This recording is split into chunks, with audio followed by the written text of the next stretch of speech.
Does she know about this? Of course not. The emotion has to be genuine, on her part at least, so I can't tell her. What if she falls in love with you? Unlikely. I'm not all that lovable. And even if she does, she's falling in love with a regular guy, not me. After I finish the novel, I'll let her down gently with a nice piece of jewelry or a trip to Antigua.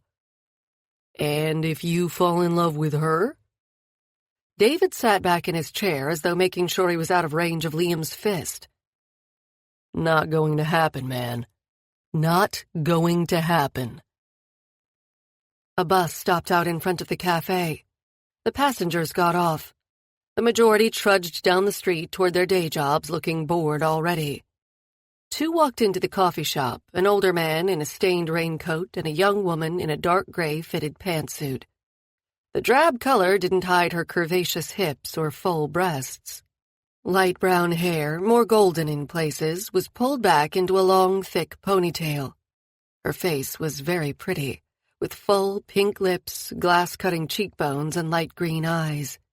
She had the sort of face that lingered in the memory, long after she left.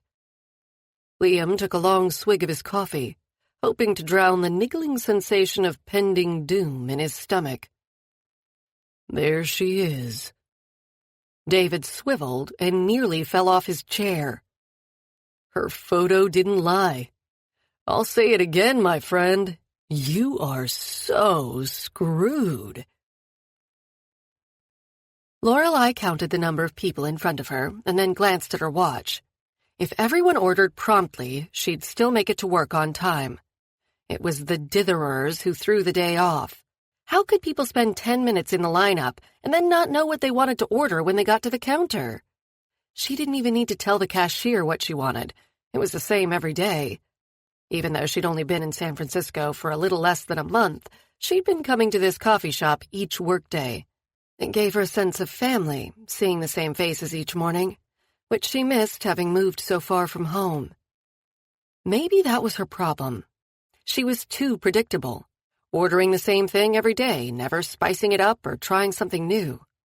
Like her taste in men. Predictable. Each and every one had turned out to be a liar and a loser. Today she should try something different. She stared at the menu behind the counter, wishing genuine love were printed on the chalkboard. She'd order that in a heartbeat. As if on cue, her cell phone vibrated in her bag. She eventually found it under an empty package of cinnamon gum. Groaning as she saw her mother's number on the screen, she pressed answer anyway. If she didn't speak with her now, she'd keep calling until she did. Good morning, Mama. Morning? It's almost noon here. Aren't you at work already? No, it's only 9:15. Remember, I'm 3 hours behind you now. She was sure her mother ignored the time difference on purpose, just to show she could still interfere in her daughter's life whenever she wanted. It's Wednesday. At least it's Wednesday here. Do you have a date for the weekend yet? Lorelei clenched her jaw and mentally counted to 10. When that didn't calm her, she counted backward, in Spanish. Her mother had lived in America for the past 30 years, but when it came to her daughter, she was 100% old-school Mexican. In her mother's eyes, Lorelei's main purpose in life was to marry and provide grandchildren, a responsibility she was reminded of almost daily. I think I've been disconnected. Hello? Lorelei? I'm still here. Yes, it's Wednesday. I'm the other side of the country, not the globe. As for a date, I haven't got one yet, but the week is still young. Haven't you met anyone? Mama, I've been in San Fran for 28 days. I haven't had time to meet many people. She was 3 customers away from the counter. With any luck, she'd legitimately be able to hang up in approximately 2 minutes. Seemed as though she'd have to have the usual because there was no way she was going to stand at the front of the line and read the menu from there. Well, I thought you might be having trouble, so I've signed you up on one of those internet dating sites. I've emailed you the details. There are some very nice men on there. I wrote down their names and sent that to you as well. You did what? Several heads turned in her direction as her voice rose 3 octaves and 10 decibel levels. Bernice Anderson came to visit last night and said her daughter had trouble finding a husband as well. But after she signed up online, she was married within 3 months. The triumph in her mother's voice was unmistakable. Lorelei shook her head. Bernice Anderson's daughter, with her unibrow and fondness for donuts, would never be the poster child for any dating site. One more person stood between Lorelei and her coffee order. Please be quick. Please be quick. I'm not desperate. Querida, you're also not getting any younger. 30 is only a couple of years away, and you know what they say about women over 30. They are statistically more likely to get murdered than married. The man in front of her was debating the merits of a decaf mocha over a soy latte with the cashier. I'll keep that in mind. I've got to go. It's my turn to order. Promise me you'll go online and check out the men. I promise. Bye, Mama. Te quiero. Lorelei pressed end call before her mother threatened to come and visit and find a man for her personally. She'd promised to look. Didn't mean she had to go out with any of them. While waiting for the barista to prepare her vanilla latte, she glanced around the cafe. 3 regulars she spotted right away and returned their nods of recognition. A huge, hairy guy in his early 30s filled the corner of the cafe. Their eyes met, and she blinked at the intensity of his dark gaze. The other man at the table with him was of similar age but smaller, and trying to hide a bald spot with a comb-over of light blonde hair. Lorelei peeked at her watch. She had 8 minutes to make it to her office. Fortunately, for her at least, her need to flee Buffalo had coincided with an event director vacancy in the San Francisco office of the Happy Day charity. If she hadn't been one of the top event planners for the charity, she was sure she'd have been fired rather than transferred after her last relationship blackened her name. Thankfully, the scandal seemed to have remained back east, and she could continue to help raise money for sick children to enjoy a dream day. Now, if only the weather would warm up, she could begin to enjoy her new start in California. Picking up her drink with a smile for the barista, she settled the straps of her handbag on her shoulder and strode toward the door. The ditherer, who had been in the lineup in front of her, turned and walked straight into her. Lorelei's coffee fell to the floor with a sickening splat. "Oh, sorry, miss."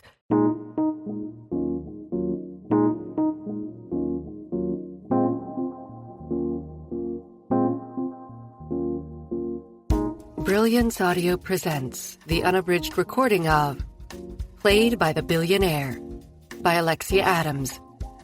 Performed by Lucy Rivers. To my sexy IT guy and all the resultant little bots who have made sure this mother is never bored. Chapter 1. Oh man, you are so screwed. Liam glided the Aston Martin into his reversed double-wide parking space before glancing over at his friend. He couldn't really argue with David's statement. It was exactly how he felt. I have to do it. I promised Marcus. His chest tightened at the mention of his brother. 2 weeks hadn't lessened the burning pain he'd experienced as he held Marcus's hand and watched him slip away. All his money, and he hadn't been able to save the one person in the world who loved him unconditionally. Liam unclenched his hands from the steering wheel. So you're going to take a leave of absence from being CEO and chairman of IWC Security to finish your brother's book? Go from king of the internet security world to a writer? The incredulity in David's voice couldn't have been greater if Liam had said he was going into space next week. It's the only thing he's ever asked me to do. I promised I'd finish it within 3 months, and I can't do that if I'm running the company. He has a publisher ready to look at it, but it has to be on his desk by the end of September. Marcus said it was his best, his life's work, his legacy. He wants to be remembered for his writing, not his rare heart condition. Liam flung open his door and stepped from the low-slung sports car. I still don't understand why you have to write the rest. Can't you hire someone to do it? What about Marcus's wife? Why can't Cressy write it?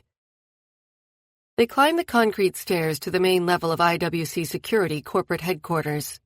Instead of taking the door to the lobby to go up to the offices, Liam exited left onto the street.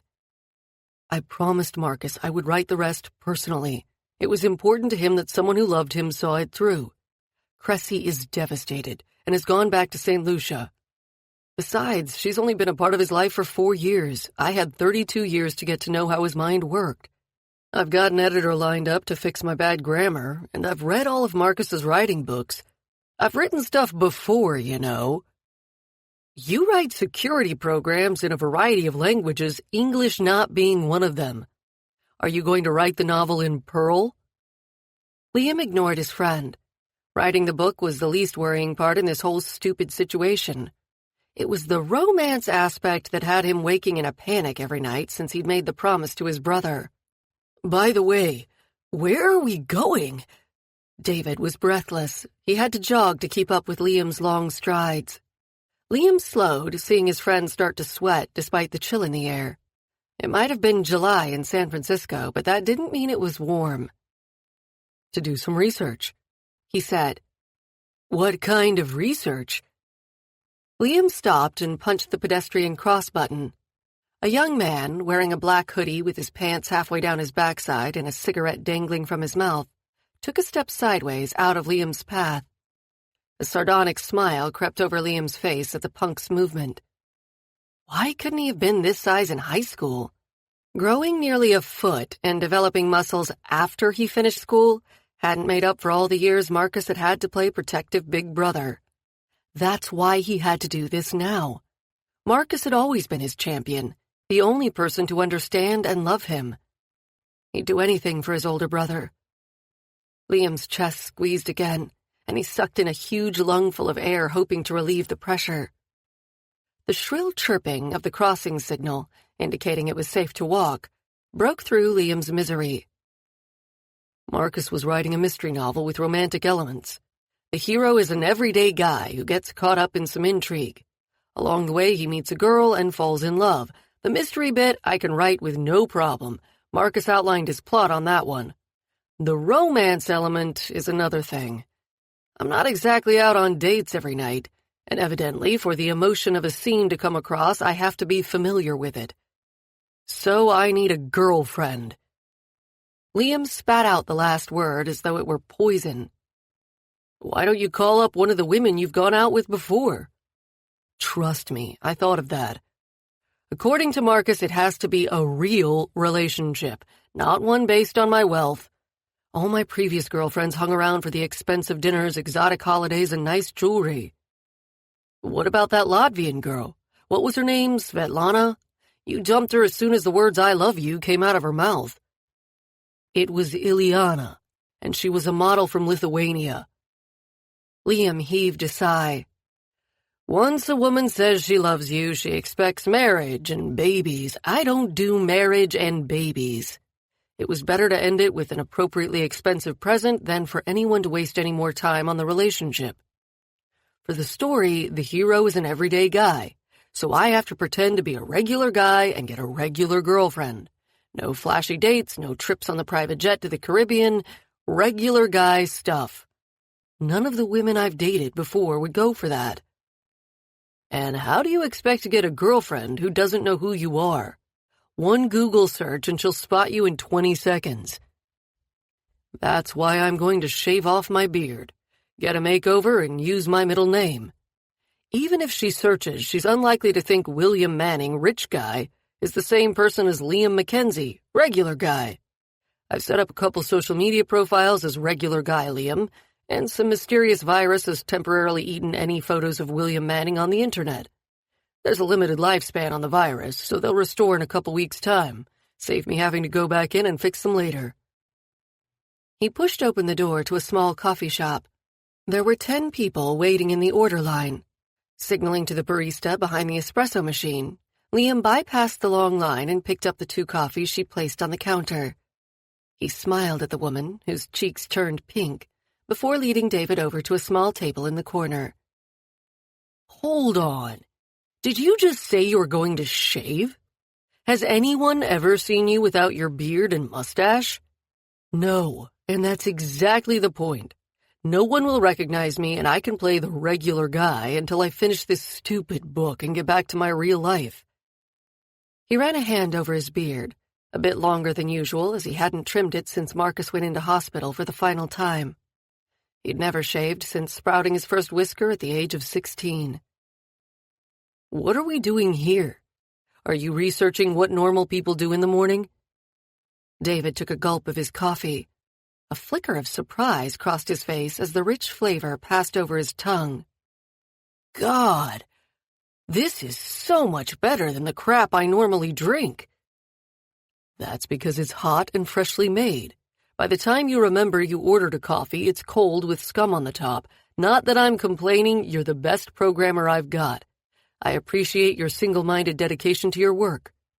To answer your original question, I'm here to see a woman." "What? You're gonna pluck a woman out of the lineup here?" David scanned the row of people waiting to order. "Of course not. I've made arrangements."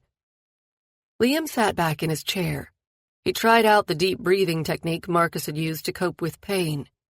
If it had been anyone other than his brother who'd come up with this idea, he'd have shot him down in an instant. Liam had spent the last 10 years avoiding love and relationships. The 2 times he'd let himself feel something for a woman had ended in absolute betrayal.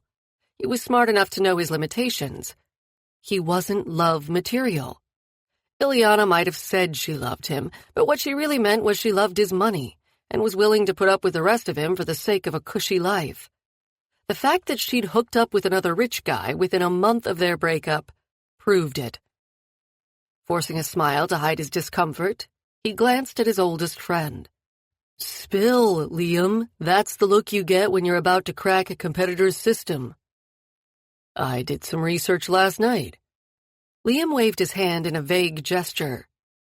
"In other words, you hacked." "Shush, not so loud you'll freak people out." "Chill, man. People think hackers are pimply teenagers who live in their mother's basements. You're wearing a suit.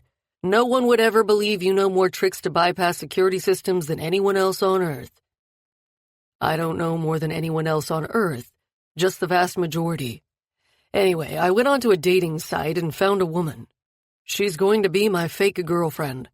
According to her bank statement, she comes here for coffee every morning. I want to make sure she's appropriate. The photo on her profile seemed too good to be true." Despite his effort to remain calm, his heartbeat accelerated. He stared at the growing brown puddle, stepping back before it soiled his suede shoes. He slid toward the door as though trying to distance himself from the disaster. Lorelei counted backward from 100 in Spanish. Great. Now she'd either have to line up again and be late for work or settle for the crappy coffee at the office.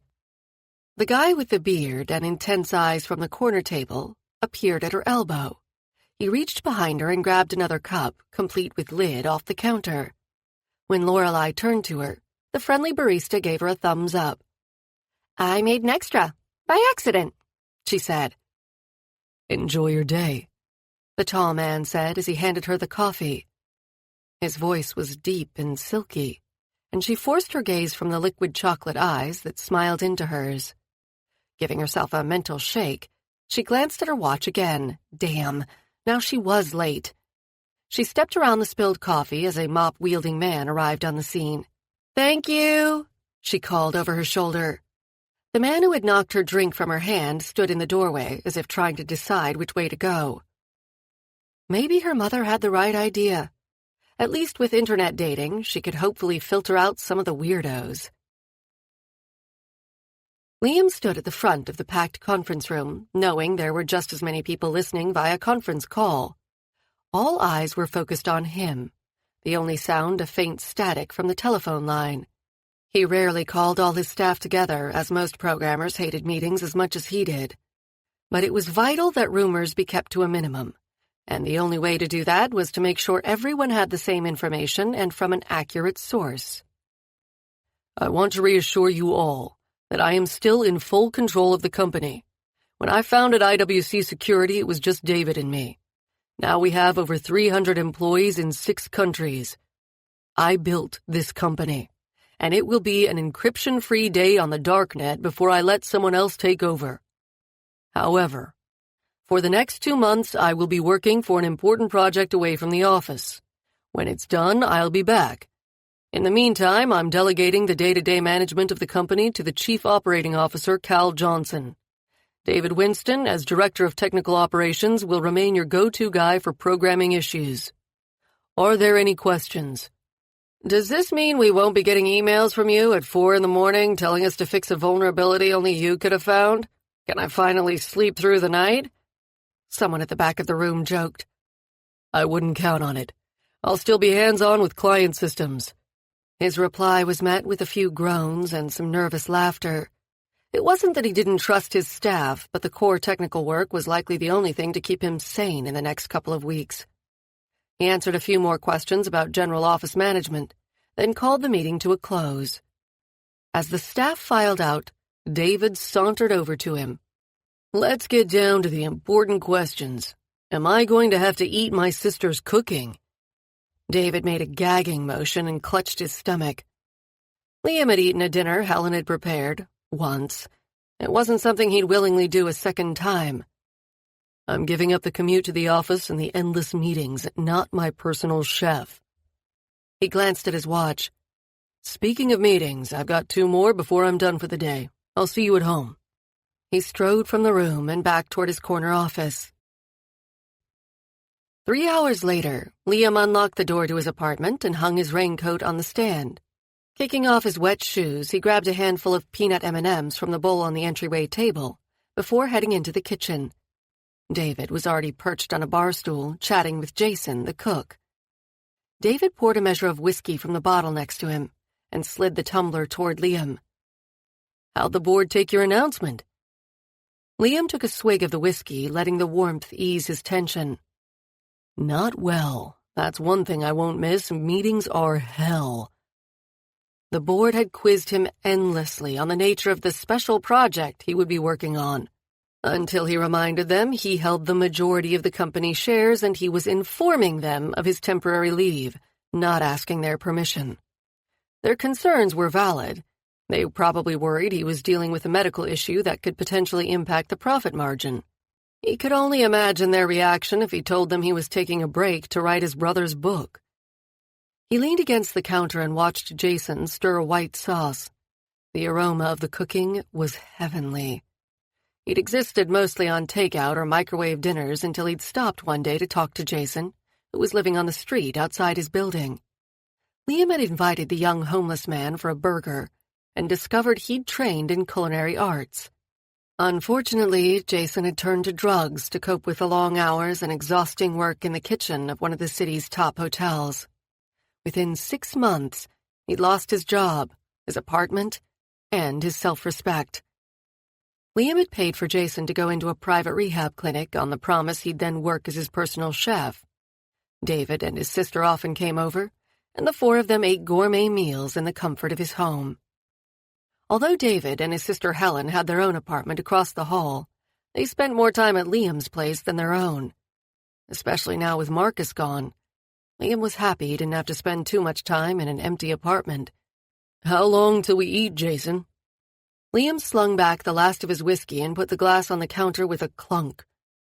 About 20 minutes. Will Helen be joining us? Jason's voice softened on David's sister's name, and Liam shot him a look. Was his chef falling for his best friend's sister? Maybe he could observe their romance and save himself the effort. As soon as the thought crossed his mind, he heard Marcus's voice saying the experience had to be personal. Not tonight. She's working late, David said. Hey, I wanted to ask if you arranged that whole knocking the drink out of your future girlfriend's hand. You should know by now I don't leave things to chance. I wanted to see her up close, so I called ahead, and when I pre-ordered our coffees, I told the barista to make a second one for the woman I indicated. $100 goes a long way at a coffee shop. My secretary got her brother to play the bumbling fool. Sweet. As it's just us men for dinner, I need some advice on how to be a regular guy. First, though, I'm going to take a shower. Liam tossed back another handful of M&Ms and headed for his bedroom.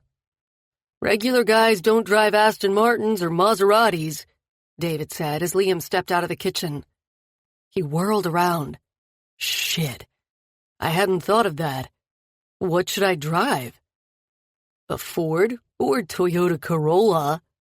An evil laugh followed David's words. Or if you're an environmentally conscious regular guy, then drive a Prius, Jason said. Now you're being cruel, Liam said with a shudder. Welcome to your new hell.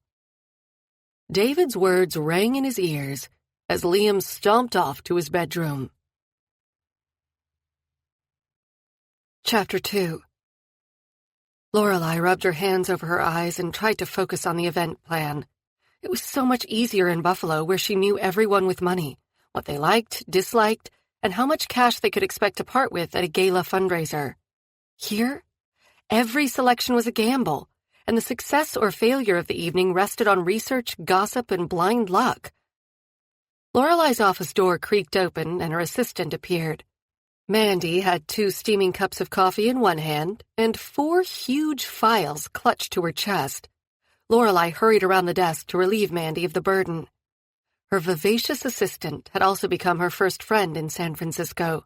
It was impossible to resist Mandy's charm and outgoing personality. They had a lot in common, both having Mexican mothers and American fathers. But in contrast to Lorelei, Mandy wore bright, vivid clothes, and her red lipstick left a crimson stain on her coffee cup, making it easy to distinguish from Lorelei's. How's it going? Mandy gestured at the plan. Not bad. I've decided on the decorations, menu, and entertainment. I'm just waiting for the list of attendees from the fundraising department. I wish we knew how much we could expect to make out of this dinner. Why hasn't the charity hosted one of these here before? Dustin prefers to concentrate fundraising efforts at the family level. We do a lot of smaller events, a booth at local sporting activities, that sort of thing. This would be too much work for him. Organizing an elaborate dinner took a lot of effort, but fortunately it was something Lorelei was good at. She'd put on 2 themed dinners a year in Buffalo, and they'd become society's must-attend events. Of course, there she'd had half a year to prepare, not a measly 6 weeks. And back east, she knew exactly how much people could be expected to donate. With no past galas to base an estimate on, it was anyone's guess how much they could hope to make here. If she wasn't careful, she could spend way too much and wind up losing money. A new email notification flashed up on Lorelei's computer. As it was from Dustin, the director of fundraising, she opened it. So far, there are about 100 who've RSVP'd that they're coming, she informed Mandy. Dustin's going to give me the official list of names a couple of days before the dinner. It would be so much easier if he told us who was coming instead of who's declined. Evidently, IWC Security sent a donation but isn't going to send anyone. While it's great to get the money, it's better to get a butt in a chair. Then they participate in the silent auctions and generally give more once they've seen the work we do. Who heads up that company? Maybe if I contacted them personally, we could get someone to come. She held back a sigh. Dustin had been a pain in the ass since she'd started, and he definitely hadn't been happy when the charity's chairman had called telling them to hold a gala dinner within 6 weeks of her arrival. Dustin had insisted on sending out the invitations and controlling the guest list, but refused to discuss with her any other arrangements, saying it was her job to plan the event, his job to get people to show up. Mandy pulled up the IWC security website on Lorelei's laptop. Some guy named William Manning is the CEO and chairman. Must be a real uggo. There's not even a photo of him on his own company website. She surfed a couple more sites. This gossip site says he was seen with a model named Ileana a year ago, but again, there's no picture. Mandy said, An uggo who dates supermodels? He must have a huge bank account, they both said at once before dissolving into fits of laughter. 2 minutes later, Lorelei wiped her eyes. The good laugh had helped ease some of the tension. As they've already sent a donation, I guess we'll leave it for this time. Dustin would probably flip his lid if I went behind his back. We'll just have to work with what we've got. I think he's intimidated by you.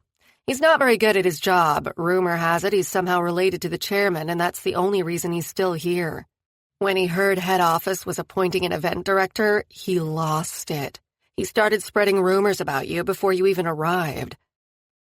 Mandy flushed a little, and Lorelai could tell she wanted to ask if the story was true. What kind of rumors? Lorelai held her breath. Oh, something about you getting the job here because you had to leave Buffalo. Evidently, you were caught sleeping with some other woman's husband, and the charity was afraid your reputation would damage their image. Lorelai's stomach sank to her knees. The whole office knew. No wonder the staff had looked at her strangely. She knew the fundraising department hadn't been pleased at her appointment, considering her job part of their remit. But to be labeled a homewrecker as well? Having spent the last 4 weeks working with you, Mandy said, I have to say, you don't seem the type to have an affair with a married man. I'm not. I had no idea Barry was married. I thought we were on our way to wedded bliss. We dated for almost a year, and I never once suspected. In hindsight, I can see the signs. We only went out on weekdays and only to small restaurants nowhere near where either of us worked. He only gave me his cell number, and we always went back to my place. He said his apartment was too far away. He was such a charmer. He made everything sound believable. She'd always been too trusting, always thinking the best of people. That, plus her crushing need to be loved, had blinded her to Barry's real situation. How'd you find out?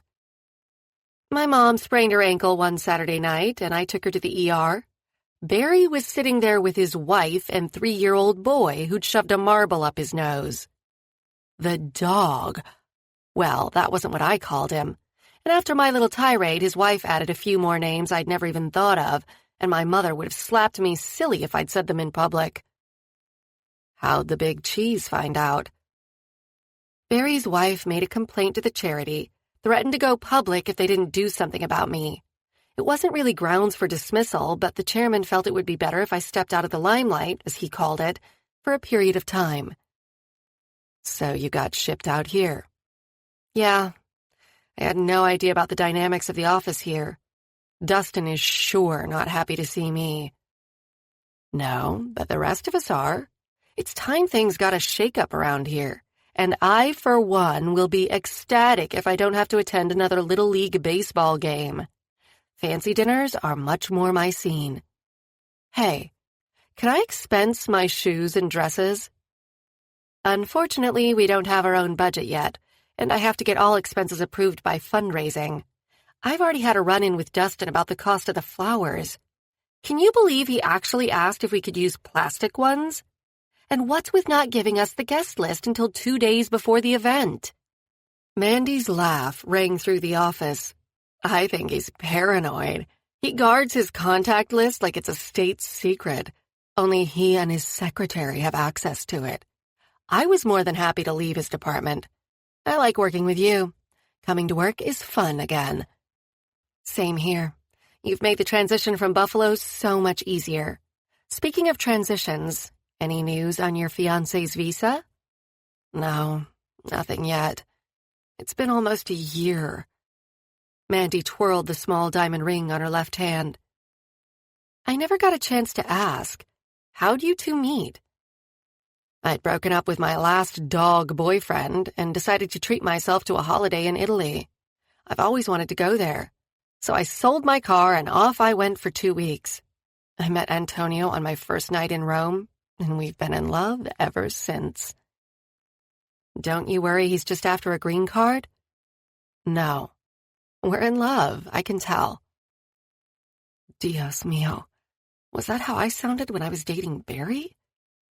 She'd been a complete idiot to trust him, so desperate to be in a relationship that she'd been a blind fool.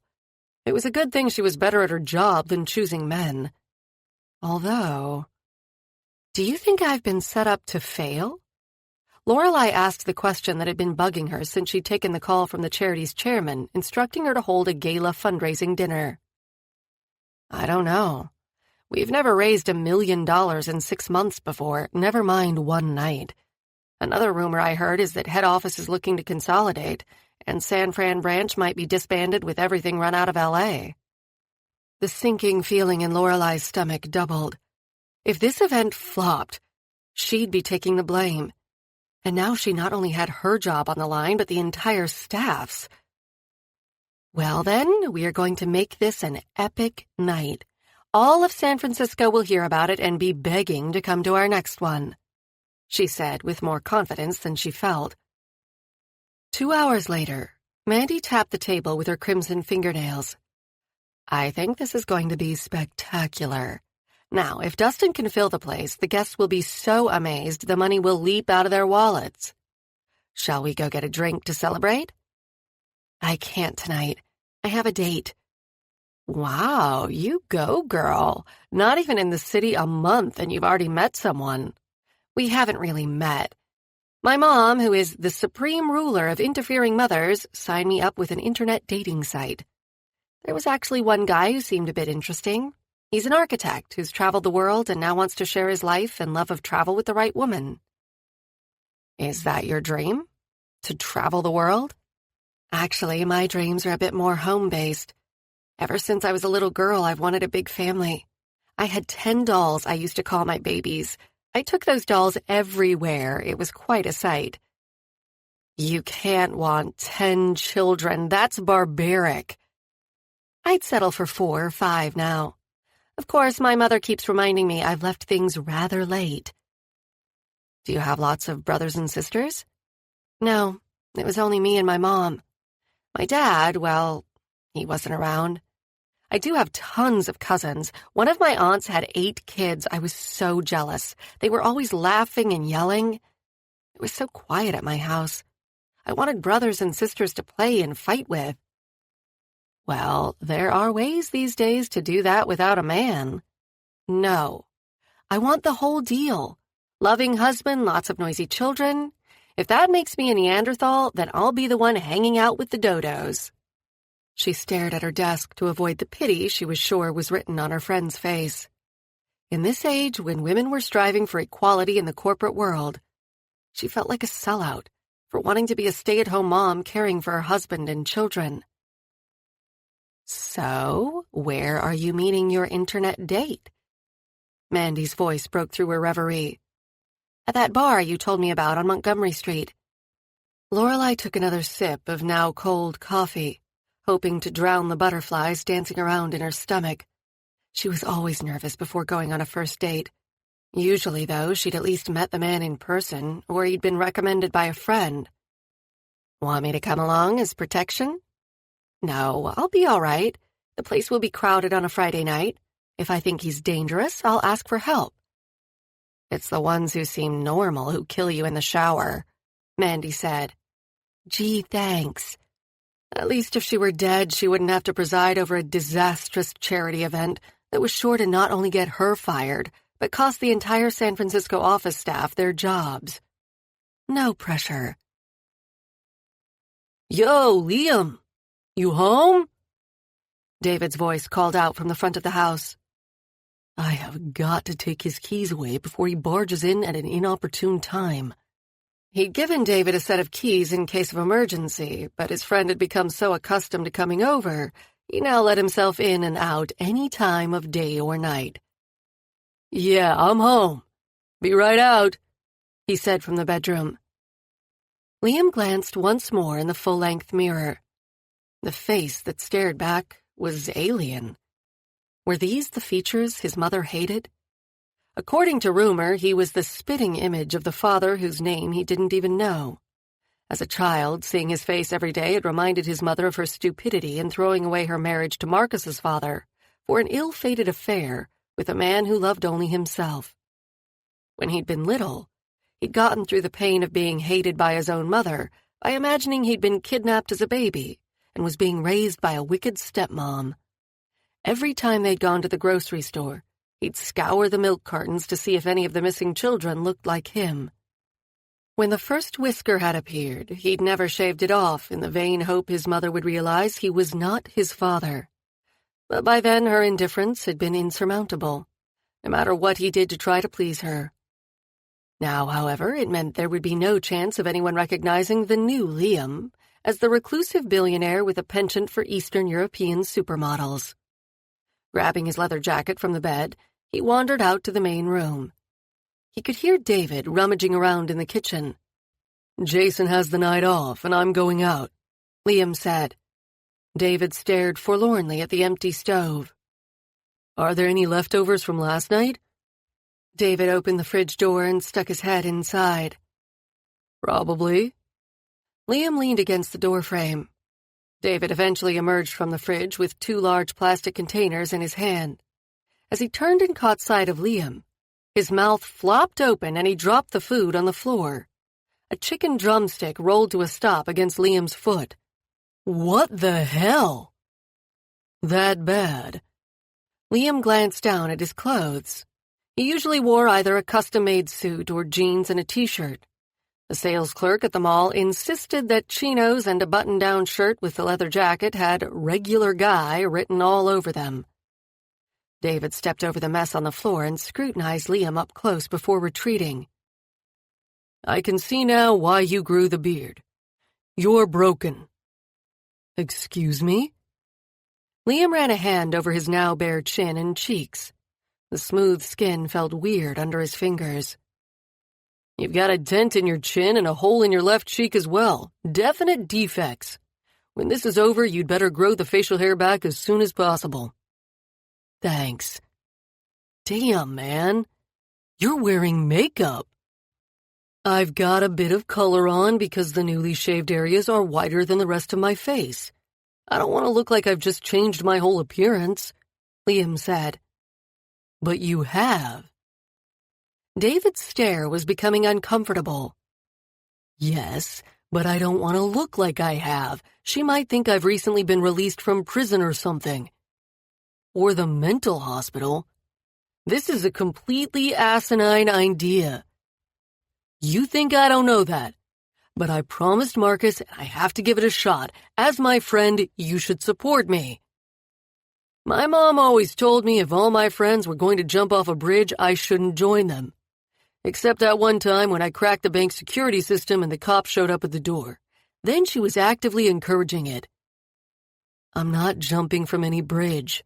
I'm hijacking a date, that's all." "Right.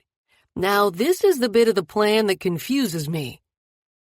Liam perched on a stool while David rummaged under the sink for something to clean the floor. "I went back into the dating site. Lorelei has arranged a date with some architect for tonight at a wine bar in the financial district. He's not going to show up. I am." "How did you arrange that? You haven't had him kidnapped, have you?" David asked. "What kind of person do you think I am?" "I simply sent him a message from Lorelei's account saying she had to work late and she'd contact him next week to rearrange. Then I deleted her profile and reimbursed the subscription fees." "Why did you choose this girl again? Aside from the fact that she's gorgeous." "Because she's new to the area. Apparently she has no relatives here, so I won't have to get involved with her family." Liam popped a handful of M&Ms in his mouth. "Sweet. But what about the guy whose place you're taking?" "He's a loser. Already been married 3 times and his divorce isn't even final from his last wife. I'm saving Lorelei from him." "If thinking that makes you feel better." "It doesn't, okay? Just drop it. I promised Marcus I'd finish his book, and I'm going to do it no matter the cost." "The cost to you? Or others?" Liam stood abruptly, knocking the stool over backward. Before he could pick it up, the door opened again. Who now? "How many people have keys to my place? I've got $500,000 worth of computer equipment here." "It's probably Helen. I made her a copy." "You gave your sister a key?" "I'm gonna change the locks," Liam grumbled. "Hi guys, I made some cookies. Thought I'd share," Helen said as she walked into the kitchen. She wore bright pink oven mitts and carried a metal tray with black blobs welded onto the surface. When her eyes flickered to Liam, she dropped the tray, which clattered to the floor. 2 of the black blobs managed to free themselves and shattered into a million fragments. "You're the second person to drop something when they've seen me. Is it really that bad?" No, it's good. It's very, very good, Helen said, breathless. She bent down to sweep up the crumbs on the floor with her hand, her eyes never leaving Liam's face. "You're making more of a mess, Helen," David said, a note of exasperation in his voice. He picked up the tray and tossed it into the sink, then crossed to the closet across the room and retrieved the broom.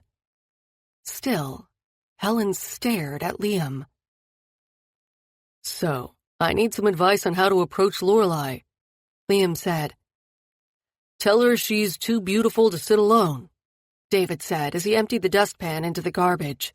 Liam grimaced. No wonder David hadn't had a date in all the years he'd known him.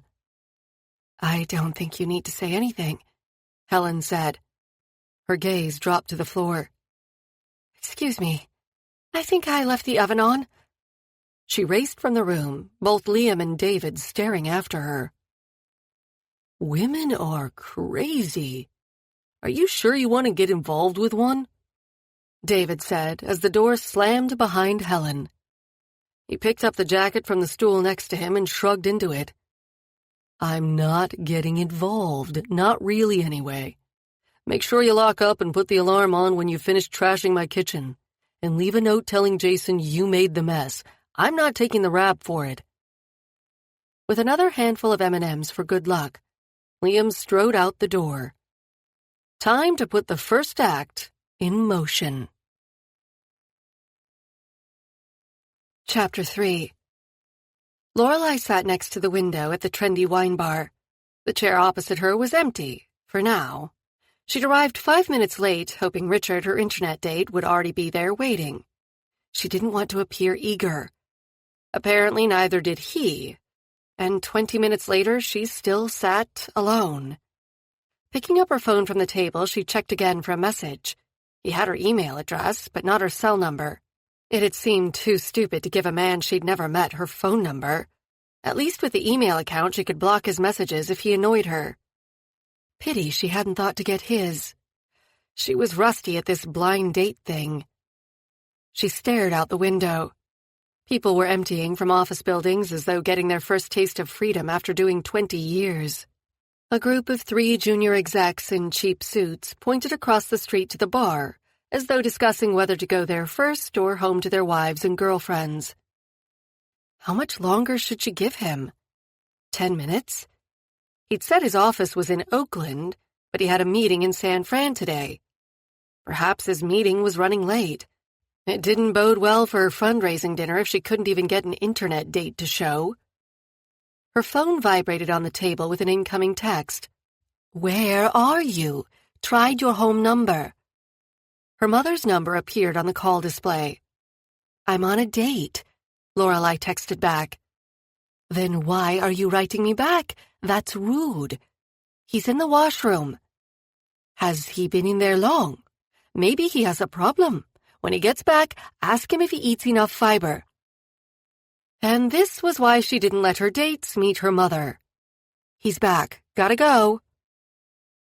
She didn't like lying to her mother. But if she knew her date hadn't shown, the Inquisition would start. "Can I get you another ginger ale?" A server stood next to her table, staring pointedly at Lorelai's empty glass. "Oh, I'll wait another couple of minutes," she said. She'd ordered the soda rather than a glass of wine because she'd wanted her wits about her when Richard arrived. The waitress motioned toward the bar, and Lorelai looked around at the former near-empty space, which had become crowded over the past half hour. Patrons hovered around the bar, and all the other tables were occupied. "I will need you to order soon. We have other guests wanting a table." Lorelai picked her phone off the table and grabbed her bag from the floor. Before she could stand, a deep male voice spoke. "I'll have a glass of Merlot, 2008 decoy if you have it. And for the lady." "The same," Lorelai said. Her eyes followed the dark blue-clad legs up past a trim waist and massive chest to a face that would haunt her dreams for nights. When he smiled, a dimple formed in his left cheek. An internet date who looked better than his profile picture. But he had brown eyes. Richard, the architect, was supposed to have blue eyes. This epitome of masculinity wasn't her date. "I'm waiting for someone," Lorelei said as the tall man sat down. She hoped he didn't hear the disappointment in her voice. "Not a problem. When he shows up, I'll disappear into the night. Besides, if he sees me sitting here, maybe next time he'll be on time." "I guess it'll be all right." She wasn't sure how she could get him to move, even if she did object. "I'm Liam Mackenzie." He held out a hand. "Lorelei Torres." She put her hand out and shook his. He held it for a moment longer than absolutely necessary, but not so long as to be creepy. The waitress arrived with the drinks and a lingering smile for her companion. Lorelei took a sip. The wine was smooth and full-bodied, and probably not a cheap vintage. Still, if she only had the one glass, she wouldn't blow her whole entertainment budget. "So, who are you waiting for? Your husband, boyfriend?" Lorelei glanced at her watch.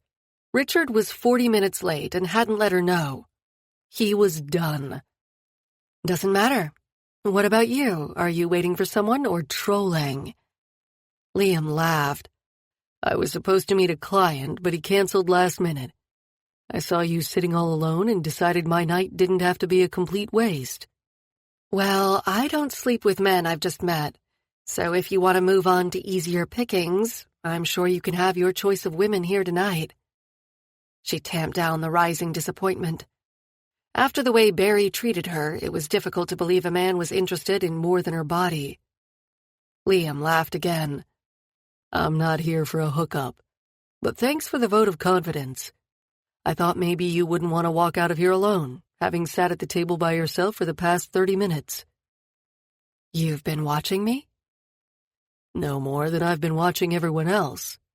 My brother was a writer. He was fascinated by people. When we would hang out in public, he used to make up stories about the people around us. I guess I've fallen into the habit of doing the same." "Tell me a story." It seemed a good way to get him to stay at her table a little longer, if only to forget for a moment she'd been stood up. And nothing to do with the fact he was drool-worthy gorgeous. He smiled before scanning the room. "See the couple standing over at the end of the bar?" Lorelei wrenched her gaze from him and spotted a couple at the far end. The man was dressed in jeans and a t-shirt that looked 2 sizes too small. Next to him, a woman had on a red dress that barely covered her backside while she teetered on 4-inch black stilettos. "Yeah, I see them." "His name is Jed, because his parents thought they were cool, and she's Beatrice because her parents weren't. They met at a club last weekend. Under the influence, they each thought the other was amazing, and they've been telling their friends all week about finding the perfect guy/girl.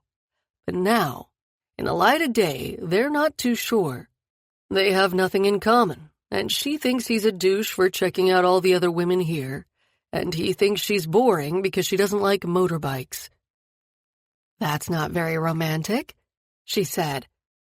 However, as she watched, the woman put her empty glass on the bar, whispered something in the man's direction, then wobbled her way to the far end of the room, bumping into a woman and nearly spilling her drink. Lorelei glanced back to the bar, and the man had already sidled up to a group of women who appeared to be celebrating a birthday. "Your turn," Liam said. "My turn?"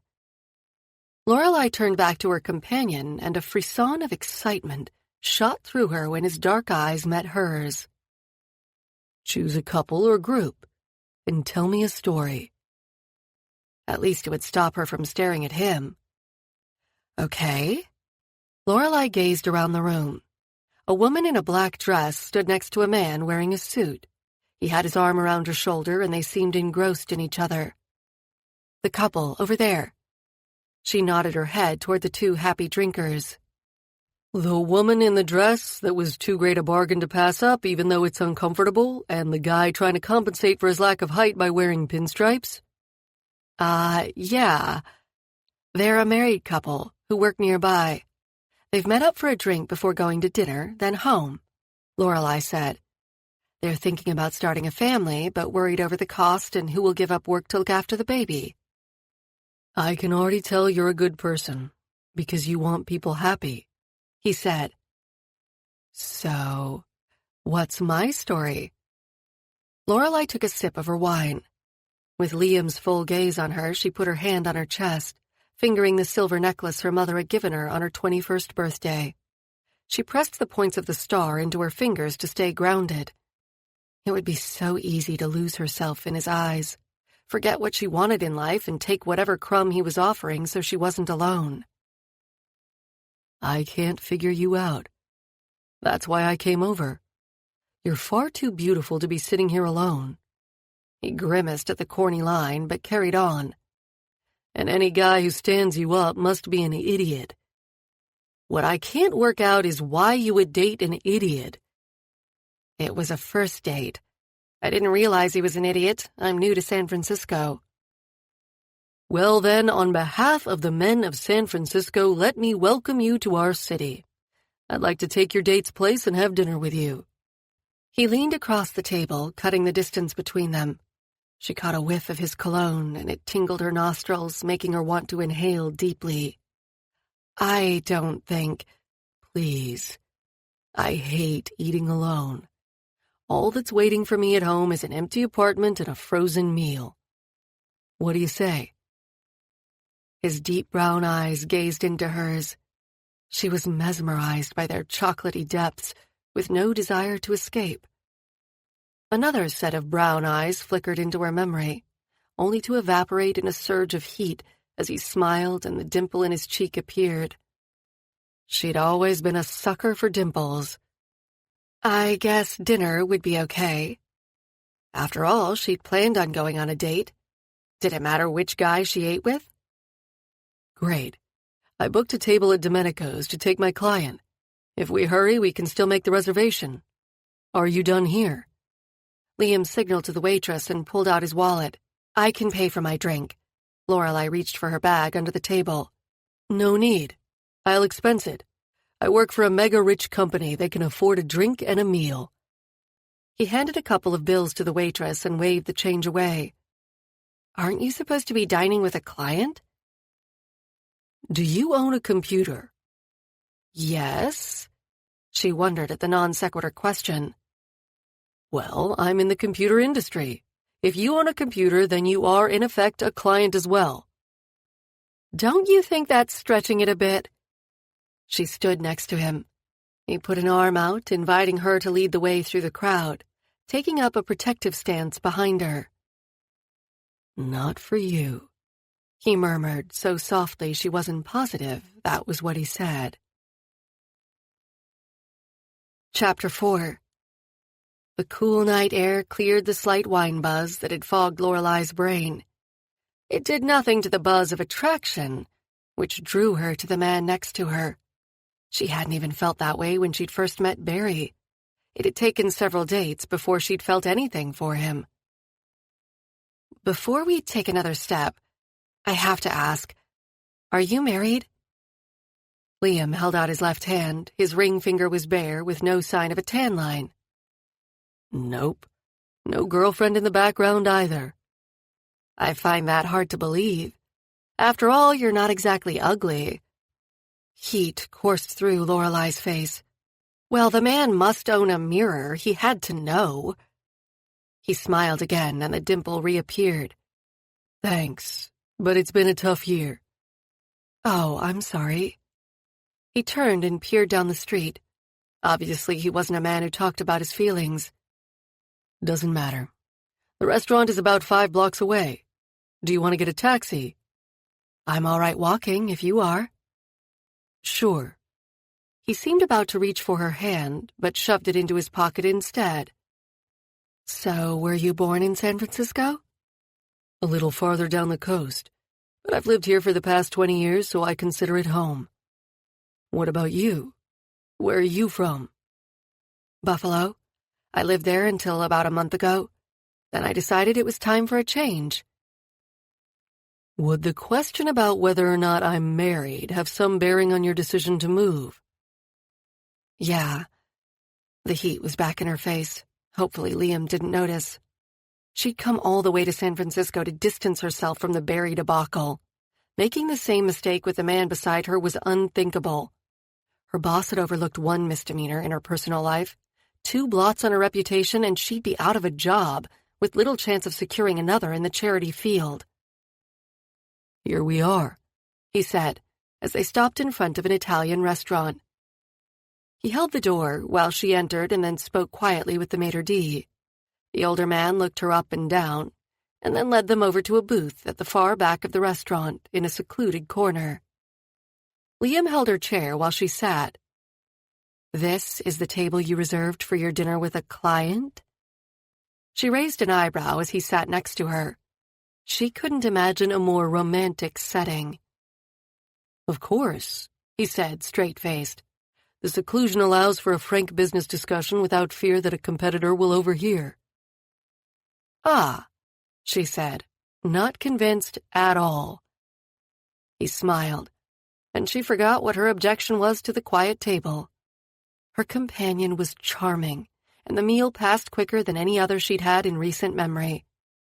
Several times her phone had vibrated in her bag against her ankle, but she ignored it. By the time the server cleared the table, she was full, yet she didn't want the evening to end. "Can I tempt you with dessert?" The waiter hovered at their table. "Not for me," Lorelei said with genuine regret. "I'll pass as well," Liam said. "Please give our compliments to the chef. The meal was excellent." "I will, sir. The check?" "Yes, please." Lorelei reached for her bag. "Don't even think about it. This is a business meal. I told you I'll expense it." Liam put his warm, strong hand on hers where it rested on the table. The innocent touch had her wanting more. She fingered her necklace again to bring herself back to reality.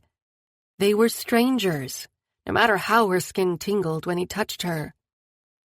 "But we didn't even discuss computers," she said. "Because computers are boring." "You Mac or PC?" "PC." "Then you need me. I can make sure your virus protection and firewall are up to date, and there are no malware, spyware, viruses, or bots on your system." "What would you have replied if I'd said Mac?" "The same thing." The grin was back, and a little more of Lorelei's resistance melted. God, he was gorgeous. Lorelei was imagining what his lips would feel like on hers when she realized he was speaking again. "Tomorrow?" "Sorry?"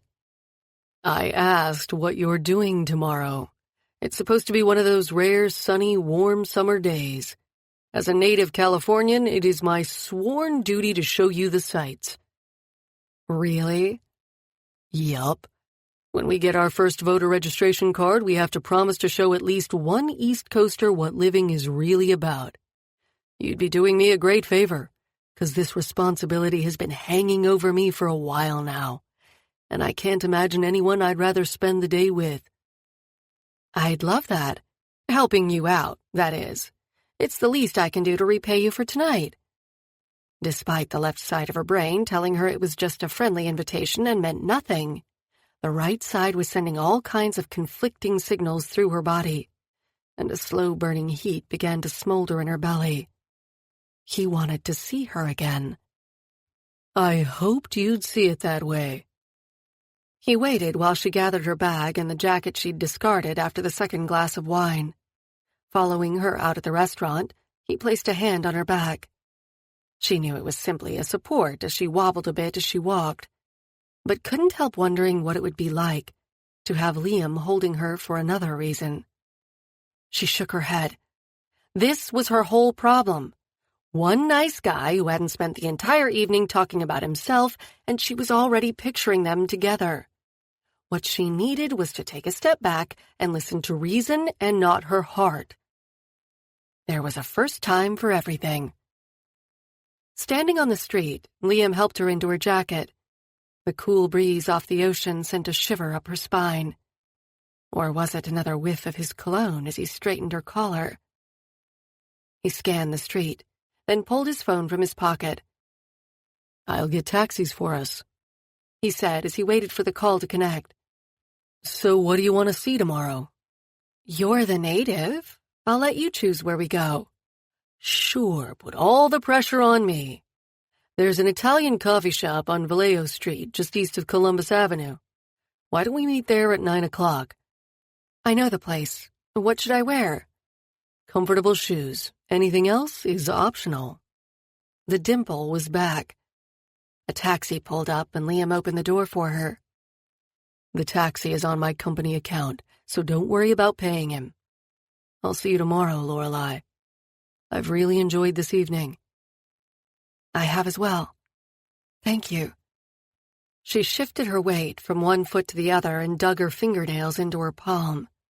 She wanted to kiss him. Should she kiss him? After she climbed into the taxi, she opened the window in case he wanted to bend down and kiss her.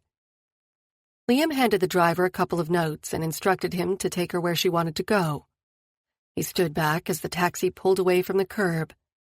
It probably wasn't cool, and it definitely appeared desperate. But she watched him out the back window until the taxi turned the corner. A second taxi pulled up in front of the restaurant, and Liam climbed in, giving the driver his address. He leaned back in the seat and let a self-satisfied grin cross his face. Tonight had gone exceptionally well, and he had a date for tomorrow. If that went anywhere near as smoothly as tonight, he'd have this romance sewn up and the book finished within the month. He still couldn't believe he was doing this. It was sheer stupidity taking a leave of absence from the company he founded to write a novel for his brother. Marcus had been the writer in the family. What did Liam know about fiction? He wrote security programs, not romance novels. The whole thing had disaster written all over it. But he'd promised Marcus, and his brother had been the only person in his life to love him. So he had to do it. His heart wrenched again, thinking about Marcus's last breath, his grip weakening until his hand was limp in Liam's. The inconsolable sobbing of Marcus's wife as the nurse pulled the sheet over her husband's face.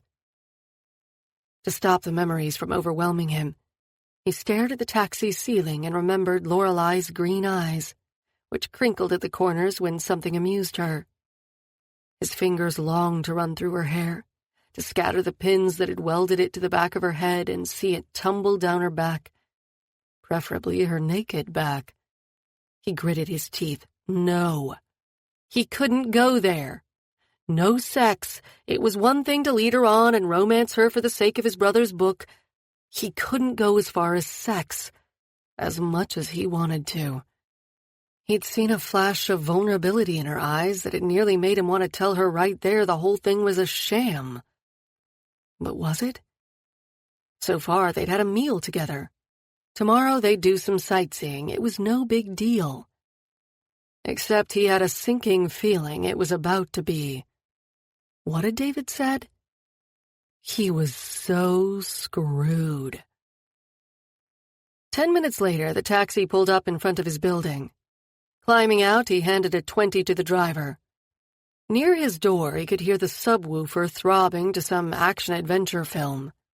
He turned the key, and sure enough, only the bottom lock was latched. He heaved a sigh. It was like living in the frat house again. College was long behind him, as was the fool he'd made of himself there. If it weren't for David, he probably would have told Diana, his second girlfriend, all about his new security program. As it was, David had seen her being overly friendly with a rival programmer and alerted Liam to the fact that she was another corporate spy. Twice was more than enough to learn not to trust women. Yeah, he owed David a lot, but there had to be some boundaries. "Hey, man, you're back early," David said as he popped his head over the sofa. "Is it? It's after 10 o'clock. Liam grabbed a handful of M&Ms and dropped into the armchair, his back to the TV. Helen straightened from where she'd been lounging on the other sofa and ran a hand over her hair. "How'd it go?" David turned the volume down on the film. "Good. I'm seeing her again tomorrow, taking her on a tour of San Francisco. Any ideas on what we can do?" Alcatraz, Golden Gate Bridge, Chinatown, Fisherman's Wharf, cable car, the normal tourist fare, David said. Sounds mind-numbingly boring, Helen said. What would you suggest? Liam turned to Helen. She didn't meet his eyes. Odd. She'd never been shy with him before. A baseball game? She said in a rush. Really? I thought that would be at the top of the boring list. No, women love it. 3 hours at least to talk and get to know each other. Plus, they think they're doing something the man likes, so that makes them even happier. It's a win-win situation. Liam shook his head. I hate baseball. But it's a regular guy thing, David said. I guess. Liam wasn't convinced. Even with Lorelei for company, he wasn't sure he could sit through the tedium. So, did you make a move on her? David leaned forward. No. Don't be an idiot. I'm not an idiot. A woman that hot must know how to do all kinds of wicked things to a man. I thought she'd be all over you with this new look of yours. Shut up. Liam heaved himself out of his chair. Time to go home. I want to lock up and hit the sack. David resembled a man who had been sucker punched. Liam had never kicked his friend out of his place before. What's up, bro? Nothing. I'm tired and I have another date tomorrow, so I need sleep. 2 dates in 24 hours? Must be good. Yeah. Good night, Helen. Helen gave him a watery smile, like she might burst into tears at any minute. What was going on with her now? What had he done to upset her? After his guests left, he locked the door and set the alarm. Despite what he'd said to David, he was too restless to sleep, so he poured a glass of whiskey and wandered into his home office. As the array of monitors came to life, he relaxed, back in his world now. He did a test penetration into a new client's system. It took 20 minutes, but he was able to access their core data and financial information. Flagging the weakness, he sent a message to his team working on the project. Usually he experienced a sense of triumph at circumnavigating a system's security protocols. This time, he just felt hollow. He had a knack for finding weaknesses, a knack that had made him a millionaire by the time he was 23 and a billionaire at 28. All his money hadn't been able to save Marcus, so it was useless as far as he was concerned. Closing his eyes, the image of Lorelei's face was there again, taunting him. Her full lips slightly open, inviting his kiss. Her green eyes clear and bright, laughing at something he said. Long, silky brown hair framed her flawless face. He clenched his jaw. He thrust his chair back and returned to the living room. A photo of Marcus holding his first published book stood on the mantel. Liam picked it up and stared into his brother's face. This is for you, brother. I hope you knew what you were asking. Lorelei stared at the cracked plaster ceiling above her bed.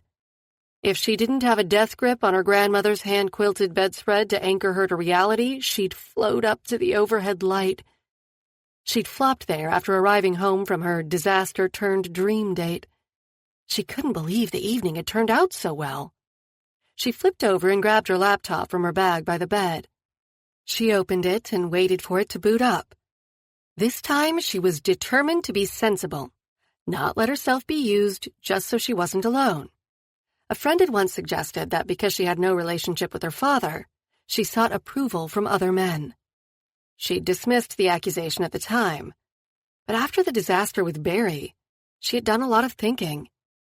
Barry had always made the decisions about where they'd go, what they'd do. At first, she'd told herself she liked that he was decisive and manly. Now she realized he was selfish and conniving. If she wanted a man to respect her, she had to respect herself first. The familiar sound of Skype loading told her she'd connected to the internet. She searched the name Liam Mackenzie, only to find a couple sparse social media profiles. a few photos of someone riding a dirt bike with a helmet on, which she assumed was him, and a couple of papers he'd written on security programming. Under employment status, it said contractor for IWC security. Maybe if she got a chance, she could ask him about William Manning, the CEO. There was no indication of a girlfriend, a wife, or any known criminal activity.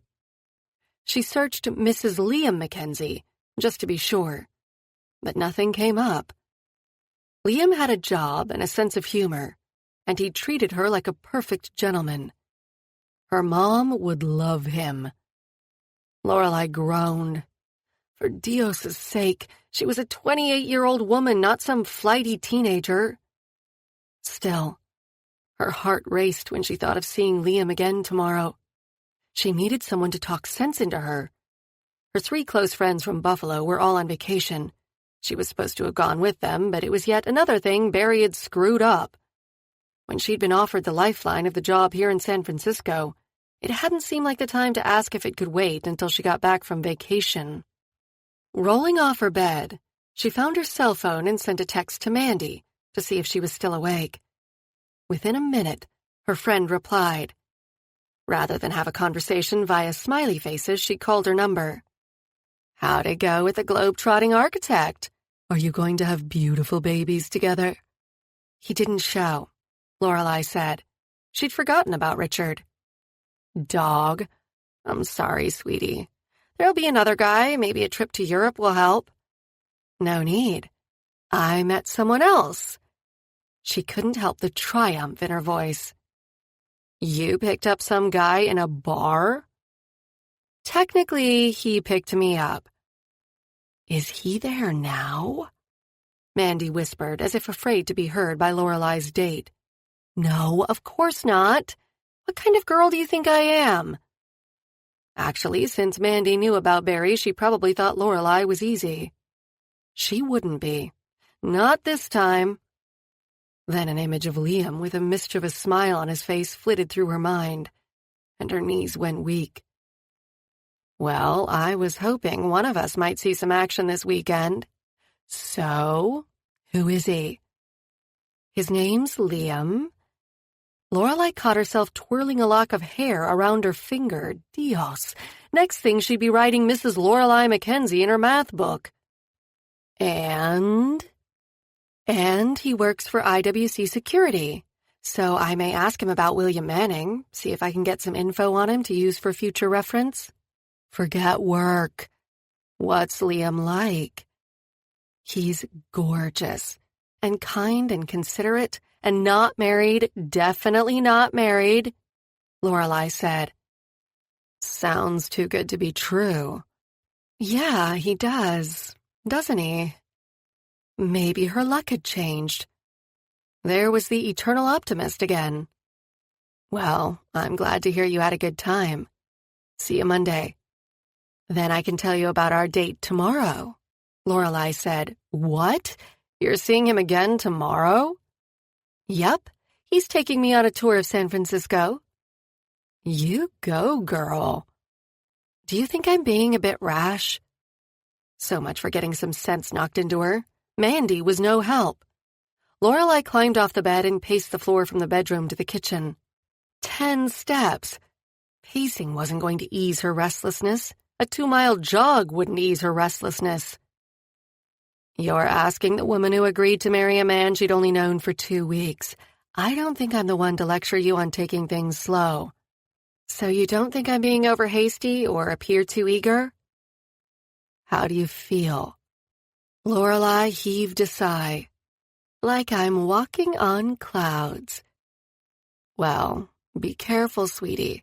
It's a long fall from the clouds, and to be safe, insist on using public transit and only to places with lots of people. And call me when you get back. Okay. Night, Mandy. Lorelei hung up and resumed staring at the ceiling. If she closed her eyes, she could still see Liam's face, the dimple that appeared in his left cheek when he smiled, and the way his brown eyes melted when he gazed at her. Damn, this wasn't helping. She'd just give in to the fantasy, Tonight she was going to dream of a tall, dark, handsome stranger who wined and dined her, then disappeared into the night. Tomorrow, she'd find out more about him and if she could trust him. Dios. She hoped she could trust him. Chapter 5. Lorelei stepped into the coffee shop at precisely 9 the next morning. Liam was already there, with a mug of coffee on the table in front of him. As she approached, he stood, and her eyes ran the length of him. He was tall, maybe 6'4" at least. Today he was wearing a pair of snug jeans that showed off his muscular thighs and didn't sag in the back. Dios help her if he bent over. His baby blue shirt emphasized his brown hair and dark eyes, which at the moment were checking her out. A smile of greeting curved his lips, and the dimple made a brief appearance. Morning stubble covered his cheeks and chin, hiding the cleft she knew was there. He ran a hand through his hair, messing up the two-combed style he'd been sporting. She had a sudden vision of what Liam would look like first thing in the morning, lying on the pillow next to hers. Heat flooded through her body at the thought. "You are beautiful." The words seemed to come out of his mouth unbidden, and she saw him bite down on his bottom lip. Was that a flush she detected on his cheeks? Her legs went a bit wobbly at the thought that maybe he was attracted to her as she was to him.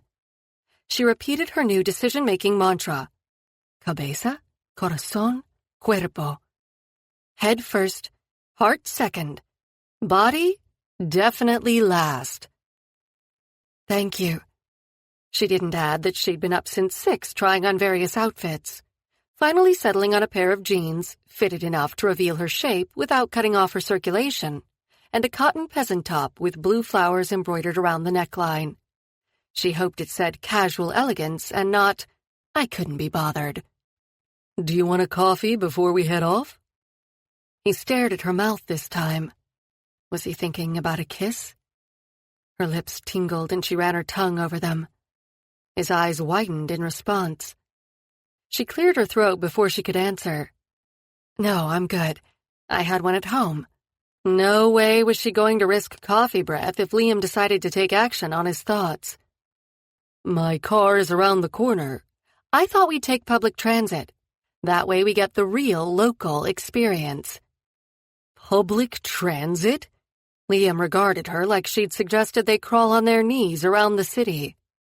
Yes, then we don't have to worry about parking, she added, hoping that would seal the deal. But my car... Public transit or I don't go.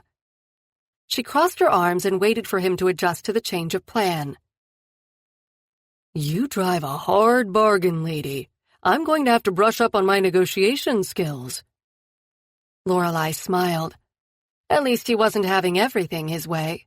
She was determined this time to maintain her backbone. With previous boyfriends, she'd given in on everything from where they ate to what she wore, just to keep them happy, to keep them from leaving.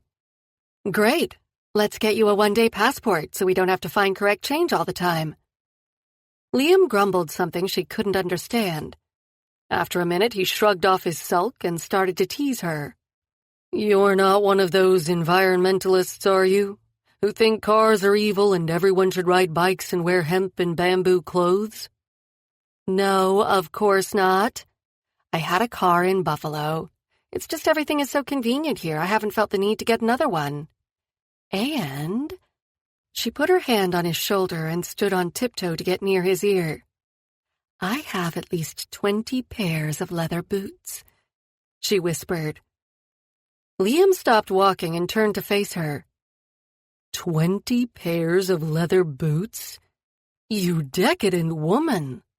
Dare I hope at least one pair is thigh-high that you wear with a leather outfit? Laughter danced in his eyes and a mischievous grin split his face. You may never know, Lorelei said with a smile to match his. Did he have any idea how gorgeous he was? She hadn't once caught him checking out his reflection in the shop windows they passed. Why did she keep comparing Liam to past boyfriends? He shook his head as if to get his mind off the image of Lorelei in all leather. I hope you realize that by making me take the bus, you've completely destroyed my upper hand. I haven't been on public transit in years. I have no idea where to go. Then you're in for a treat, Lorelei said. Liam appeared skeptical. Come on, you're a people watcher. Public transit is a veritable cornucopia of human diversity. We'll see. He still didn't seem convinced about the merits of her plan. Anyway, while we're in the area, we might as well go up Coit Tower, unless you've been already. When she shook her head, he continued. And I suppose you're going to make me walk up the stairs. Of course, unless you don't think you can make it. Oh, I think I can make it. The look he shot her from under hooded lids said he had the stamina for all kinds of activities. He certainly appeared fit enough. After 10 minutes, Lorelei started to slow. By 15 minutes, she was gasping for breath, while he could have been taking a gentle stroll along the beach. All right, hotshot. So, you're fit, she gasped out as they finally made it to the top of the hill. Please tell me there's an elevator inside and we don't have to climb more stairs. There is. You can catch your breath while we check out the murals. They wandered around the base of the tower and examined the artwork. More than once, Lorelei caught Liam's eyes on her and not the paintings. When she saw the depiction of a family of immigrants by the river, she grabbed Liam's hand to show him. Realizing the silliness of holding hands with a man she'd only met the day before, she tried to withdraw, but Liam tightened his fingers. So by the time they joined the dozen other people waiting for the elevator, they were hand in hand. When they stood on the observation platform, Lorelei had to pull free of Liam's grasp to find her camera in her bag. She missed the physical contact, and when he put his arm around her shoulder instead, she leaned into him. His warmth, his strength, felt so good she forgot what she was looking for, until she spotted her camera under her EpiPen case. The view is spectacular, she said after snapping a dozen shots through the various windows. I agree. Liam's voice was soft and low, and Lorelei glanced up to find that he was staring at her, and not the skyline. Warmth invaded her body that had nothing to do with the sunshine beating down on them. Would you like me to take a photo of you and your husband? Liam stiffened at the word husband. Lorelei turned her head to find a woman with a small child standing next to them. She'd almost forgotten there were other people around. Thanks, that'd be nice, Liam said, gently taking the camera from her hand and passing it to the woman. Smile, sweetheart, he said as the woman lined up the shot. There, lovely picture, the lady said as she handed the camera back. You make a beautiful couple. You'll have gorgeous babies. Lorelei glanced up at Liam at the woman's pronouncement. A shadow crossed his eyes before he blinked. Thank you. His voice sounded strained, colder. Or was it her imagination? He cleared his throat and looked over her shoulder, not meeting her eyes. If you've got enough photos, we can head down the Greenwich Street stairs. I think a cold drink and a snack are called for. We've worked off the calories on the climb up. Sounds great, Lorelei said. It was far too early in their acquaintance to discuss marriage and babies, no matter how often the thought had flitted through her brain during the morning. Dios mío. She was more like her mother than she wanted to think. She only hoped she could make it through the day without dropping onto one knee and proposing. They sat at a small metal table on the sidewalk. He gave up trying not to touch her legs with his. He'd given up trying to stop himself from touching her since she'd slipped her hand in his at the tower. They descended the stairs hand in hand, and when she'd stopped to take photos, his arm had naturally gone around her shoulders or her waist. Nope, no touching was no longer an option. Best he could hope for now was to keep to his clothes-on rule. Except the image of Lorelei in leather with thigh-high boots kept creeping into his mind every time he stopped reciting "Get a Grip" in binary. So, where to next, Mr. Tour Guide? Lorelei sipped a glass of iced tea. Her face was slightly flushed from the descent from Telegraph Hill. Still, nothing like it'd be after they made love. Damn. 0100011101. Liam? She put her hand on his on the table. He coughed, pretending he'd choked on his muffin and not been caught up in an illicit fantasy. Well, if I had my car, I'd suggest we drive over to Golden Gate Park. She dug around in her cavernous handbag and pulled out a ratty map. Golden Gate Park, We can take the number 10 bus from Sansom and Broadway, get off at Sutter Street, and then catch the number 71 at Market and 2nd. You're kidding me, right? Liam swigged his pomegranate juice, wishing it were something stronger. My car's 5 blocks from here. Where's your sense of adventure? Still imagining you in those boots. It died at the age of 16 when I got my driver's license. Niño. Lorelei stuck her tongue out at him, and he had to grip the juice bottle with all his strength to stop himself from pulling her into a kiss. When was the last time a woman had teased him like this? When was the last time a woman hadn't let him have his own way? There were perks to being rich, but now he was realizing there were pitfalls as well. No woman he'd been with had stood up to him the way Lorelei did, and he liked it. All right. As you insist on dragging me around by bus, we'd better get a move on. It's going to take all day at this rate. Hey, you promised me a full day's sightseeing. Got someplace else you're supposed to be? Nope. Just wanted to give you the full tour. If I don't do it right, then the state gets after me and I have to do it all over again. Don't worry. I won't be making any complaints. Her eyes did that quick rove over his body thing they'd done in the coffee shop this morning. Her tongue peeked out of her mouth and licked her upper lip. He shot to his feet.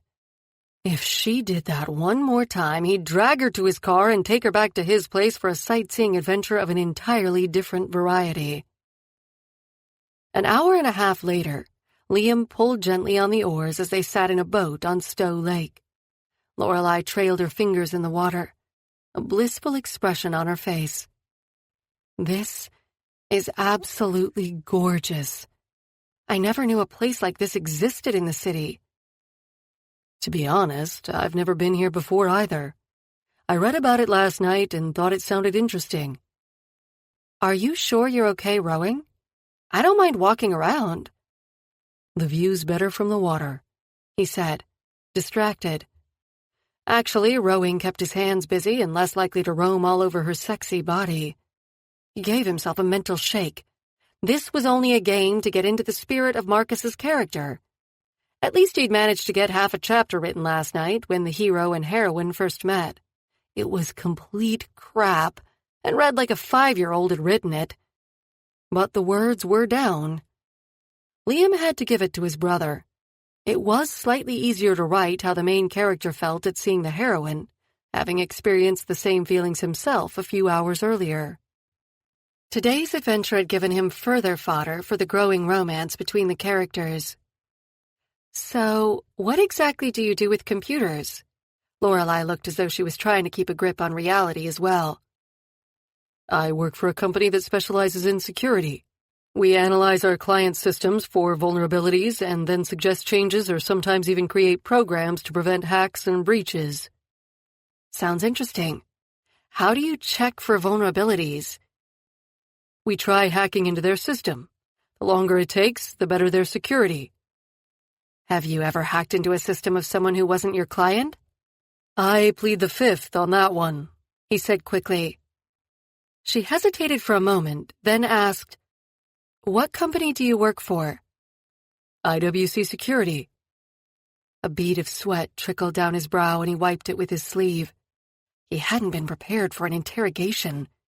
Although this is probably what most people talked about at the start of a relationship. Relationship. Even the word sent a shiver through him. You said last night they were mega rich. Have you been with them long? A while now. I work from home at the moment. Do you know William Manning, the CEO? Had she found him out? He darted a look at her face, but it was serene, innocent. His stomach fell to the bottom of the boat, and the trickle of perspiration turned into a torrent. He dropped the oars and splashed a bit of cold water on his arms, giving him time to answer. I've met him. He's very private, doesn't get out much. I've heard people say that when you look into his eyes, you can see lines of code scrolling across. Lorelei laughed, and the tension in his shoulders relaxed a fraction. He needed to turn this conversation away from him. What about you? What do you do? Huh? Lorelei seemed lost in thought. Oh, I'm an event director for the Happy Day charity. We arrange days out for children undergoing treatment for long-term illnesses. I organize some of the fundraising events. Sounds like satisfying work. Do you enjoy it? Yes. It can be difficult to come up with new ideas to keep the events fresh, but when I see the smiles on the kids' faces after they've had their dreams come true, then all the effort pays off. A frown creased her brow, but before he could ask what was worrying her, she shrugged her shoulders. Anyway, it's not what I really wanted to do in life. I just kind of fell into the job and discovered I had a knack for it. What do you want to do? She fiddled with her necklace, not meeting his eyes. You'll laugh if I tell you. Now I'm intrigued. I promise not to laugh. She looked him full in the face, her gorgeous green eyes wary, yet resolute. I want to be a mom, a wife and a mom. Ideally, I'd like to stay at home and care for my family. Cook, keep the house and garden, that sort of thing. I know, though, in this day and age, most wives have to earn money as well. A chill swept through him at the thought of marriage and babies. He should stop this charade right now. This was not the woman for him. His chest tightened at the longing on Lorelei's face and the wistful way she spoke.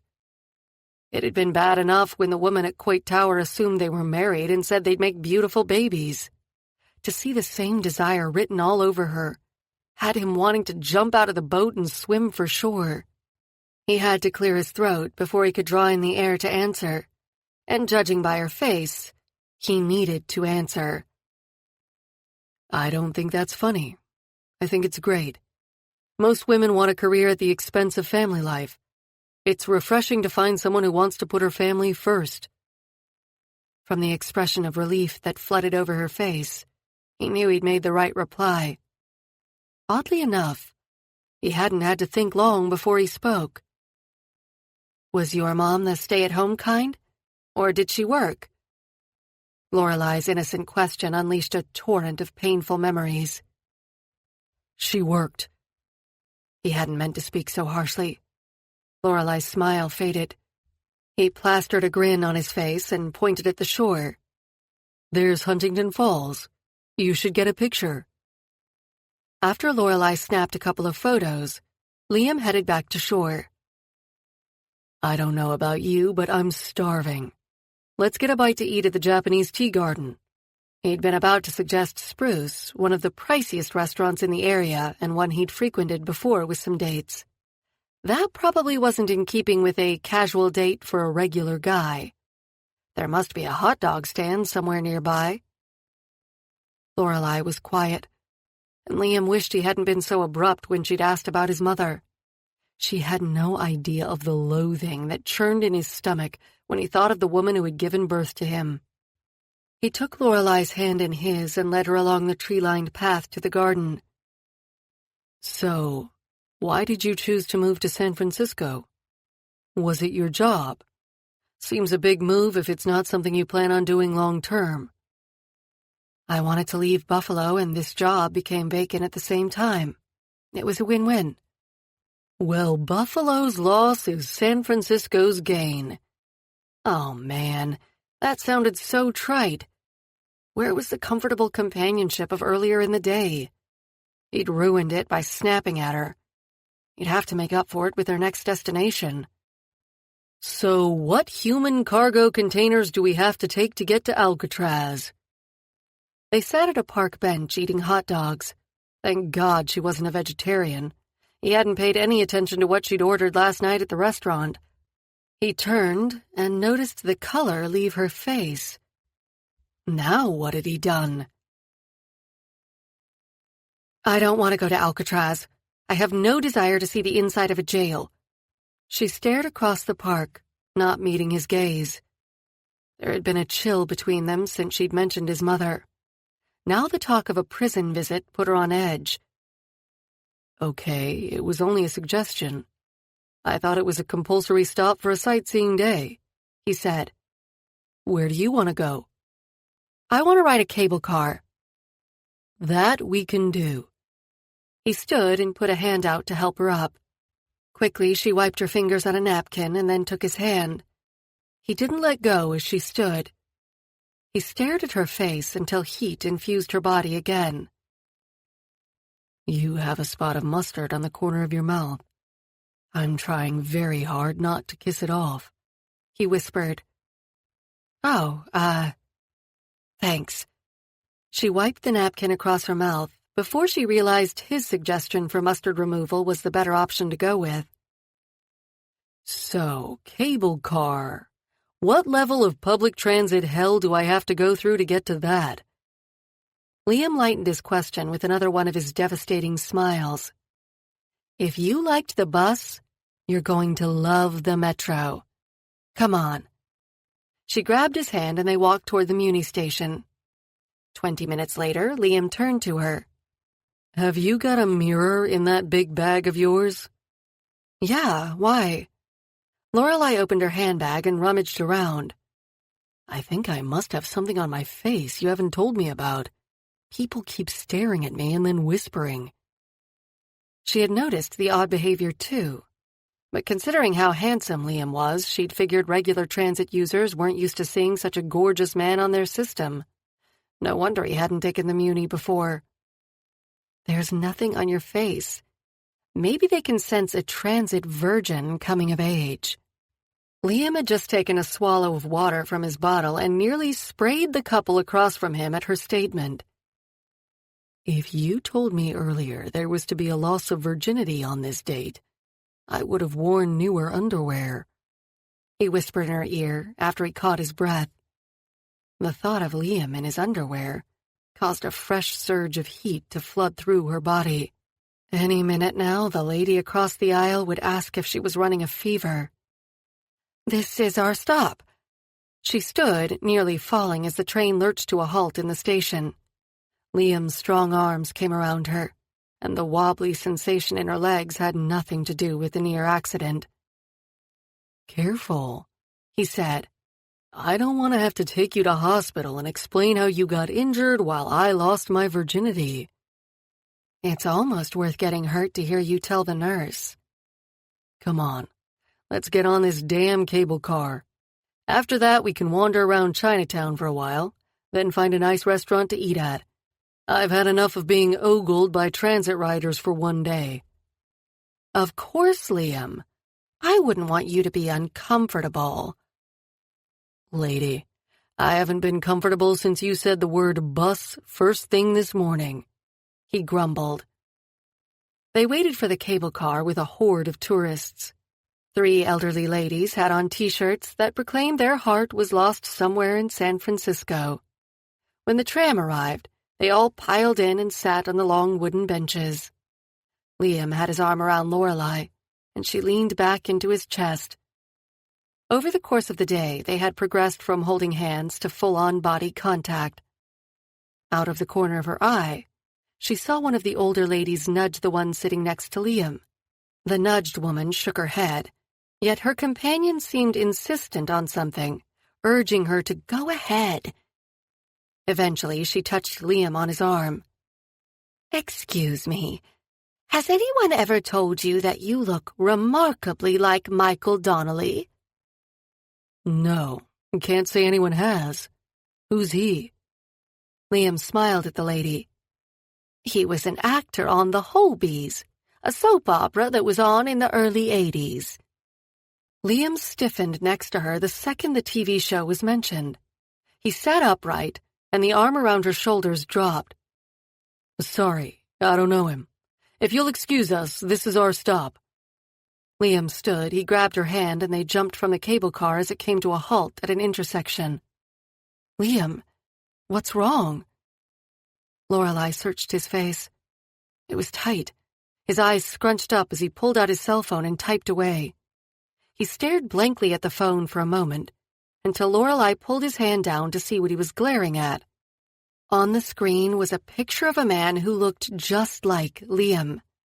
At the top of the photo was the caption, "Michael Donnelly, actor." "Shit," he said. "So that's the bastard's name." Chapter 6. Wow, he does look a lot like you. Are you related somehow? Lorelei's soft voice brought him back from the edge of the abyss. I think he's my father. You don't know who your father is? She turned her beautiful face up to his, her eyes gentle with concern. No. One word, a mountain of pain. But my mother was a makeup artist on the Holbys before I was born, so it adds up. She reached up and put her small hand on his cheek. I don't know my father either. I mean, I know who he is, and I have vague memories of him being around when I was little. He left when I was 5 years old. Her touch was causing all kinds of things to melt within him, especially the ice wall behind which he hid everything from his past. Did your parents divorce? She dropped her hand and turned away. He should let it go, yet he couldn't. Reaching for her hand, he stopped her before she stepped away. When she looked up, he put his other hand on her face as she had done to him. Her skin was so soft. A shimmer of tears and possibly shame glistened in her expressive eyes. Tell me, he said. Even as the words came out of his mouth, he regretted them. He wasn't supposed to be delving into her secrets. They were only supposed to have a superficial romance to help him write the book. The stupid thing is, my mom is still married to him. She still loves him. Where is he then? Liam was aware they were standing on the street corner, people walking past giving them sidelong glances of curiosity. 2 days ago, this would have been one of his worst nightmares. Today, for some reason, it didn't matter. What mattered was helping Lorelei deal with the emotional baggage she carried around in her heart. Lorelei took a deep breath, and the words tumbled out. He's in prison. He robbed a bank and shot and killed a guard. He's serving 25 years. My mom went back to using her maiden name, Torres. She changed mine as well, so the kids at school wouldn't put 2 and 2 together that I was the daughter of a criminal. And there was the reason she hadn't wanted to go to Alcatraz. I'm sorry, Lorelei. Sorry you had to grow up without a father to protect you. Sorry you've had to live with the worry that others would judge you by what he's done. Thank you. She pasted on a watery smile. I can't believe I told you all that. And we've only known each other less than 24 hours. I went out with Barry for a year and never told him. Liam dropped his hand from her face before the urge to kiss her became too great. He couldn't believe it had been less than a day since they'd met. He was already so comfortable with her.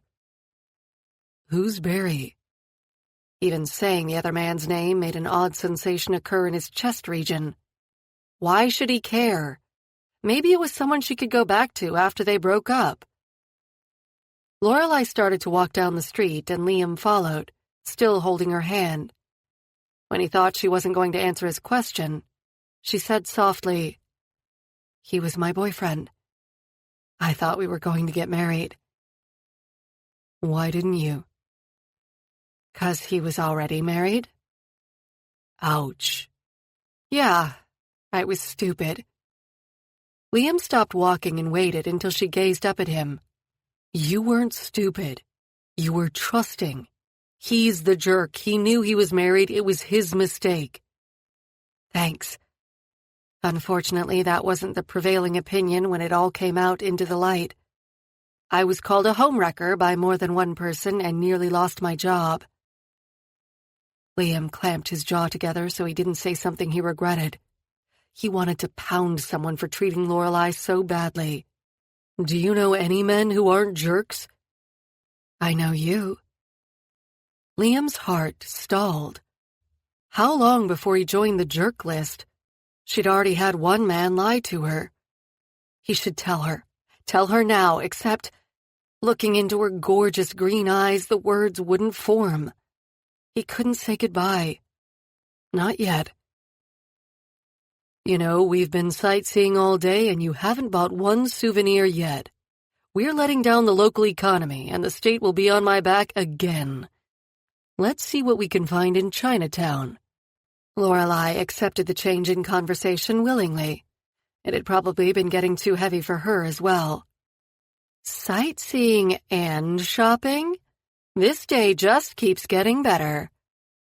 They wandered through the stores, taking turns picking out the tackiest tourist offerings.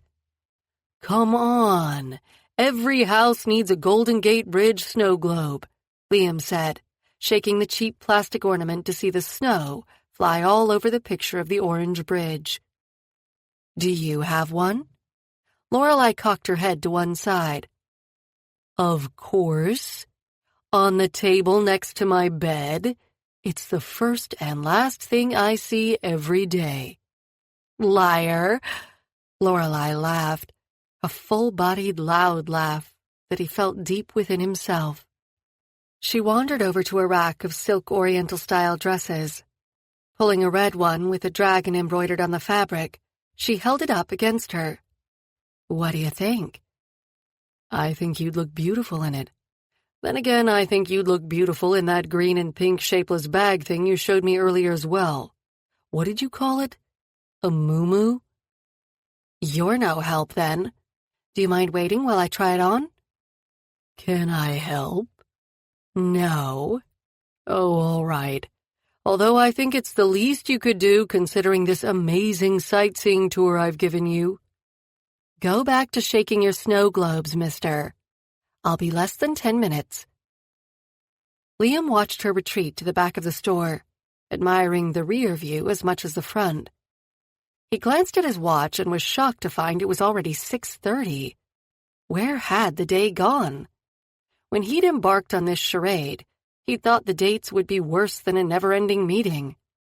Instead, he'd spent an enjoyable day with a delightful woman, and it had cost him less than a bottle of good wine. Amazing. He glanced up to see Lorelei striding toward him, the dress slung over her arm. How'd it fit? Good. I'm going to get it. I have no idea where I'll wear a red dress with a dragon emblazoned on the front. At least it will remind me of the best day I've spent in San Francisco. You'll be surprised at some of the dress codes in this city. He reached for the dress, but Lorelei wouldn't release it. No way. I'm buying it. You've paid for everything else today. If I don't pay, I'm not getting it. She looked like she might stomp her foot if he didn't give in. All right, he said. I'm buying you a snow globe, though. He picked the biggest, ugliest one on the shelf and headed toward the cashier. After paying for their purchases, they stood on the narrow, bustling sidewalk. So, they both began at once. Go ahead, Lorelei encouraged. So, where do you want to go for dinner? Oh, I thought you'd want to part here. You've given me your entire day. We don't really have to go for dinner. Besides, I've been in these clothes all day. I'd like to change first. Is that a yes to dinner if you can change? I guess so. Great. One condition, though. Oh? She raised an eyebrow. No more public transit. I'll pick you up at your place and we drive to and from the restaurant. She laughed and stuck her tongue out at him. Okay. You can drive your car. Lorelei started flinging off her clothes before her apartment door had fully finished closing. Her house phone rang as she stepped out of the shower. Wrapping a towel around her, she dashed for the bedroom extension. It was probably Liam, with some excuse as to why they couldn't meet. "Yes, hello?" She tried to put the right amount of breezy nonchalance into her voice, so when he canceled their dinner, she could pass it off as nothing important. "Where have you been? I've been calling your cell and house phone all day." "Hola, Mama. I've been out on a date, well, a sightseeing tour. It was with a man, though, so I think it counts as a date." "With the same man you were with last night?" "Yes. See, I knew that online dating thing would work." Lorelai considered telling her mother the online date had been a bust and she'd met Liam on her own. That would lead to even more questions. Questions she wasn't ready to answer just yet. "Yes, Mama, you're right. In fact, I have to go now. We're meeting for dinner." "Dinner again? Sounds serious." "It's too early to be serious," Lorelai said, as much for her own benefit as her mother's. "When can I come out and meet him?" "Madre, don't you dare." All right, but call me tomorrow or I'll be on the next plane out." "Goodbye, Mama. Te quiero." Glancing at the clock, she discovered she had only 20 minutes left before Liam arrived. She flung her towel on the floor and rummaged through the clothes on the bed, finally settling on a pair of black pants and a sparkly black top. It was casual enough if they went to a pub, and fancy enough for a decent restaurant. As she thought back on the wonderful day she'd spent with him, a sense of doubt invaded her happiness. How come he wasn't already with someone? He was perfect boyfriend material. She put her doubts aside as she touched up her makeup, grabbed a light jacket and her handbag, and raced down the stairs. Sure enough, Liam pulled up in an old gray car. The badge on the front proudly declared it a Ford. "You know, all day long I've been wondering about what kind of car you were so attached to. This wasn't it," she said as she buckled her seatbelt. "That's what you've been thinking about all day?" He turned those amazing brown eyes on her, and heat invaded her cheeks. Okay, so imagining kissing him and running her fingers through his hair was what she'd really been wondering about, but the car was an easier topic to discuss. "Yup, you seem to love your car so much. Having seen it, though, I think you must be delusional. Which would account for why he seems to like me." "Well, this isn't my car. My car, which I do love, is in the, garage. I borrowed this from a friend." "A friend lent you this?" The car didn't look like it would make it to the end of the block. "He's not a good friend," Liam added with a chuckle. "So where are we going? I didn't know what to wear. I hope this is okay." He took his eyes off the road long enough to give her a thorough inspection. "You're beautiful, as always. A friend recommended a new restaurant called Cara." "I hope it wasn't the same friend who lent you the car." "No, it was a friend with taste. He said the sunset and the view of the bridge are spectacular. He's a friend of the owner and has reserved us a prime spot on the balcony."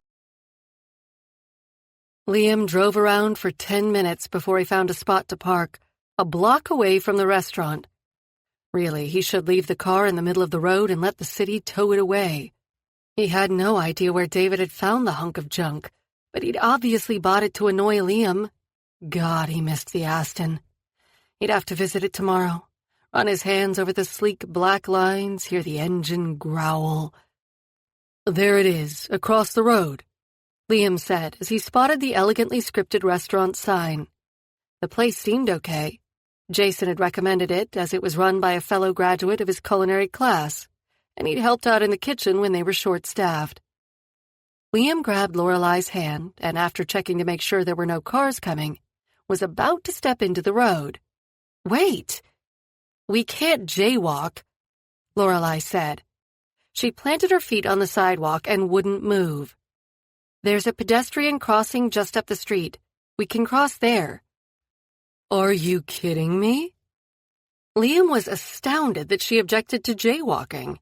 There was no traffic coming. It was safe to go. He would never put her life in jeopardy. Liam, laws are laws. You can't simply decide which ones are convenient and follow those. First, it's jaywalking. What's next, armed robbery? He opened his mouth to argue that there was no correlation between the two, but seeing the adamant flash in her eyes and her set jaw, he relented. 2 minutes to walk up the road and back again for her peace of mind was worth it. She obviously had an issue with criminal activity on any scale based on her father's actions. He sure hoped she never found out about some of his extracurricular activities, past and present. The restaurant was charming, the serving staff attentive yet discreet, and the food as good as Jason described. A Californian take on Middle Eastern-inspired dishes, it was innovative and delicious at the same time. He was pleased when Lorelai ordered a full meal, even trying some of the items he'd ordered. Used to models and their picky eating, it was refreshing to find a real woman who could appreciate food. She stirred a cube of sugar into her Turkish coffee, seeming distracted by something. Liam, can I ask you a personal question you don't have to answer? She added quickly. I guess that depends on the question. He put his cup down. His stomach knotted as he waited to hear what was on her mind. Personal questions were a minefield. It had been a fun day. He'd rather it didn't end with an explosion. Now that you have a good idea of who your father is, are you going to contact him? She stared at her cup, raising her eyes to his at the last word. Any other woman, and he'd have given her a sharp answer to mind her own business. No, he's never shown any interest in me. Why should I contact him now? I don't need him. Maybe he never knew of your existence. Oh, he knows about me, all right. When my mother told him she was pregnant, he offered to pay for an abortion. She kept me in the hopes he'd change his mind and marry her, but he didn't. And after I was born, she sued him for paternity and got an out-of-court settlement, provided she sign a confidentiality agreement never divulging his name, even to me. That's all I know, courtesy of my grandmother, who said my mother should have taken the first offer. But it's not open to discussion, Lorelai. I appreciate your concern, but I've survived without a father so far. I think I can get by the next 50 years without one as well. Should he ask whether she was going to see her father once he was released from prison? If her mother was still in love with the guy, chances were he'd be back in her life anyway. Okay, I'm sorry. I didn't mean to offend. She returned to stirring her coffee. You haven't offended. It's taken a lot of time to distance myself from my past. I don't want to open that door and let it all flood back in and swamp me again. Well, I hope one day you can let the gates open slowly, so you don't have it all so dammed up behind walls of reserve. She put a hand out and covered his on the table. Her touch, so gentle and comforting, was the most genuine emotion he'd experienced in as long as he could remember.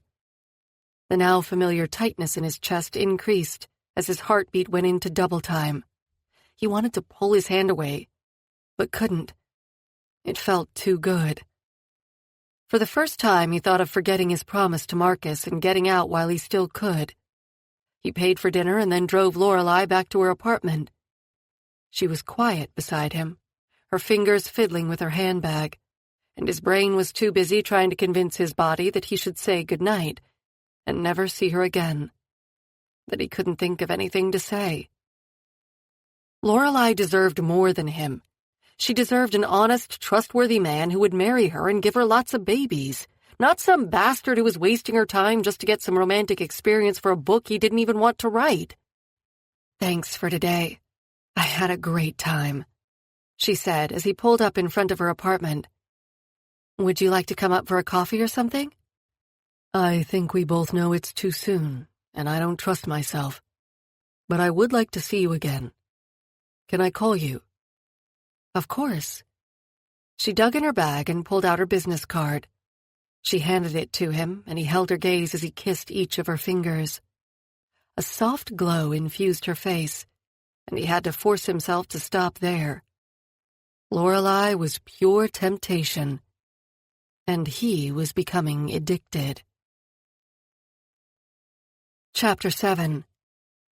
You're going out? Again? David had his arms crossed and looked like a petulant child denied a favorite toy. Didn't know I had to clear it with you first, Liam said. Besides, it's been a week since I last saw Lorelei. Yeah, but you were away on business all week, so we haven't had a chance to hang out. I thought Cal was running the company while you wrote your book. Something came up Cal couldn't handle. I'd love to discuss it with you, but it's classified. And thanks for your concern on the book. I got 4 chapters written while I was away. What he'd written was garbage, but every time he thought of quitting, Marcus's face would haunt him, and he'd type some more. You only got back this morning. I thought we'd go see the new James Bond film tonight. Remember what they say, man. Bros before, don't even finish that sentence. Liam shook his head. What are you? A jealous girlfriend? Why don't you go out and get yourself a woman? Then you won't have to hang around here all the time. Yeah, like I can just pick up a woman at a bar. I'm not you. Feel free to get off my sofa and use some of the gym equipment in the next room. The number for my personal trainer is on the corkboard in there. I'm sure he can help you. Whatever, David said. So, this is your 3rd date.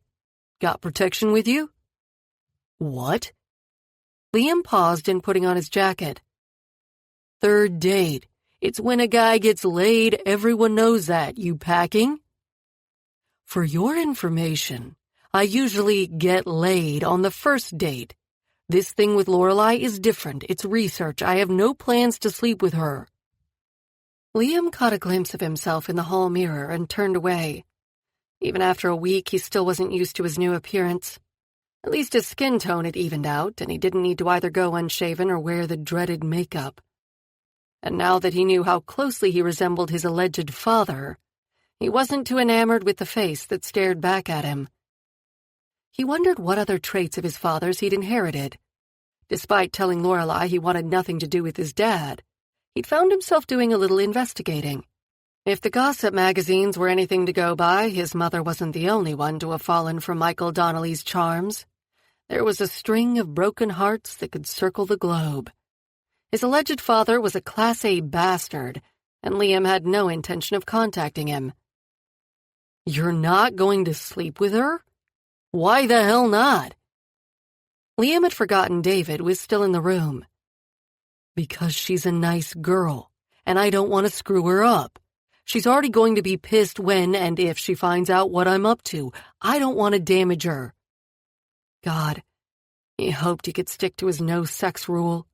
Every night the past week when he'd gone to bed, he'd imagined Lorelei there next to him. He grabbed a handful of peanut M&Ms and headed out the door. Lorelei stared at the clock on her mantel, watching the second hand tick off the minutes until Liam showed up. It had been a long week without seeing him. When he'd called on Sunday morning to say he had to go out of town on business, she'd been deflated, sure she'd never hear from him again.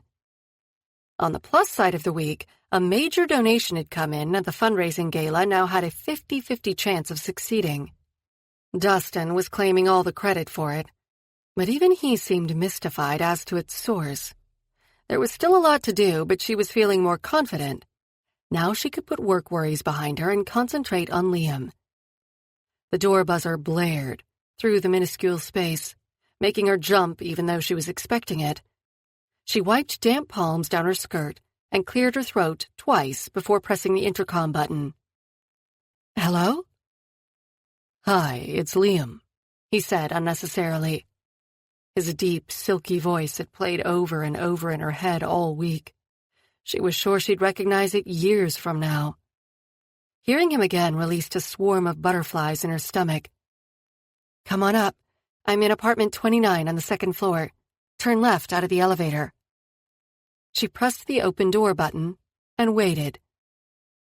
Lorelei so wanted to open the door and stick her head out and watch him exit the elevator, but forced herself to stay inside. Checking her makeup again in the mirror by the door, she pursed her lips and air-kissed her reflection. Mandy had convinced her to buy a more dramatic shade of lipstick, and she was amazed at how luscious it made her lips appear. Lips she hoped would soon tempt Liam. She jumped again when he knocked on the door. Head, heart, then body, she repeated under her breath. Taking 2 deep breaths to try to calm her thudding heart, she opened the door. He stood in the hallway, a leather jacket hooked on one finger and flung over his shoulder. A cream button-down shirt and dark brown pants completed his outfit. His eyes raked her up and down, and she was sure he could see her heart pounding in her chest. "Hi," the word came out as a squeak. "You look good enough to eat," he said. His voice was husky, as though he too was battling a raging inferno inside him. Lorelei stepped back to allow him to enter, and as soon as the door closed behind him, she leaned forward and put her hands on his chest. He dropped his jacket on the floor and put his arms around her. Without waiting for him to decide whether he was going to kiss her or not, she stood on tiptoe and pressed her lips to his. The hands at her waist tightened, and he pulled her closer. She slid her hands up his chest and around the back of his head, threading her fingers through his thick hair. She dragged in a deep breath before she passed out from the myriad sensations that were bombarding her brain. His spicy aftershave tingled her nostrils, sending shivers coursing through her body. A simple kiss had never affected her so deeply. When his tongue slipped into her mouth, she thought she'd faint from the heat it was generating inside her. One of his hands slid lower, cupping her bottom. He pulled her up and into him, and she could feel his arousal press against her. She tried to drag in another breath, but her throat was thick. Wrenching her mouth from his, she tried again to get a breath. Her chest tightened and she couldn't fill her lungs. Liam's lips were trailing kisses down her neck and shoulder, leaving a path of tingling flesh. She tried to swallow to ease the constriction in her throat. It wouldn't go away. Her tongue began to swell and black spots swam before her eyes. Either Liam was one hell of a kisser, or she was having an anaphylactic reaction. She struggled in his arms and he pulled back. His chest was heaving in time with hers, but at least he seemed able to breathe. "Can't breathe," she managed to gasp out. Panic surged within her. She pulled out of his arms and stumbled to the kitchen. "Lorelei, what's happening? What's wrong?" Liam's voice sounded far away. The black dots were converging, and she could feel herself begin to lose consciousness. She struggled to take another breath. The rasping sound from her chest terrified her. "EpiPen bag." She slumped to the floor so when she did pass out, she wouldn't have so far to fall. As if from a long distance, she could hear Liam dump out the bag she'd left on the counter. He rushed back to her side with her EpiPen in hand. Where do I inject it?" She touched her outer thigh and felt the stab of the needle piercing her skin. "Stay with me, sweetheart. Stay with me." The medicine flooded through her body, and her first tentative breath was quickly followed by several more, each becoming easier. Liam left her side for a second before returning with his phone clutched to his ear.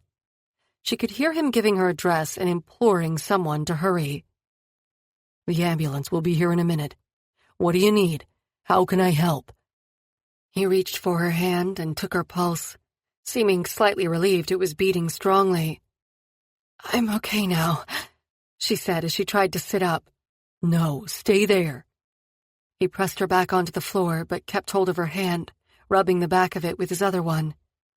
The fog was beginning to lift from her brain. This wasn't how she'd imagined the evening going. In any scenario where they ended up on the floor of her kitchen, there were far fewer clothes involved.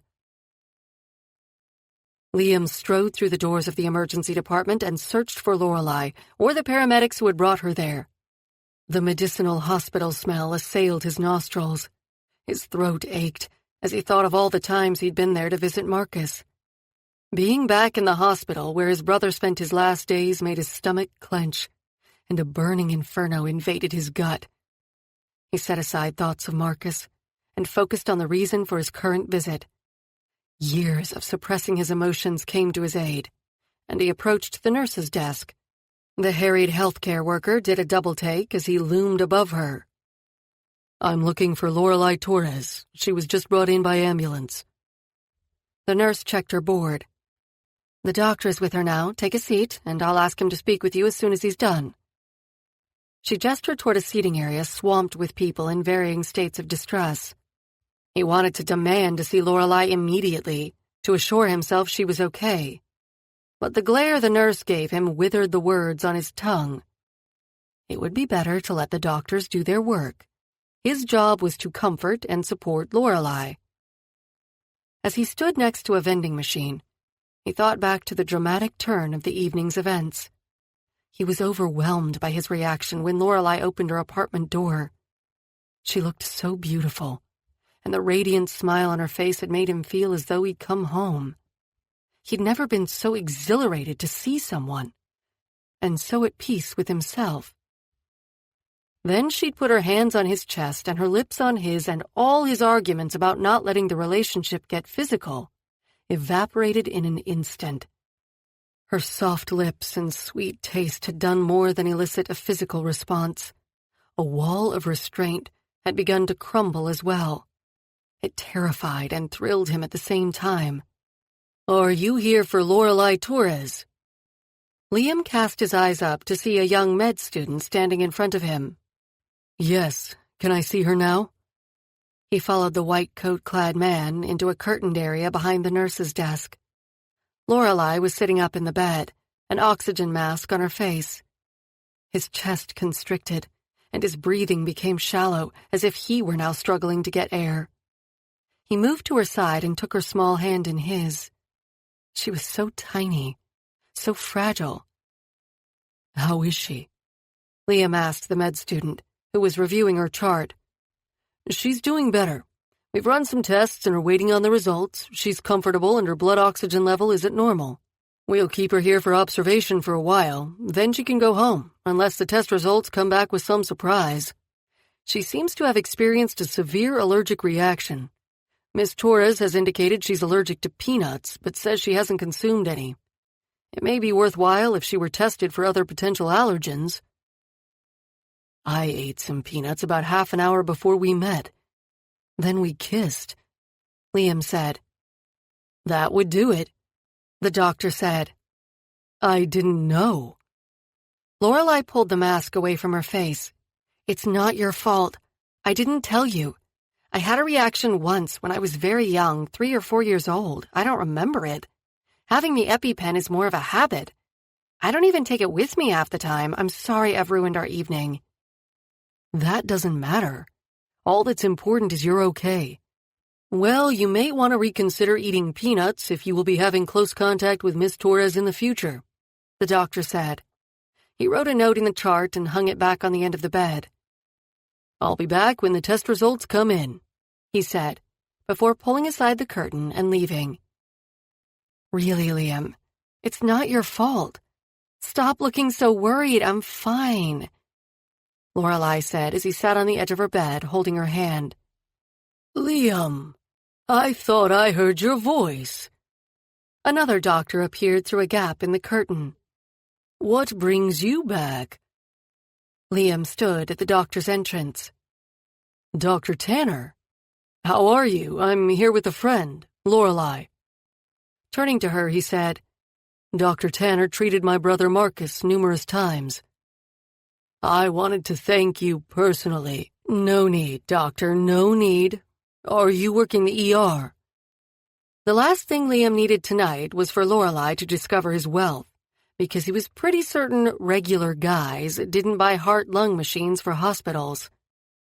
"No, but one of my patients was recently brought in by ambulance." The doctor's eyes flickered between the two of them. "Well, it's good to see you. I'll let you get on."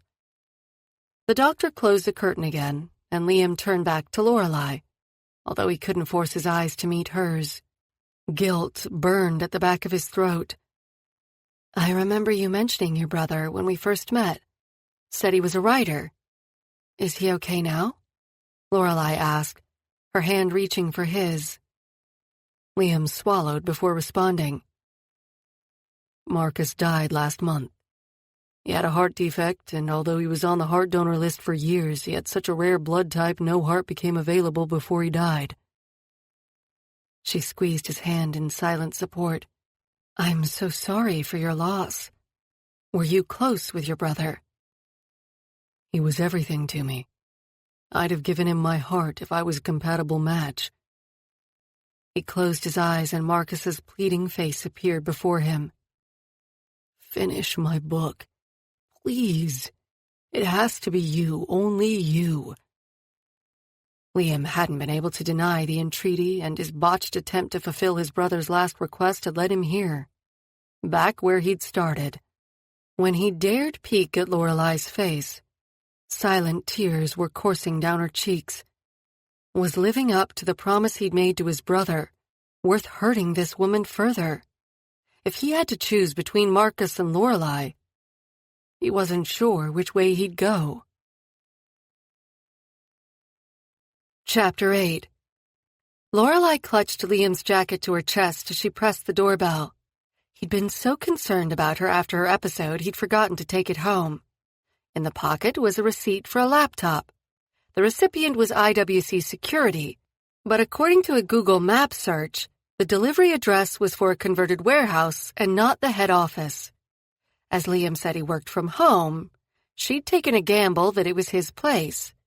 For all she knew, she could be calling on a client. She wasn't quite sure how she would explain her presence if that was the case, but hopefully something would come to mind. And if it was Liam's place, at the very least she'd know if he was married or not. Every time she thought she was getting to know him, he'd shift the conversation away from himself. What could be worse than a wife and kid? She had to know. So, with eyes closed, she pressed the doorbell.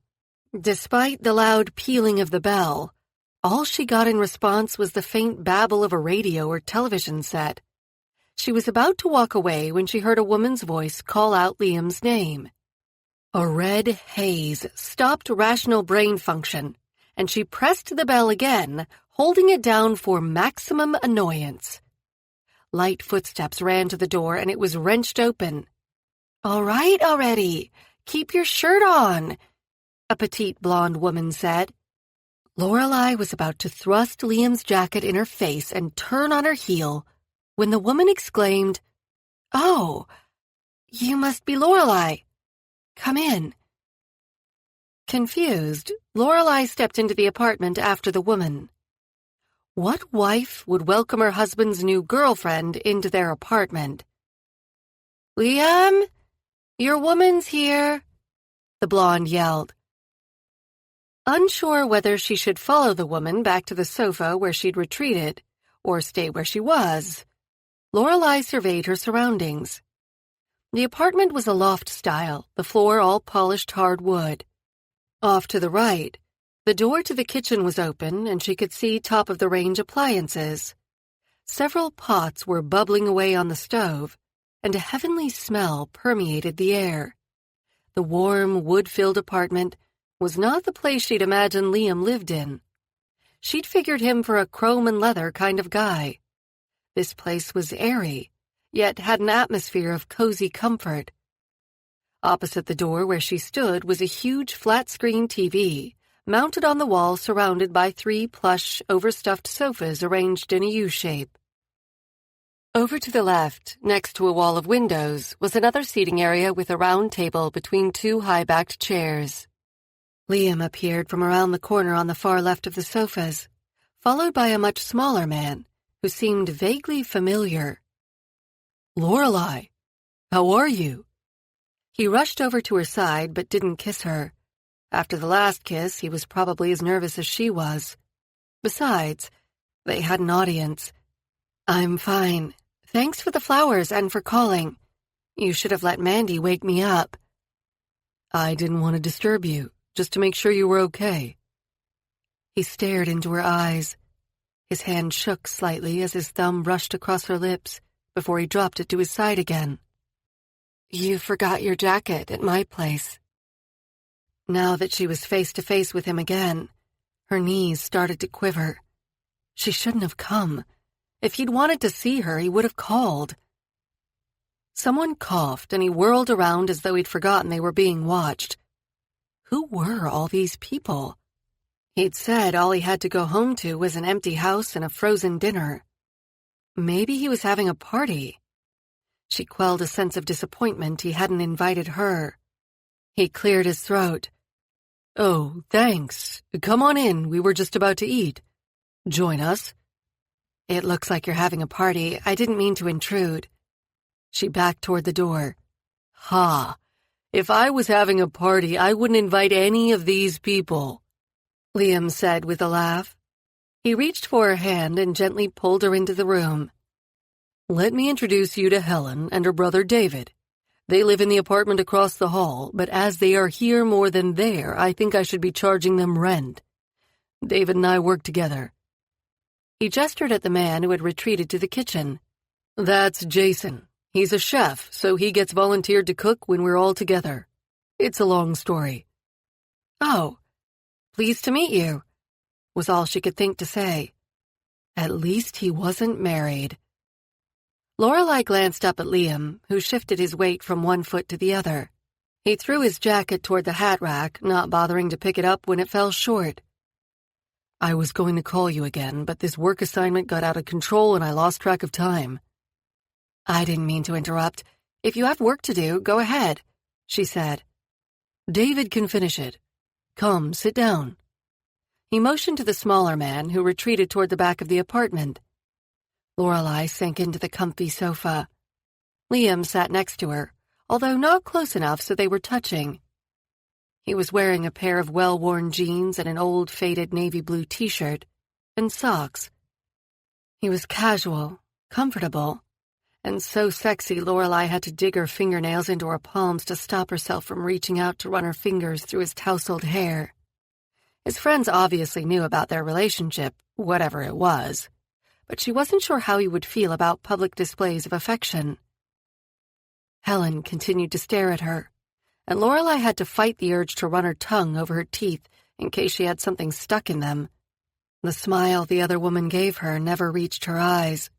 She switched her gaze to Liam, and was surprised at the intensity on his face.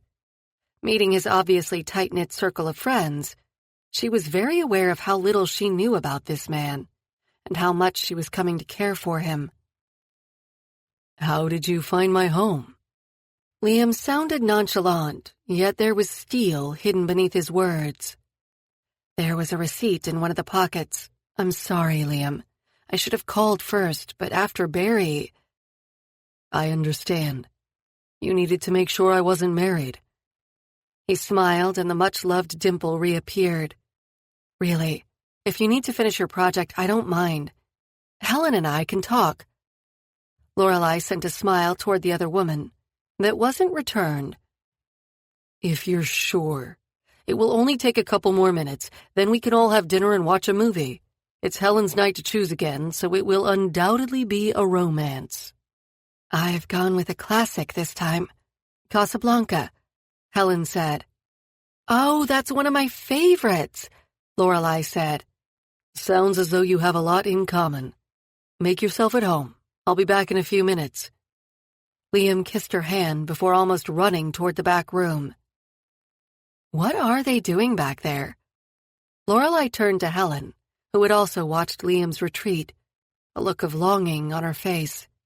"I don't know. Probably cracking into some pizza joint's computer system to send 100 pepperoni pizzas to a college dorm." Helen ran a hand over her hair. Lorelei froze.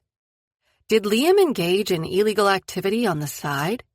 He had deflected her question as to whether he hacked into non-client systems when they were at Stowe Lake. It would be so typical of her to go from an adulterous boyfriend to a criminal one. She stared at Helen to see if she was joking, but there was no smile on her face. Still, IWC Security was a prestigious company. Would they hire people who hadn't passed a rigorous background check? Maybe she should consider requiring that before she agreed to go out with someone. Helen cleared her throat, and Lorelei realized she'd been staring. Self-consciously, Helen ran her hand again over her stringy blonde hair, which seemed to want to fly away. With a good haircut, it could be rather attractive. She had nice blue eyes, but were hidden under bushy eyebrows and thick-rimmed glasses. In a blind rage when she'd first opened the door, Lorelei hadn't noticed her figure. However, with the baggy gray sweatshirt and formless brown sweatpants she wore, it was probably a moot point. Is that the kind of thing they do often? Lorelei struggled to keep her tone bright and breezy. Her job was already on shaky ground. Another bad boyfriend and she'd be out of work. I really wouldn't know. If you'll excuse me, I need to get something. Helen raced across the room and out another door, which shut behind her with a definite thud. What the hell's she doing here? David asked. Shush, she'll hear you. Her last boyfriend hid the fact that he was married. She obviously wanted to make sure I wasn't. Liam tried to concentrate on the monitor, but he kept waiting for Lorelei to storm in and demand to know who he was and what he was doing. His stomach felt like he'd swallowed a bag of rocks. Ha! A wife would be the least of your worries. Just behave yourself. Play along with the regular guy thing and no one gets hurt, especially you. No one gets hurt? David picked up the dating site profile photo of Lorelei that Liam had on his desk and put it against his own face. Come on, man. I need your support on this. Just play along, please.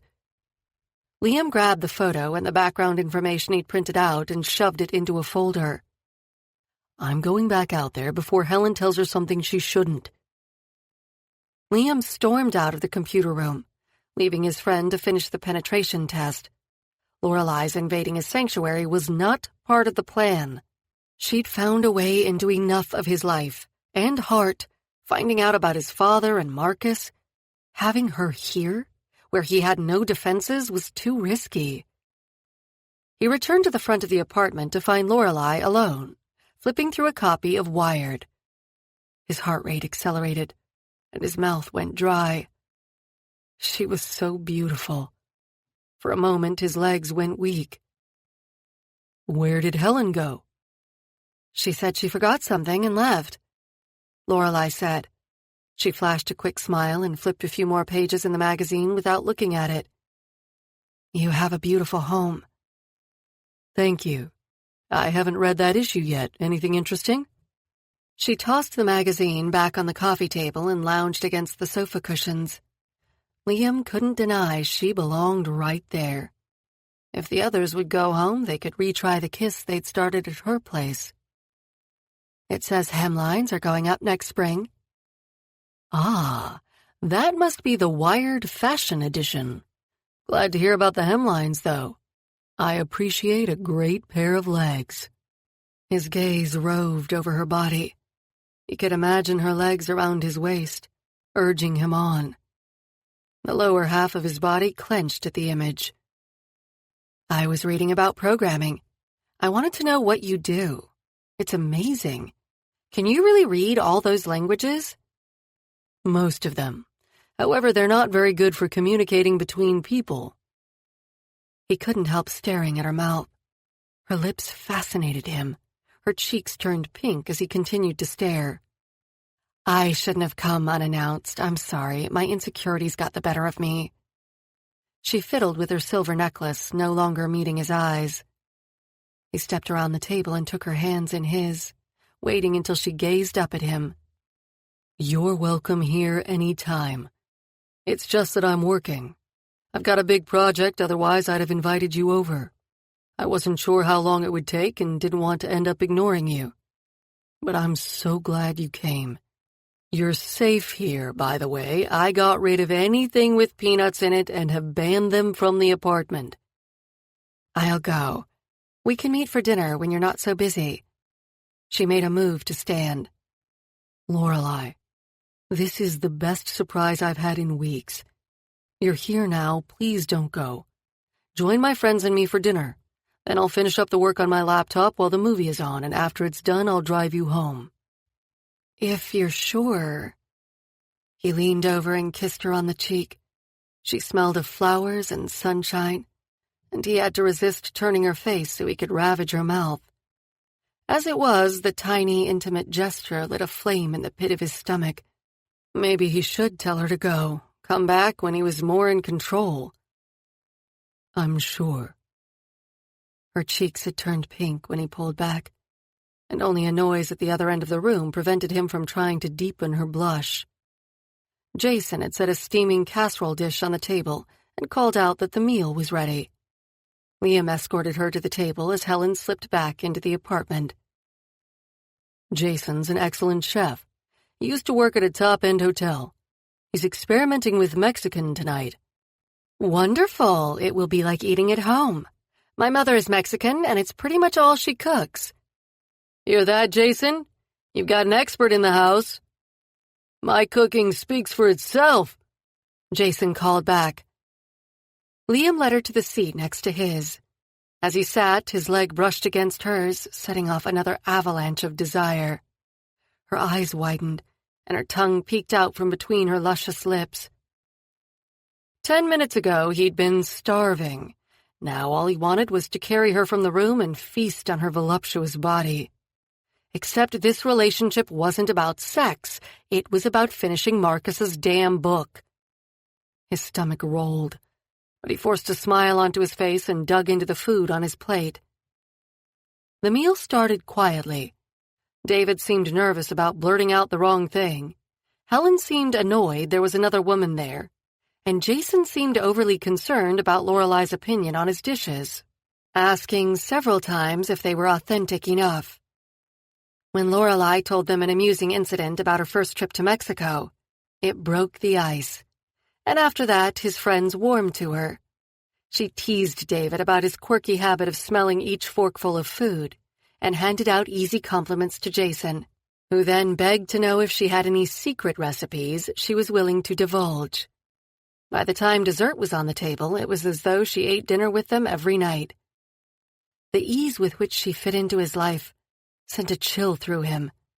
He couldn't get comfortable, because once she found out about his deception, it would be all over. Honest women like Lorelai didn't stay with frauds like him. A burning sensation in his chest made eating the last few bites of dinner impossible. "Can I help with the dishes?" she asked Jason, as David and Helen finished eating and headed to the sofas. "No, it's okay. I've got them," Jason said. "Nonsense. It will take half the time with two of us. Then you can watch the whole movie next to Helen." Amazed at the rapport Lorelai had managed to develop with the normally reserved chef in so short a time, Liam grabbed a couple of dirty dishes and followed them into the kitchen. "Thanks, Lorelai." Jason grinned at her, and the megawatt smile she gave him set Liam's teeth on edge. Liam put the dishes down on the counter with more force than he intended. The clatter caused Lorelai and Jason to jump. Was his chef flirting with his what? He clenched his jaw before he could say something he regretted. "Don't worry, Liam. Jason and I can get the dishes. Why don't you go back to your computer, and we'll call you when we're ready to watch the film?" He lingered a moment longer, watching Lorelai and Jason work together in the kitchen like an old married couple. The flame of jealousy was as intense as it was unwanted. He didn't have time for this. Liam stopped his car in front of her apartment building and shut off the engine. He wasn't driving the old Ford anymore. This was a newer model Toyota.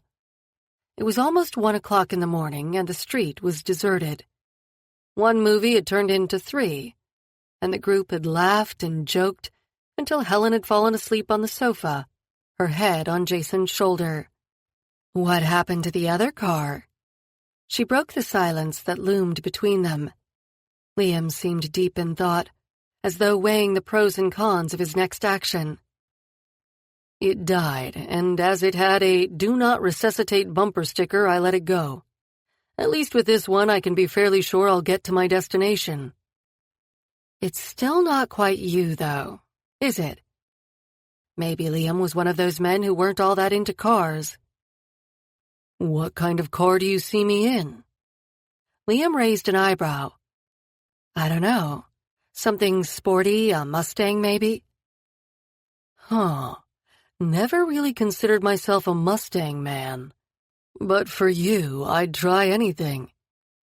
The dimple was back. God, she loved that dimple. I'd rather you were true to yourself. I've had enough lying in my past relationships to last me a lifetime, she said. The dimple disappeared.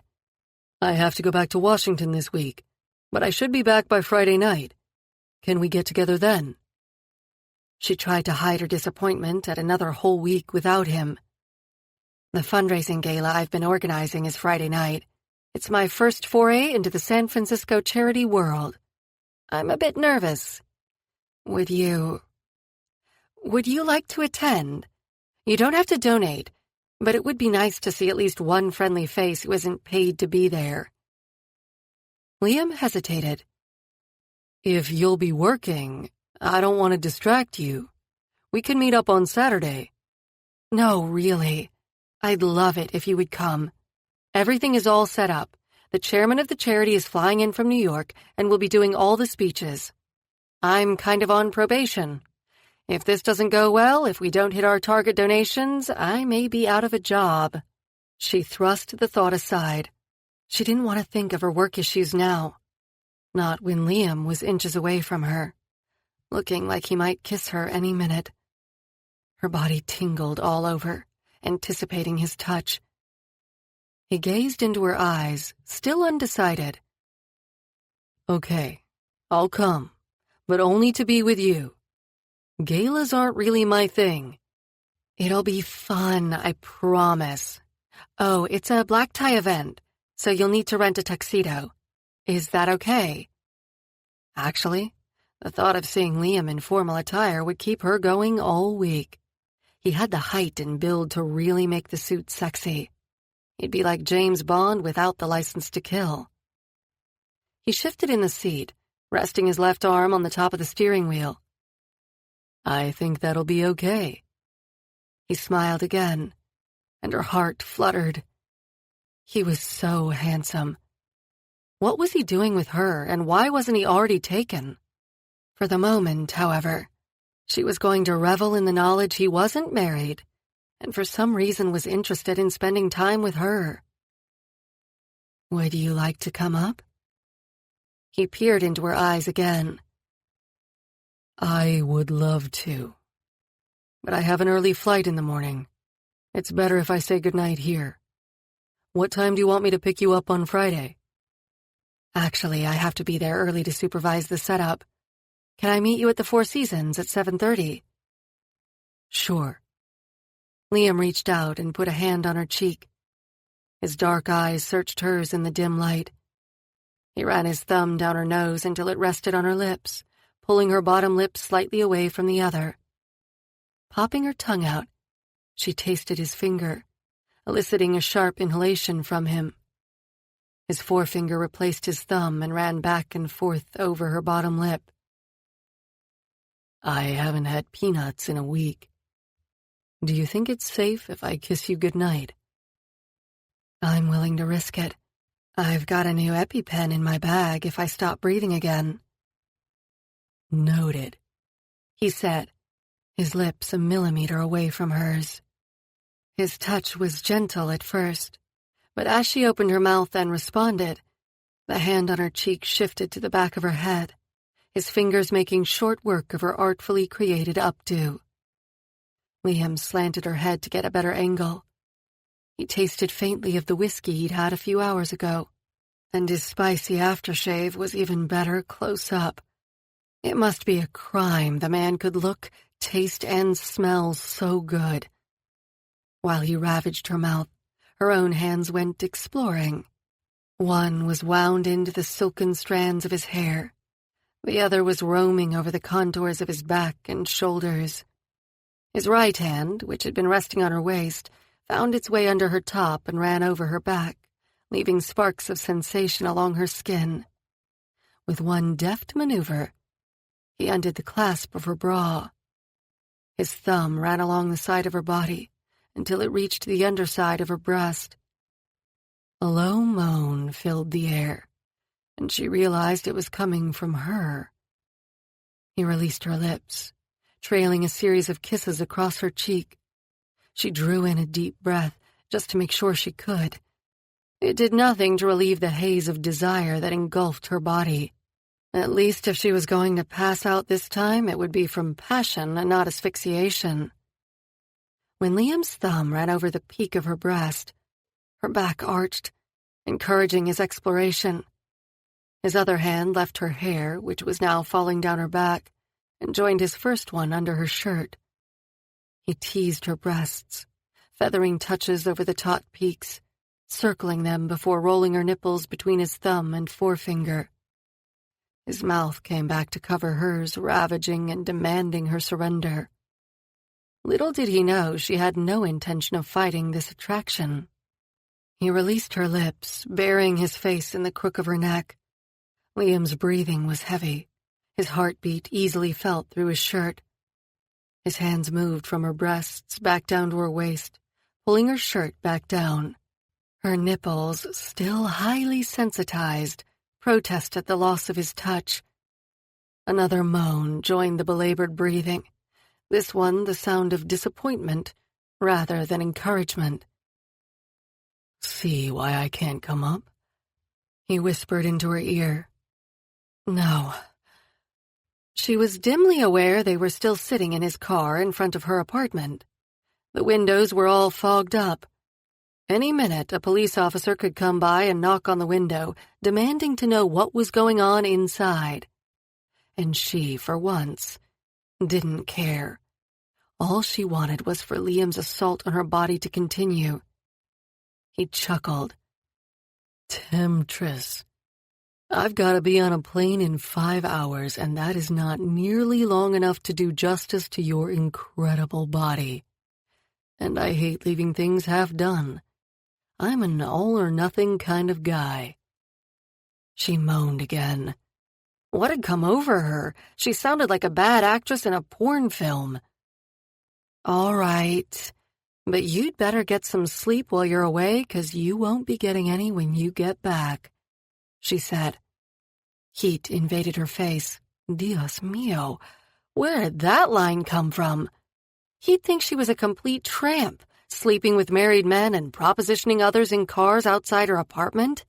Before she could stammer out some kind of retraction, Liam responded by kissing her again until she was breathless. "I'll hold you to that," he murmured when he finally sat back in his seat. "Oh, and can I make one request for next Friday?" "What's that?" Reaching around, she refastened her bra. She took Liam's retreat back to his seat as an indicator tonight's love fest had come to an end. "Wear your hair down.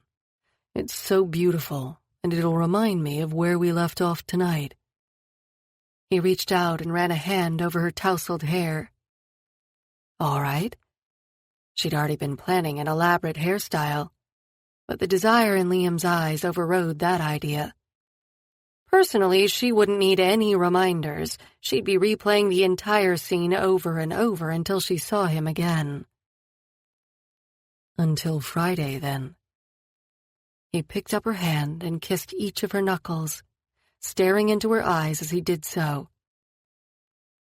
This was going to be the longest week in history. Chapter 9. Lorelei surveyed the room, pleased at its appearance. Tall crystal vases containing white roses graced each table. She'd also decided on white tablecloths and napkins.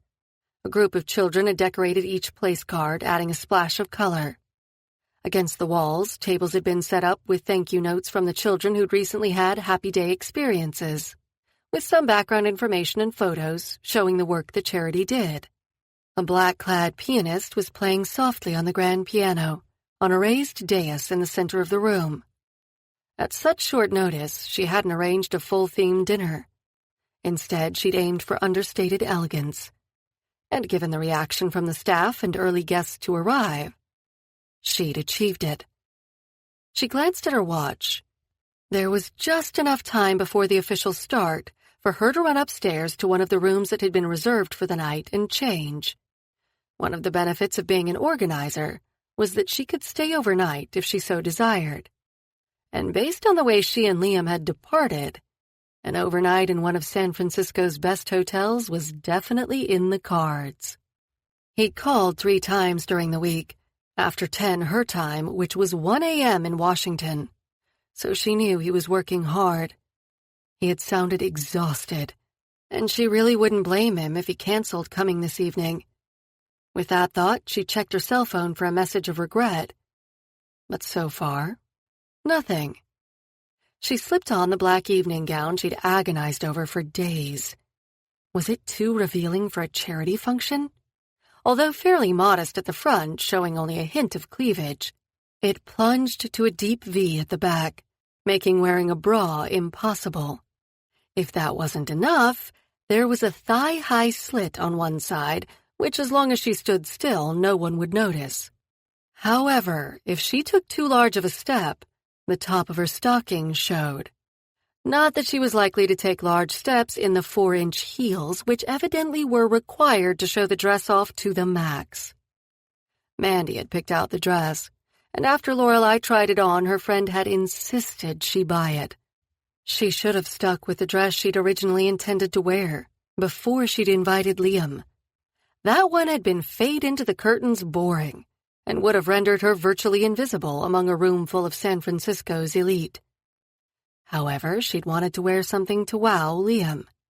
Once she'd told Mandy he was coming, her friend had whisked her off to an exclusive boutique that specialized in dresses by student designers.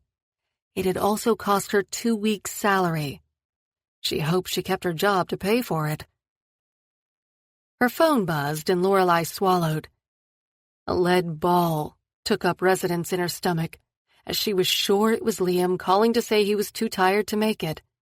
Well, they could probably have a nice quiet lunch tomorrow, or maybe she'd invite him over for dinner at her place. "Lorelai Torres," she said, not recognizing the number on the caller display.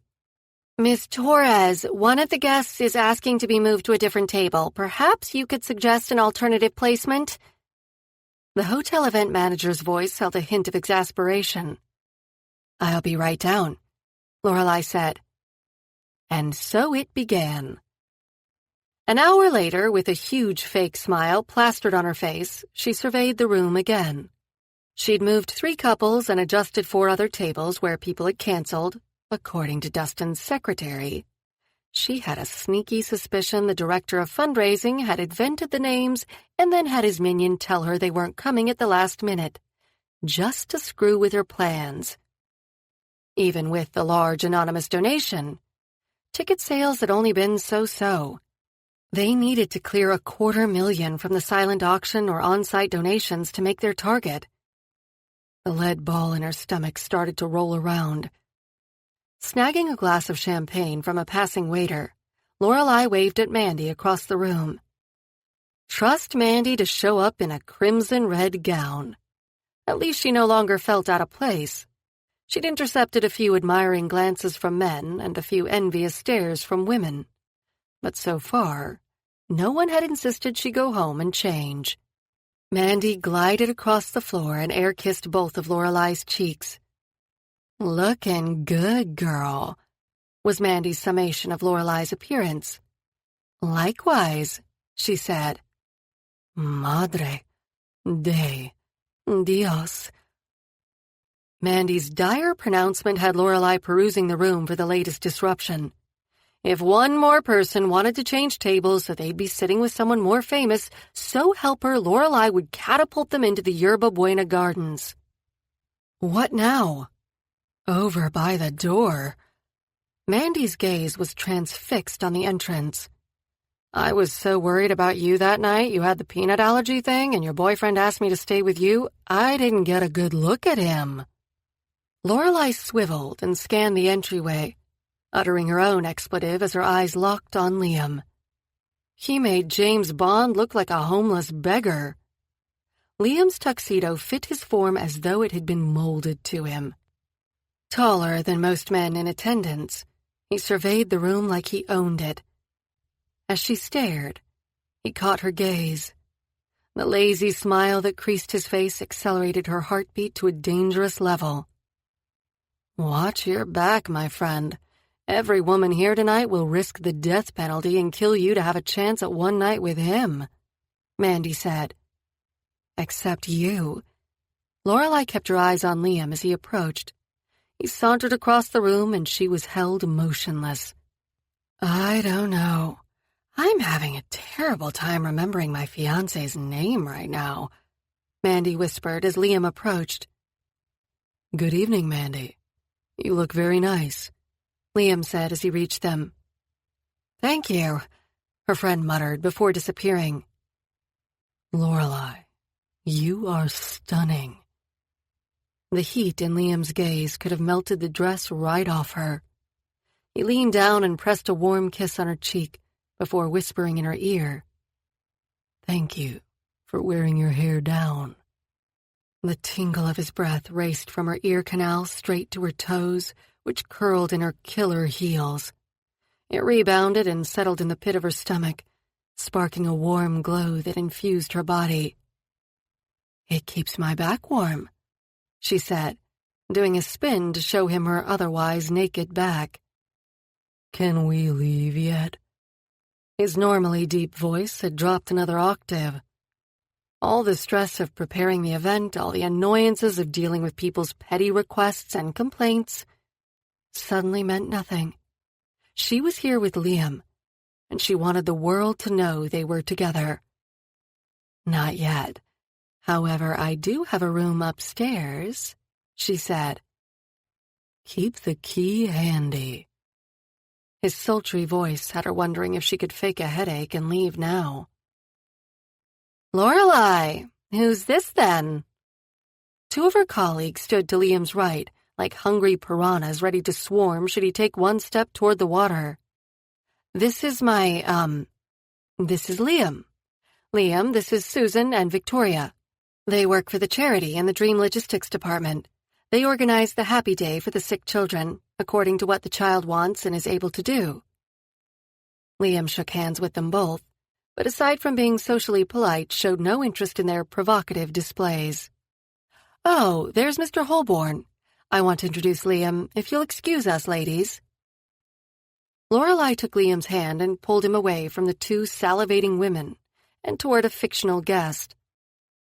The rest of the evening passed in a blur.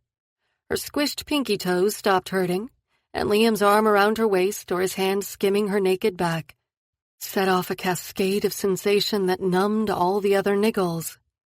People who had earlier been complaining to her now came up to offer their congratulations on a well-planned event. Liam was attentive and supportive, his arm around her when they were speaking with others, listening exclusively to her when alone. Other women tried to catch his eye or interrupt them, and although polite and friendly, he never gave a hint of wanting to be with anyone else.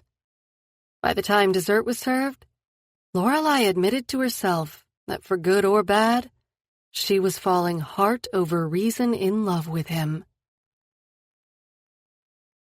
Liam shifted in his seat. The evening was interminable, and if he had to smile at one more inane comment or lame joke, he might explode. The only thing that made the whole affair bearable was Lorelai. She'd done an amazing job organizing the event, and he was pleased to see her efforts and talent were being acknowledged. But more important, thank God, no one had recognized him. Yet. A few titans of industry he knew were there, but without his longer hair, beard, and mustache, they hadn't connected him to IWC security. Besides, no one who knew him would expect him to attend a charity event for sick children. Send a donation, maybe, but actually go? It was outside his comfort zone, or at least it had been until he met Lorelai. A waiter put a plate of cake in front of him and refilled his coffee cup. He didn't want to eat anymore. He just wanted to get out of there and explore the tantalizing glimpses of skin exposed by Lorelai's dress. Reaching under the table, he ran a finger up her thigh, allowing it to go an inch beyond the slit. Encountering the lacy top of a stocking, he sucked in a breath. Damn. He shifted uncomfortably in his chair, wishing the boring chairman would shut up and let them get out of here. How long do you have to stay? He whispered in Lorelei's ear, taking the time to inhale her evocative scent. Until 11. That's when the event is scheduled to wrap up. After that, any stragglers are on their own. You can leave any time. I'm not leaving here without you. Every man in this room tonight wants to take you home. No way I'm going to give one of them the opportunity. She smiled at him, and he caught his breath. Somewhere in the past 2 weeks, things had shifted in his life. Time with Lorelei was no longer just about finishing his brother's book. The novel was 3 to 4 chapters from completion. Then he'd have to transition from regular guy Liam to himself. He only hoped Lorelei would be able to make the shift with him. He couldn't risk telling her now and altering their relationship. If she left him, he'd never finish the book, and he'd promised Marcus. Finally, the speeches were over and the waiters began clearing the last of the dishes. Lorelei's phone vibrated on the table. She picked it up and leaned toward him and whispered, "Excuse me, I need to take this." He watched her walk away, noting the number of male heads that followed her progress from the room. With the phone clutched to her ear, she seemed oblivious to the stares that accompanied her departure. How could a woman be so beautiful and so unaware of it at the same time? He was still contemplating Lorelei's lack of narcissism when a round man in an ill-fitting tuxedo occupied her chair. Liam turned to greet the newcomer, but his smile died on his lips. Sitting in Lorelei's chair was Gerald Burko, CEO of Frampton Tech. "William Manning. Not used to seeing you at these things. The evening just got interesting. My wife forces me to come. She likes to get all dressed up, and attending a charity event gives her the warm fuzzies. What are you doing here?" His mouth went dry, and he had to take a swallow of water before he could answer. "I'm here with the charity's event director. It's good to see you, Gerald. How about I get my secretary to call yours to arrange a lunch? Now's not really the time to talk business." Gerald's face fell. "I guess not. It's good to see you. I heard about your brother. You have my sympathy." "Thanks. If you'll excuse me, Lorelei is back, and I want to make sure there's no problem." Liam made a quick exit and strode toward his date, hoping she hadn't witnessed the discussion. "Everything okay?" "Yeah, the band that's supposed to play for the dancing is running late. They say their van broke down. I have a feeling it may be band speak for we're trying to sober up the drummer. They should be here in half an hour. I've asked the pianist to play again, and hopefully everyone will want to freshen up or get another drink in the interim, and no one will notice the lull in activities." "It'll be fine," Liam said. Sure enough, the majority of ladies headed for the washrooms and the gentlemen toward the bar. Liam itched to leave, but putting his arm around Lorelei, he headed toward the open doors to the terrace. Before they were halfway across the room, his phone vibrated in his pocket. "Sweetheart, my phone has been buzzing for the past half hour. Can you excuse me for a moment while I check my messages? I have to make sure the project I've been working on hasn't fallen apart." "Don't worry. I want to check the silent auction to see if we're anywhere close to our fundraising target. Go, make your calls. I'll meet you by the dance floor in a few minutes." She reached up and kissed him on the cheek before veering off to a table across the room. Liam watched her for a moment, enjoying the sway of her hips as she walked away. Another couple of hours and her hips would be moving in a different direction. His rule about no sex be damned. He was only a man. He couldn't stop the inevitable. He pulled out his phone and listened to his voicemails.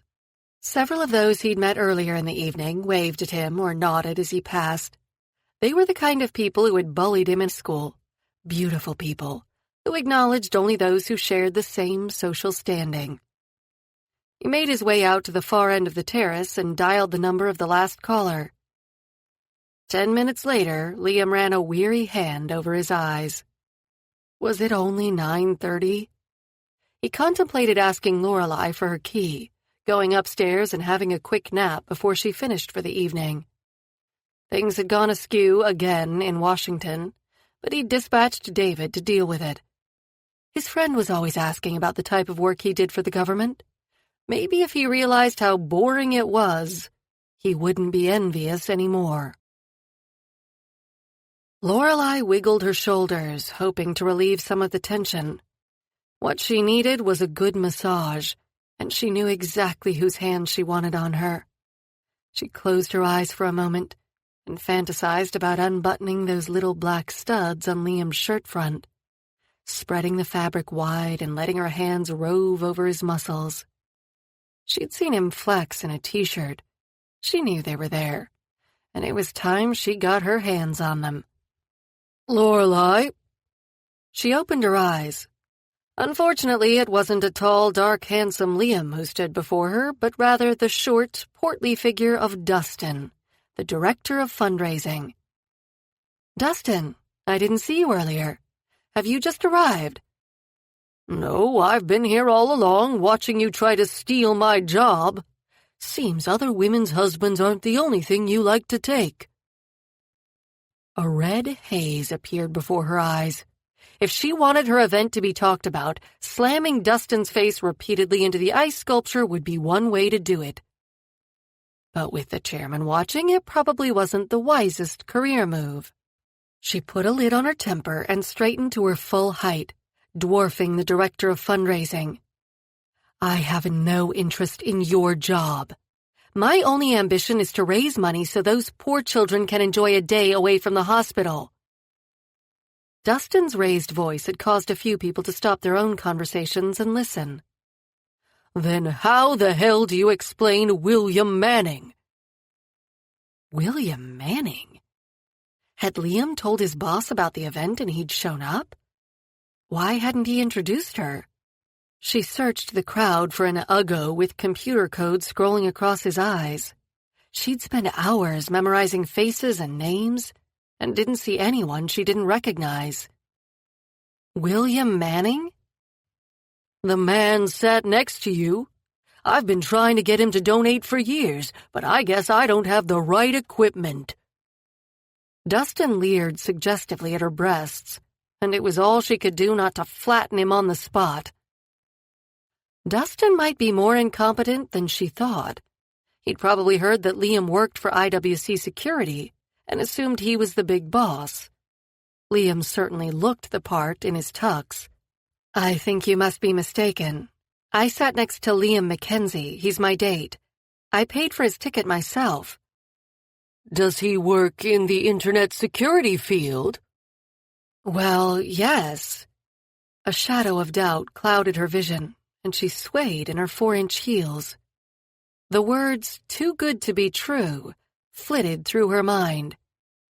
"Have you been seeing him long?" "A couple of weeks." She sucked in a deep breath, but it didn't lessen the crushing sensation in her chest. "Well, somehow you've managed to snag one of America's most reclusive billionaires." "What?" The air in her lungs whooshed out. Dustin pulled out his phone, accessed a file, and showed Lorelei a photo of Liam, with a full beard and longer hair. But Liam nonetheless. Below the picture was the caption, "William Mackenzie Manning, Chairman and CEO, IWC Security Limited." She stared at the photo for what seemed an eternity, trying to prove the face on the screen wasn't Liam's. There was no denying the eyes. The same liquid chocolate that melted her core whenever he glanced at her, looked back at her from the screen. Grabbing the phone out of Dustin's hand, she scrolled down to read the blurb below. The words "billionaire" and "genius" leaped out at her. Her stomach sank through to her knees. She glanced up to see Liam approaching. "Don't think this means you can take my job. I'll talk to him about corporate sponsorship." Dustin's voice sounded a long way away. She struggled to take a breath to ensure she wasn't having another anaphylactic reaction. It wasn't a peanut allergy restricting her airway, but her heart exploding. He'd lied to her. Played her like an idiota. "You want to talk to him about sponsorship? Then now's your chance, Lorelei said. She spun on her heel and headed in the opposite direction. As Liam re-entered the ballroom, he spotted Lorelei standing by the dance floor. Next to her, showing her his phone, was a short, round guy with a sneer on his face. Whatever they were discussing was obviously distressing her, and Liam quickened his pace. When he was 10 feet away, her eyes met his and he knew the game was up. His heart plummeted to the floor, and his stomach did a flip-flop motion sure to bring his dinner up. He'd had this feeling before. The first time was when he was 13 and the doorbell rang and 2 men in black suits and mirrored sunglasses stood at his door. The second time, when the doctor had told him there was no more hope for Marcus, and all they could do was make him comfortable until he passed. And now, watching Lorelei flee the room. "Mr. Manning, we are so excited you were able to join us this evening. It has been our pleasure to have you here." The man who had upset Lorelei stepped in front of him. One thing Liam hadn't missed pretending to be a regular guy was people fawning over him hoping to get something. "I'm here with Miss Torres as her date." He tried to keep an eye on Lorelei to see where she went. "Yes, Miss Torres. She's been a wonderful addition to our team. However, I was hoping to meet with you to discuss. Call my head of PR, Cynthia Dale. She's in charge of the company's charitable donations. Now, if you'll excuse me." Lorelei had slipped through the patio doors and he intended to go after her. At least a dozen couples were on the veranda, enjoying the warm night air. Gerald Burko and his wife waved at Liam as he passed, but he ignored them. There was a figure at the far end of the terrace, all alone. As he approached, he saw her stiffen, as though she knew who was behind her. "Lorelei," he said. He saw her shoulders tense, and a sharp stab of pain sliced through his chest. He'd hurt her. Should he just walk away before he caused more pain? She turned toward him, her face a mask of fury and agony. "Do you have any idea how I feel? The estúpido director of fundraising had to tell me who I was dating?" A flicker of hope came to life inside him. If it was only a case of embarrassment. "I'm so sorry, sweetheart. If you'll let me explain." "Explain? Explain? What is there to explain? You had your fun playing regular guy with the dim-witted charity worker. Go back to being a billionaire genius now and leave me alone." "No." He put his hand out to touch her cheek and brush away the tear that lingered on her cheekbone. She flinched, and he dropped his hand as though scalded. His mind searched for words, not his strong point. He had to make her understand. "No? What the hell's that supposed to mean?" She was becoming hysterical, the tears flowing freely now. An audience was gathering, but he didn't care. Lorelei was the only one who mattered. "It means that now that I've found you, I'm not letting you go. I can't. Please, Lorelei, hear me out." The anguish in his tone must have found a way through a chink in her anger, because her glare faltered. The pain was still there, though, and it cut through him to know he'd hurt her. "If you're going to give me some sob story about being a misunderstood billionaire, then save it. I don't have the time. I need to see if the band has shown up." She made a move to pass him, and he put his hand out to touch her arm. She stopped and glowered at him, brushing her cheeks with the back of her hand. "When Marcus died, it made me examine my life. I realized how shallow and superficial my past relationships had been. Then I met you. I didn't want my money or position to come between us, and, as pathetic as it may seem, I needed to know that you liked me for me, and not my money or what it could do for your career. I was going to tell you, but we were having so much fun just being us. I knew things would change once you knew. Is that what you think? That if I knew you were rich, I'd hit you up for a donation?" She took a deep breath, and he braced himself for whatever she may say next. "I told you I hated lies in a relationship. You should have told me yourself, and not waited till a maldito fundraising director accused me of poaching his prospect. He latched on to her last statement. See what I mean about people always wanting things from me? You're different, Lorelei. All you've ever done is give. You're so special. Please, please give me another chance. Let me show you how wonderful we could be together. He reached his hand up to cradle her cheek, and this time she didn't move away. You told me you'd met William Manning. You lied to me. You made a fool of me. I never meant to hurt you. I'm sorry, and I certainly never meant to make a fool of you.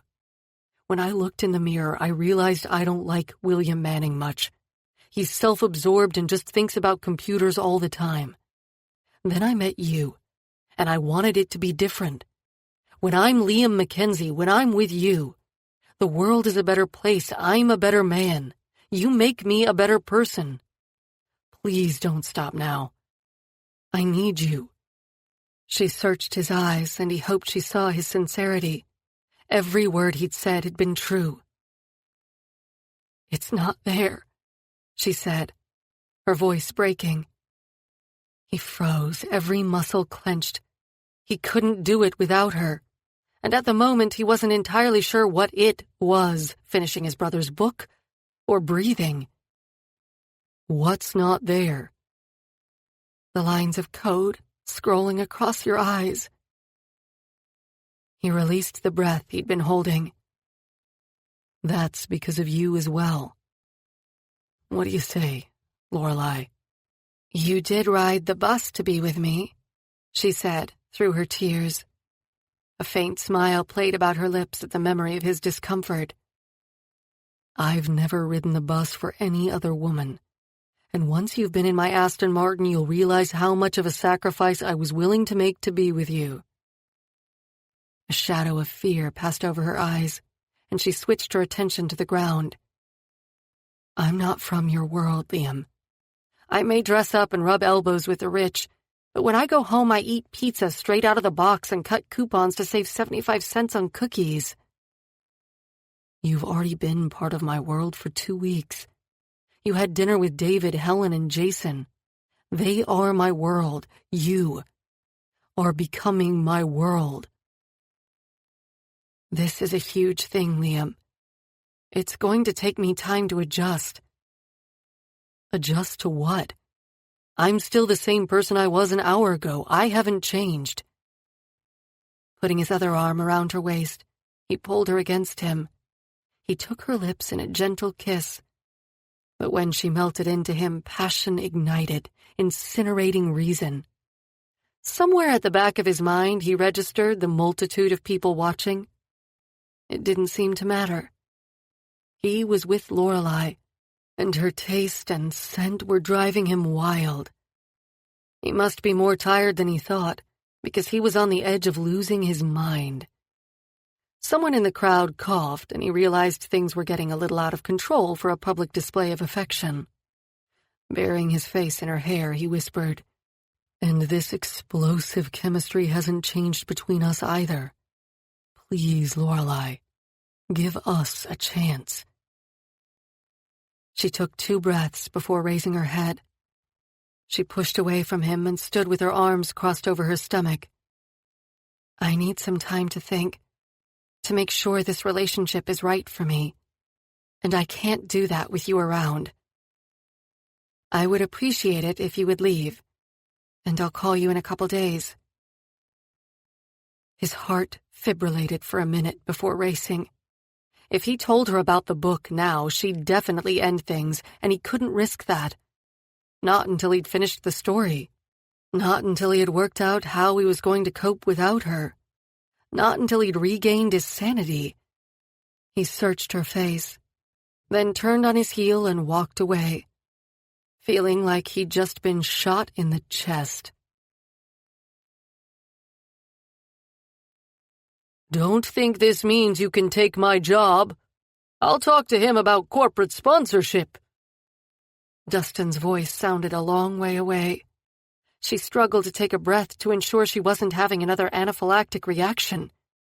It wasn't a peanut allergy restricting her airway, but her heart exploding. He'd lied to her. Played her like an idiota. You want to talk to him about sponsorship? Then now's your chance, Lorelai said. She spun on her heel and headed in the opposite direction. As Liam re-entered the ballroom, he spotted Lorelai standing by the dance floor. Next to her, showing her his phone, was a short, round guy with a sneer on his face. Whatever they were discussing was obviously distressing her, and Liam quickened his pace. When he was 10 feet away, her eyes met his and he knew the game was up. His heart plummeted to the floor, and his stomach did a flip-flop motion sure to bring his dinner up. He'd had this feeling before. The first time was when he was 13 and the doorbell rang and 2 men in black suits and mirrored sunglasses stood at his door. The second time, when the doctor had told him there was no more hope for Marcus, and all they could do was make him comfortable until he passed. And now, watching Lorelai flee the room. "Mr. Manning, we are so excited you were able to join us this evening. It has been our pleasure to have you here." The man who had upset Lorelai stepped in front of him. One thing Liam hadn't missed pretending to be a regular guy was people fawning over him hoping to get something. "I'm here with Miss Torres as her date." He tried to keep an eye on Lorelai to see where she went. "Yes, Miss Torres. She's been a wonderful addition to our team. However, I was hoping to meet with you to discuss. Call my head of PR, Cynthia Dale. She's in charge of the company's charitable donations. Now, if you'll excuse me." Lorelai had slipped through the patio doors and he intended to go after her. At least a dozen couples were on the veranda, enjoying the warm night air. Gerald Burko and his wife waved at Liam as he passed, but he ignored them. There was a figure at the far end of the terrace, all alone. As he approached, he saw her stiffen, as though she knew who was behind her. "Lorelai," he said. He saw her shoulders tense, and a sharp stab of pain sliced through his chest. He'd hurt her. Should he just walk away before he caused more pain?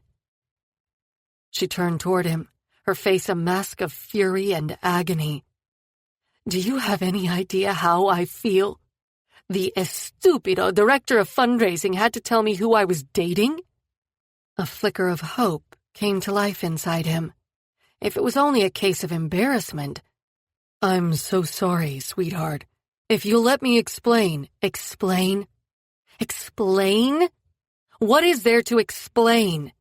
You had your fun playing regular guy with the dim-witted charity worker. Go back to being a billionaire genius now and leave me alone." "No." He put his hand out to touch her cheek and brush away the tear that lingered on her cheekbone. She flinched, and he dropped his hand as though scalded. His mind searched for words, not his strong point. He had to make her understand. "No? What the hell's that supposed to mean?" She was becoming hysterical, the tears flowing freely now. An audience was gathering, but he didn't care. Lorelai was the only one who mattered. "It means that now that I've found you, I'm not letting you go. I can't. Please, Lorelai, hear me out." The anguish in his tone must have found a way through a chink in her anger, because her glare faltered. The pain was still there, though, and it cut through him to know he'd hurt her. "If you're going to give me some sob story about being a misunderstood billionaire, then save it. I don't have the time. I need to see if the band has shown up." She made a move to pass him, and he put his hand out to touch her arm. She stopped and glowered at him, brushing her cheeks with the back of her hand. "When Marcus died, it made me examine my life. I realized how shallow and superficial my past relationships had been. Then I met you. I didn't want my money or position to come between us, and, as pathetic as it may seem, I needed to know that you liked me for me, and not my money or what it could do for your career. I was going to tell you, but we were having so much fun just being us. I knew things would change once you knew. Is that what you think? That if I knew you were rich, I'd hit you up for a donation? She took a deep breath and he braced himself for whatever she may say next. I told you I hated lies in a relationship. You should have told me yourself and not waited till a maldito fundraising director accused me of poaching his prospect. He latched on to her last statement. See what I mean about people always wanting things from me? You're different, Lorelai. All you've ever done is give. You're so special. Please, please give me another chance. Let me show you how wonderful we could be together. He reached his hand up to cradle her cheek, and this time she didn't move away. You told me you'd met William Manning. You lied to me. You made a fool of me. I never meant to hurt you. I'm sorry, and I certainly never meant to make a fool of you. When I looked in the mirror, I realized I don't like William Manning much. He's self-absorbed and just thinks about computers all the time. Then I met you, and I wanted it to be different. When I'm Liam Mackenzie, when I'm with you, the world is a better place. I'm a better man. You make me a better person. Please don't stop now. I need you. She searched his eyes, and he hoped she saw his sincerity. Every word he'd said had been true.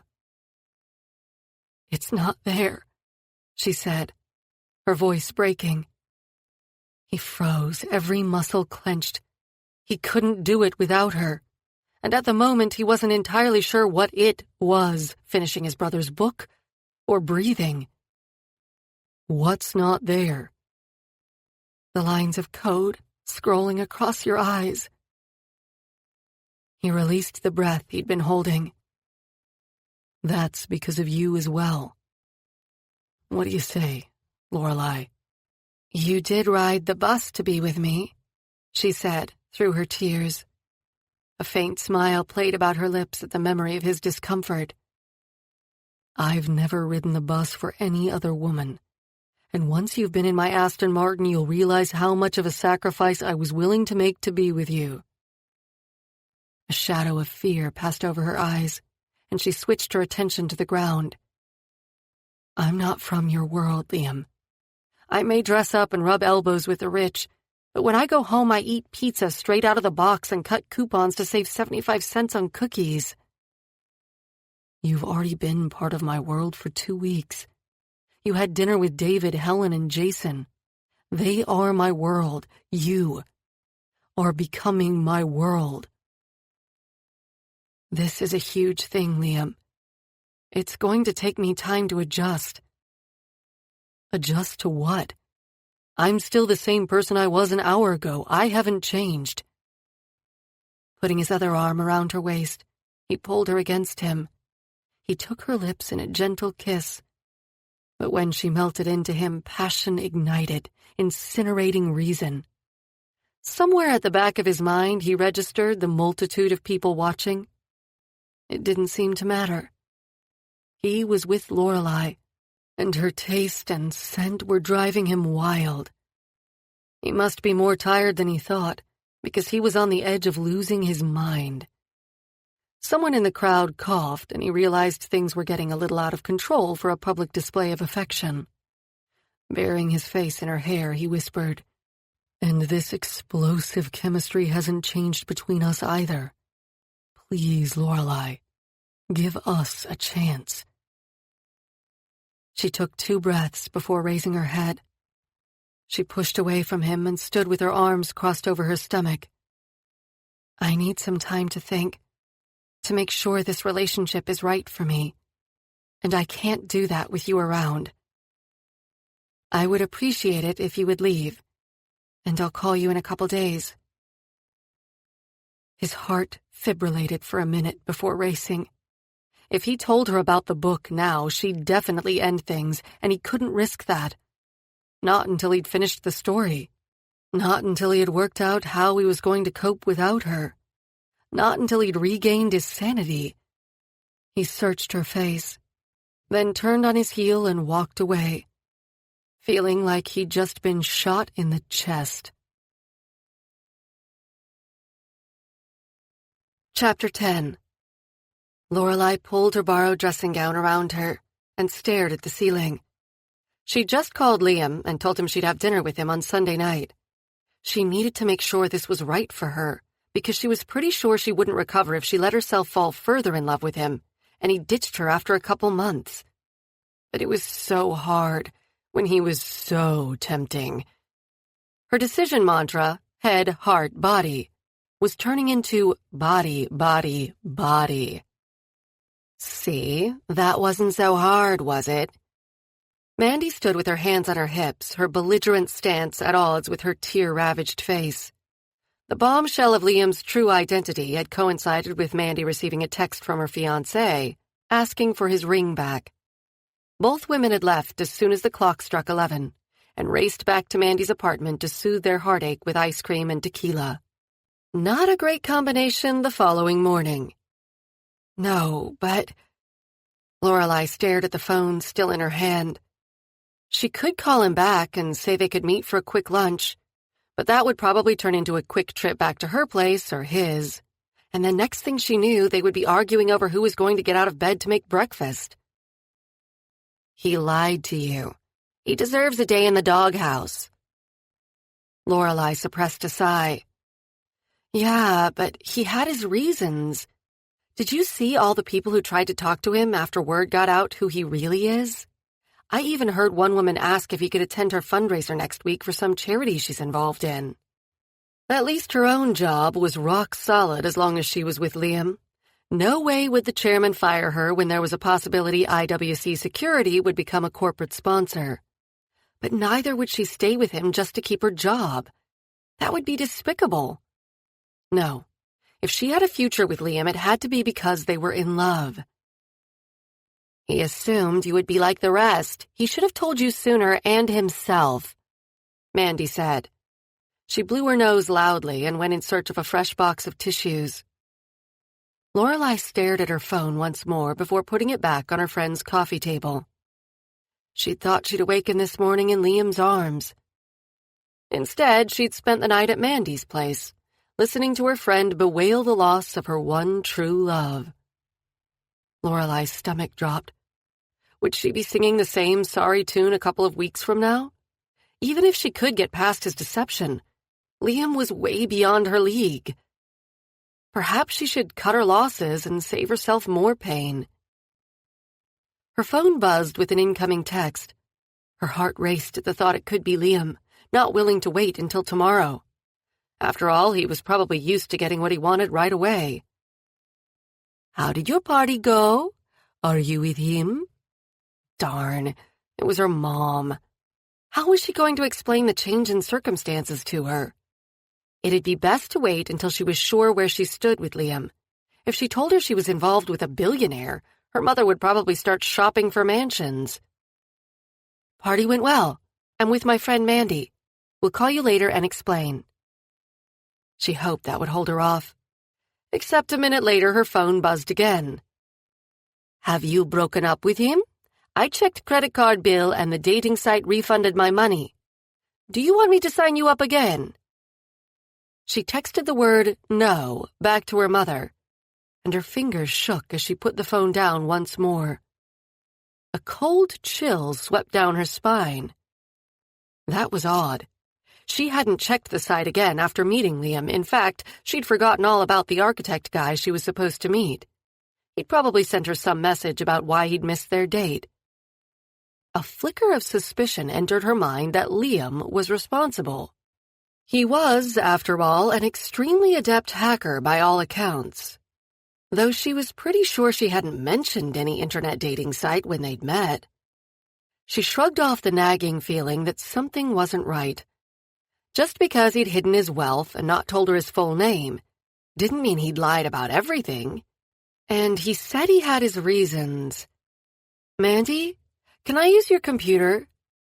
Claro, it's on the desk. Her friend appeared a moment later, a box of tissues clutched under her arm, the pockets of her dressing gown bulging with used Kleenex. Lorelai drummed her fingers on the desk while she waited for the laptop to boot up.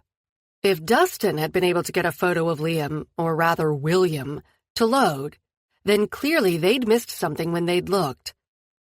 A half hour later, Mandy stood behind her, peering over her shoulder at the computer screen.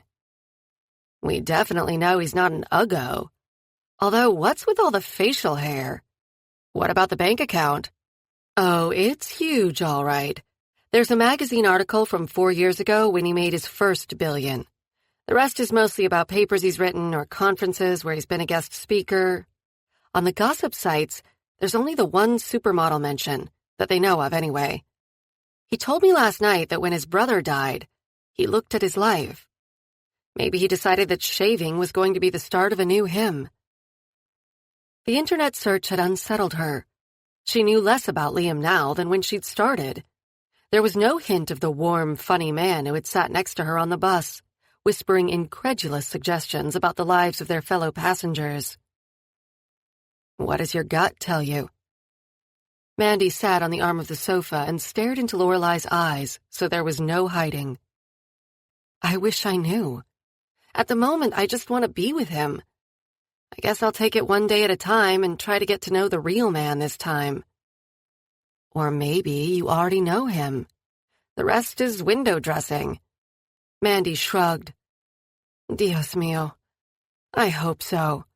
But obviously my man senses are off, or I wouldn't have gotten engaged to a dog. Want to burn more pictures of him? No. He's not worth the paper. Hey, do you have the number for that architect guy you were going to meet? And Mandy was back. Lorelai jumped a foot in the air when the door buzzer blared out Liam's arrival. She couldn't believe she was having this reaction to seeing him again. After wiping damp palms on a tea towel, she checked to make sure she hadn't dripped anything down her dress. With a shaky hand, she pressed the entry button. She glanced around the kitchen with a satisfied nod. The enchiladas she'd spent all day preparing were under the broiler, crisping the cheese. A large salad sat on the counter and a bottle of red wine waited, breathing, next to 2 large glasses. Her best dishes, the ones her mother bought her on her 18th birthday, to start her collection for when she got married, were on standby. Everything was perfect. Pasting on a smile, she waited to hear his long strides come down her hallway. Wait for him to knock. Wait for him to knock. She counted to 3, then flung open the door. Who was she kidding? She'd never had patience when she wanted something, and she wanted Liam. Badly. 2 nights with little sleep hadn't helped matters. She'd lain awake thinking of him, replaying every conversation, every touch. He'd deceived her about his name, but never really lied to her. He'd never said he wasn't rich. She'd assumed, based on his car and clothes. And she couldn't deny that despite everything, she liked him more than was possibly healthy at this stage, probably more than was healthy at any stage. She'd regret it for the rest of her life if she walked away now. She had to see if they could have a future together. Dios, she hoped they could, because she couldn't imagine any other man competing with Liam. Okay, so you couldn't wait to see him, wait to kiss him, remember last time. When he caught sight of her standing at her door, a smile creased his lips, and the dimple reappeared. Screw waiting. What had that ever gotten her? She shifted her weight from one foot to the other as he approached. Flattening herself against the wall, she took a deep breath as he crossed the threshold. He smelled of warm spice, and heat radiated up from her lower abdomen. After he closed the door, he leaned against it, watching her, his eyes roaming up and down the red dress she'd bought during their sightseeing day. Opening her mouth, nothing came out. Damn! Why was this so hard? Good evening, Miss Torres. My name is William Mackenzie Manning, but I prefer to be called Liam by my friends. I am the chairman and CEO of IWC Security. I have a net worth of approximately $2.8 billion. I own 3 houses, one in San Francisco, which you have visited, one in Russian River Valley attached to a small vineyard, and another in Antigua. I mainly drive a black Aston Martin Vanquish, but I also have a couple of other cars. He took a step closer. And recently, I've met a woman who interests me more than anyone. So I would appreciate the chance to get to know her better. Another step brought him toe-to-toe with her. Intensity exuded from his body.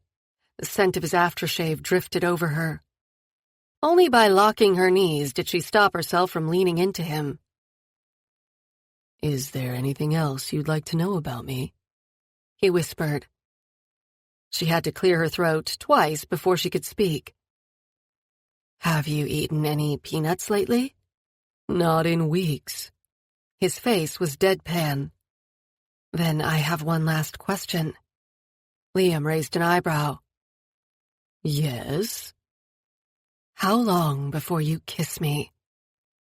He reached out and pulled the clip out of her hair, letting it tumble down before his hand slipped to her cheek, cradling it gently. As though in slow motion, his head descended, his lips parting as they approached hers. She sucked in a huge breath. "I think that can be arranged very soon," he whispered against her lips. The kiss was slow and languid. Every time she tried to increase the pace, he'd pull back slightly. His hands moved to her shoulders and stayed there, rather than threading through her hair or wandering down her back. Lorelei put her hands on his chest, feeling his heartbeat increase beneath her palm. He kissed her as though he had all the time in the world. She thrust aside her inclination to rush the moment.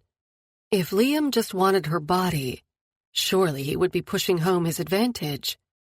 Instead, he was taking the time to make her feel special, make her feel treasured, and she loved him a little bit more for it. At last he pulled back a fraction. His lips returned to hers several times for small sips. "I know it's getting hot in here, but I think something might be burning." She sniffed. Sure enough, there was a trace of smoke in the air. "The enchiladas!" she wailed. She raced into the kitchen and pulled the smoking dish from the oven. While she stared at the blackened mess, wondering what to do next, the quiet was pierced by the shrieking of the smoke detector. "Quick, open the window," she said to Liam, who was leaning against the doorframe. He hurried to do her bidding while she grabbed the tea towel from the counter and waved it frantically, trying to dissipate the smoke. When silence was finally restored to the apartment, she flung the towel on the floor and slumped into a chair at the small table that passed for her dining room. "It's okay, sweetheart. I thought we'd go out for dinner. I want to take you someplace worthy of your beauty." Liam rubbed his hand along her shoulders before running it down the length of her hair. "I wanted to eat here, to cook for you. I don't want to go out and have everyone compare me to your other girlfriends." She kept staring at the table, not wanting to see his eyes. "No one will compare you. No one who matters. And even if they did, you'd come up tops. I don't think you realize how beautiful you are, inside and out." He sat in the opposite chair and put his hand over hers on the table. "Look at me, Lorelei." She raised tear-filled eyes to him. Her plans for tonight had gone up in smoke, literally. She'd wanted to stay here, where she was comfortable, to spend some time with Liam without wondering who was waiting in the wings ready to take her place. There must be a line of women a mile long wanting to go out with him. "I don't want to go out. I'm not dressed." "Are you kidding me? This is how you dress for eating at home." "Of course." She pushed a smile past the tears. "Well, I'm rather fond of charcoal. I'm happy to eat what you've cooked." Liam stood and walked purposefully toward the kitchen. "No, Liam, it's inedible." Lorelei followed him. He couldn't honestly mean to eat the ruined dinner. Ignoring her, he grabbed a plate off the counter. After a brief search, he found a spatula, and shattering the top layer of burned cheese, he pried a portion from the dish. "Can I serve you some?" His face was polite, his eyebrows raised as though he were inquiring about her mother's health. "Please don't eat that." Too late. He'd found a fork and already popped a morsel in his mouth. Horrified, she couldn't avert her eyes. He chewed for some time before pronouncing, "Tastes just like my mother's cooking." The dimple appeared and her heart melted. He put the plate down on the counter and strode over to where she stood, paralyzed by the doorway. Really, you didn't have to eat it. You spent hours working on that dish. I wasn't going to ignore your efforts because I distracted you at the crucial moment. What do you say we get a pizza delivered and relax on the sofa until it arrives? You read my mind. She raised her face to his, surprised at the understanding and compassion in his eyes. Yes, I did read your mind. But don't you think we should wait until after the pizza arrives to do that? Chapter 11. And he went home after you ate the pizza? You were at your place, feet from your bed, and he went home? Mandy stared at her as though she'd said she'd been abducted by aliens and taken to another planet. I know. I couldn't believe it either. Then he reminded me I told him I didn't sleep with men I'd just met, and as this was our first date, now that I knew his secret, he wasn't going to push me for a physical relationship. Lorelai couldn't quite believe Liam had left after dinner. She'd lain awake for hours, wondering what was wrong with her, why he'd gone home rather than stay with her. And that old devil self-doubt had wondered if he'd gone off to see some other woman. Girl, the man is gorgeous and rich, and he ate your burned dinner. You've got to jump his bones before the Vatican considers him for sainthood. Mandy put down her sandwich and took a long drink of her soda. And take my advice. Don't wait years once you've got his ring on your finger. Forget the white wedding, go to Vegas, get him attached to you in a way only a judge can pull you apart. I don't think we're talking marriage yet. They may not be talking about it, but she was already thinking it. She'd written Mrs. Lorelai Manning in the steam from the shower on the mirror this morning. When are you seeing him again? Tomorrow. He's asked me to take the day off work. We're going to the Russian River Valley. He's got a house there. He's got a house in Russian River? Will you adopt me once you're married? Sure. I've always wanted a sister.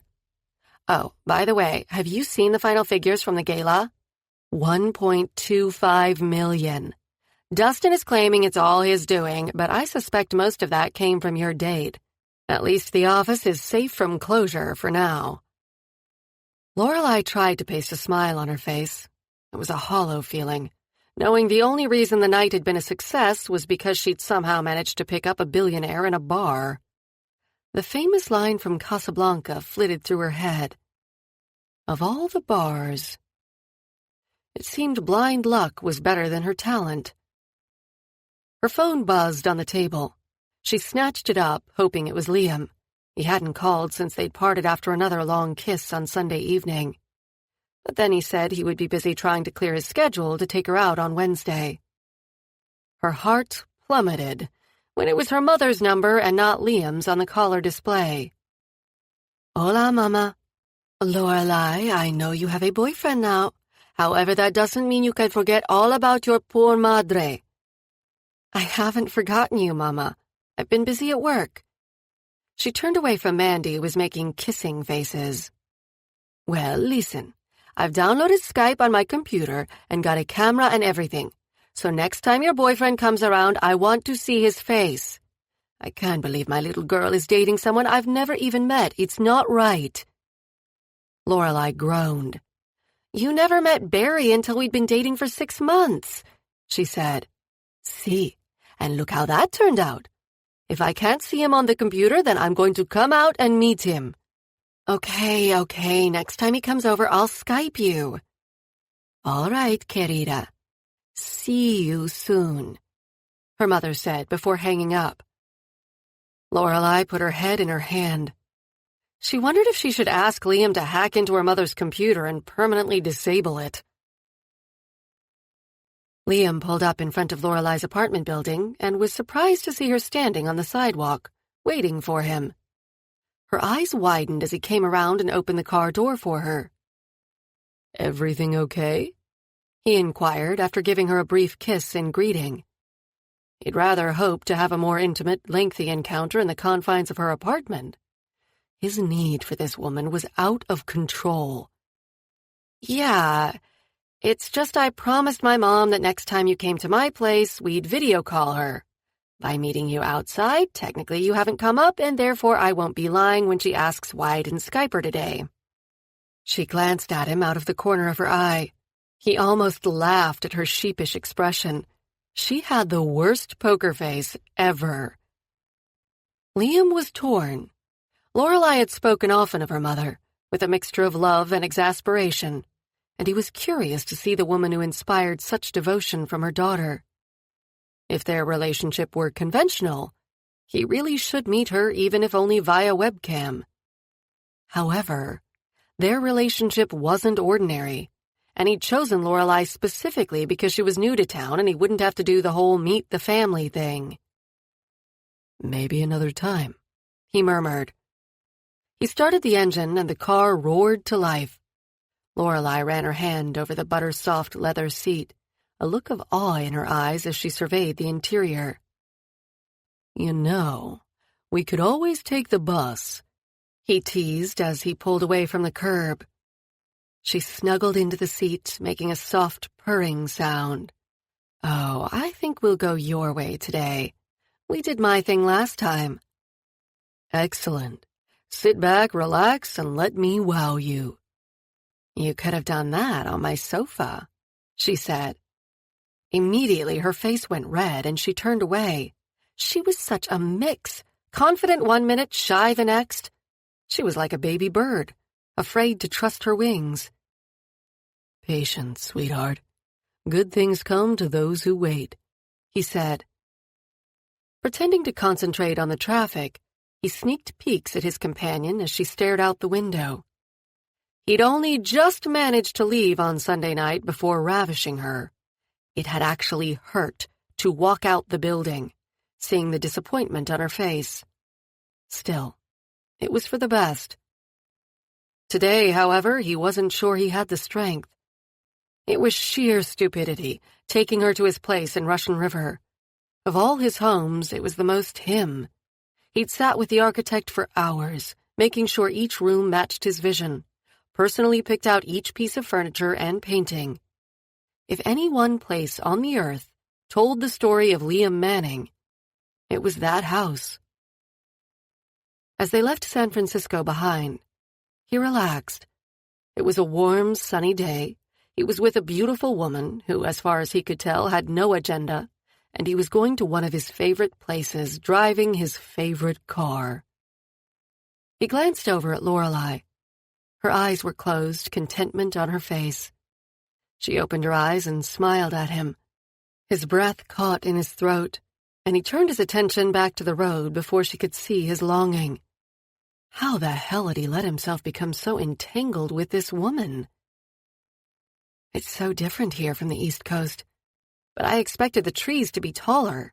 I've read about the giant Californian redwoods, and this is Old Redwood Highway.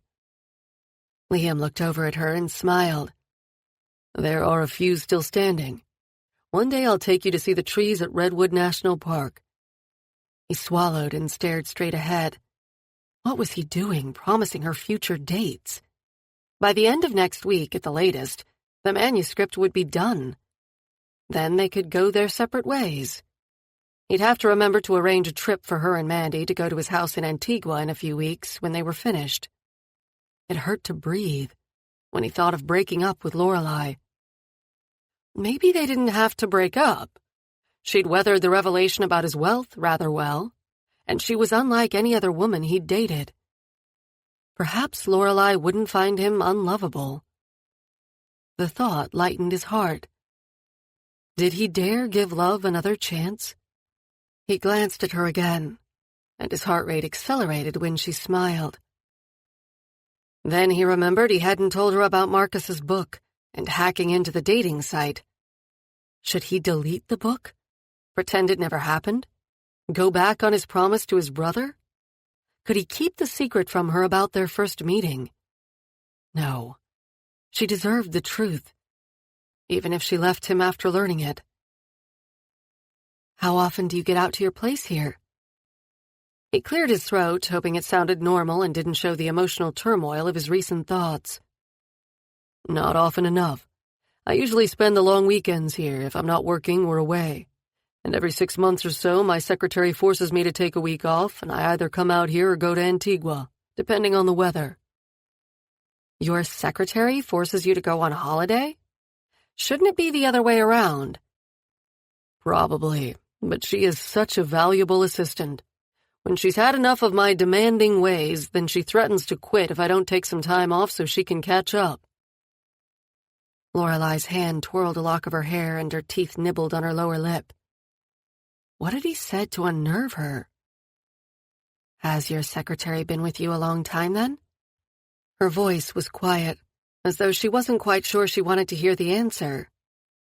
Could she be jealous? About 5 years. I dread the day when she tells me she wants to retire. Gretchen was an incredible assistant, but the thought of being physically attracted to the domineering matron made him laugh. Lorelei relaxed when she worked out that his secretary was a much older woman. Her gorgeous lips curved in a smile. He thought about pulling over and kissing her, but that wouldn't get them to Russian River. 20 minutes later, they pulled through the iron gates of his home. He stopped on the driveway when the house came into view, wanting to watch Lorelei's reaction when she first saw it. Her eyes opened wide, and her mouth formed an O before she whispered, Dios mío, that is the most beautiful house I've ever seen. Liam couldn't help the elation that filled him, or the grin that spread across his face. He hadn't realized how much he'd worried about her reaction. What did it matter whether she liked it or not? It wasn't as if she was going to be living in it. Closing his eyes for a second, he imagined driving up the tree-lined lane, except instead of stopping halfway, he'd race to the door, only to have it flung open as soon as he shut off the engine. Lorelei would stand in the doorway, a welcoming smile on her lips, and he'd feel at home. At last. He shook his head. Such imaginings weren't helping him keep focused. Glad you like it, he said after a minute. He couldn't think about the future until he told her about the book. Lorelei stood in the hallway and surveyed the room. Liam was about 10 feet away, watching her reaction. He must think her a complete hick, in awe at her first rich person's house. Except it wasn't like any rich person's house she'd seen on TV. It wasn't gold and marble, ostentatious or elaborate. The dark wood floor, cream and russet rugs, elegant artwork, and thick, luxurious pile carpets probably cost a fortune. But they didn't shout, "Look at me!" The whole place was warm, comfortable, and incredibly beautiful. She was trying so hard not to picture herself living here. A bruise was forming where she kept pinching her arm. She wondered who had helped him decorate. Some other woman who had imagined herself here? That took her back to reality with a bump. How many other women had Liam brought here? It's so beautiful, Liam. Your decorator really knew how to make a place gorgeous and comfortable at the same time. Thank you. I decorated it myself. I wanted the home I never had. Before she could ask about his childhood, he straightened abruptly and walked toward the door.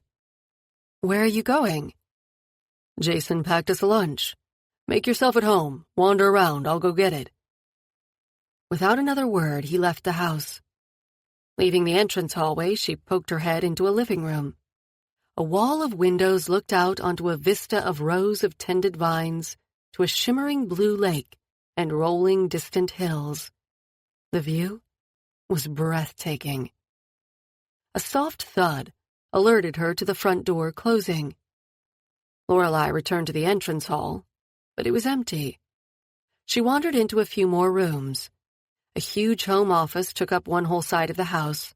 The rich mahogany furniture was surrounded by overflowing bookshelves. Running her finger along the spines of a range of books, she read the authors' names. Tolstoy, Dostoevsky, Chekhov. Never would she have thought Liam would be into Russian literature. Maybe it was set decoration. The next room she found was the kitchen. Expecting stainless steel appliances and black granite countertops, she was taken aback to find a room her abuela would be happy to cook in. Pale cream-colored cupboards and wooden countertops were set off by a soft blue paint scheme. Mismatched wooden chairs surrounded a round off-white table. A large blue bowl full of fresh fruit sat in the center.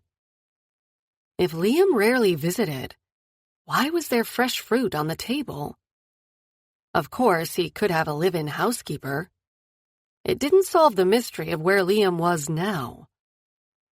She abandoned the heart of the home and wandered up the stairs.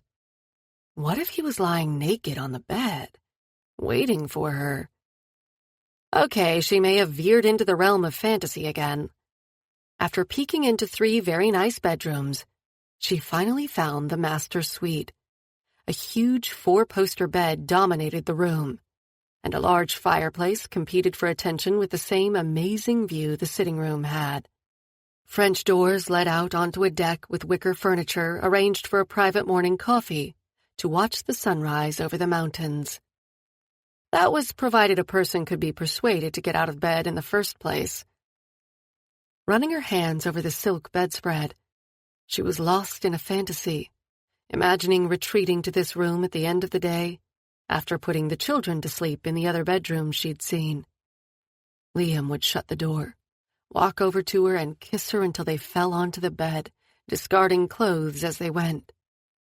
She closed her eyes, thinking about running her hands over his torso, feeling his quivering muscles under her fingertips. I thought I'd find you here, but don't you think we should eat lunch first? I have a feeling I might need stamina. Liam's deep voice, with a hint of laughter behind the words, interrupted her musings. Her cheeks grew hot, and she was sure he could read her mind, knowing what she'd been thinking about. Your house surprised me. I didn't take you for a reader of Russian classics. They're Marcus's books. What do you think of the rest of the place? I love it. Did he flinch at her use of the L word? It's spectacular. I didn't think you'd be a 4-poster bed man. Oh, what did you think I'd sleep in? He took a step toward her. She backed against one of the posts and he put his hand above her head, hemming her in. Her heart rate tripled, and she took a calming breath. All that did was fill her head with his scent. I don't know, a plain platform bed? That would have been my first choice. Marcus insisted this bed was better. More romantic, I think his words were. Lorelei nodded. Her throat was too tight for speech. How many women had enjoyed the romance? She was beginning to feel awkward in the room where so many other women had stood before. So, was he right? Liam put his hand on her cheek, gently raising her face. What? Was Marcus right about it being more romantic? Why ask me? Surely more sophisticated women had given their opinion.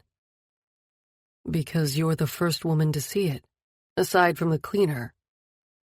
She searched his eyes. Really? Really. He lowered his head and kissed her so gently she thought she'd imagined it. Now, let's have lunch. You'll have plenty of time to explore this room later. Promise? She stood on tiptoe and kissed him on the lips. He groaned. Promise. Chapter 12. A soft breeze blew up the hill from the vineyard, cooling the terrace. A faint scent of lavender floated on the air from 2 large pots at the top of the concrete stairs leading down to the lawn. Liam poured a glass of wine for Lorelei as she filled her plate with the delicacies Jason had packed for their lunch. Popping an olive into her mouth, she studied her companion. She wasn't sure why Liam was so reticent about making love to her. He seemed to desire her. The look in his eyes when he'd found her in his bedroom spoke of a deep passion. Yet she could tell he was holding back. Could he still think she wanted time to get to know him? Enough already. For once, all 3, head, heart, and body, were in agreement. She wanted Liam.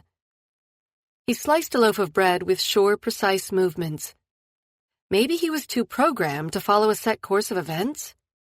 Well, She was going to take a leaf out of his book and see if she could find a weakness in his firewall.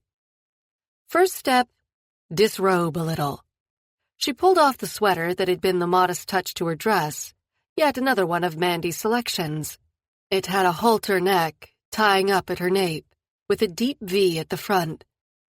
Plucking the clip from the back of her head, she shook her hair until it tumbled around her shoulders. With both hands, she lifted the hair off her neck and gave it another shake before letting it fall again. Liam's hand tightened on the knife, his knuckles showing white. That had attracted his attention. When Liam sat across from her, she leaned back in her chair, crossed her legs, and pulled the skirt of her dress up higher on her thigh. Picking up her glass, she swirled the red liquid in the glass as she'd seen wine connoisseurs do on television.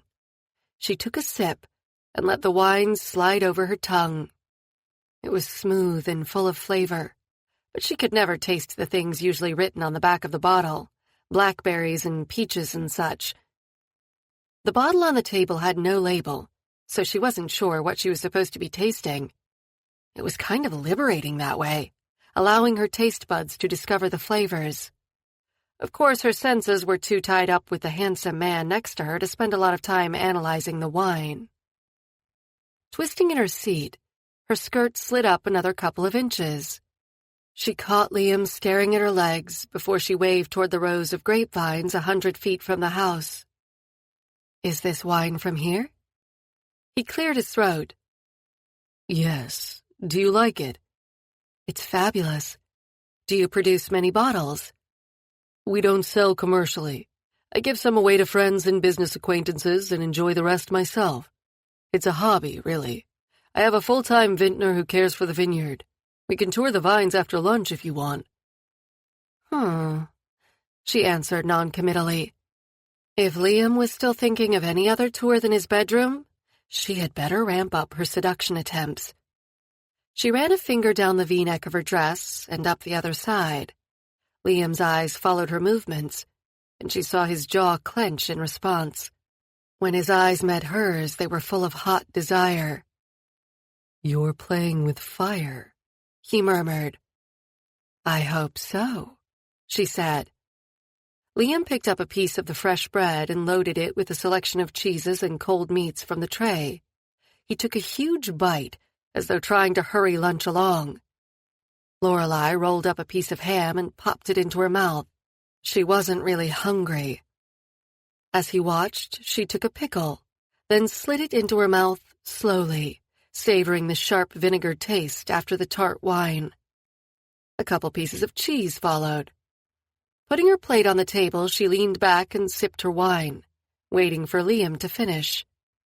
"I thought I saw a swimming pool from the upper deck," she said as silence loomed between them. "Yes, there's a pool and hot tub on the other side of the house.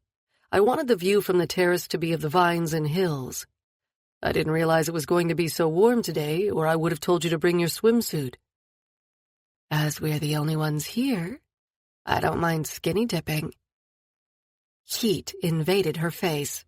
Okay, so skinny dipping was way beyond her comfort level, but she'd laid her cards on the table. Time for Liam to call her bluff. He laughed, sat back, and took a sip of his wine. "So, that's how the day is going to go. I thought you might enjoy a tour of the valley, to visit some of the famous wineries, maybe have a quiet dinner in one of the local restaurants. There's a very nice French bistro over in the next town." Lorelei plucked a strawberry off the table, rolling the fruit on her tongue before taking a bite. So far, she was a complete failure on the seduction front. "If that's what you want." She stared at the view, wondering what her next move should be. The scraping of metal chair legs on the concrete terrace made her turn back to Liam.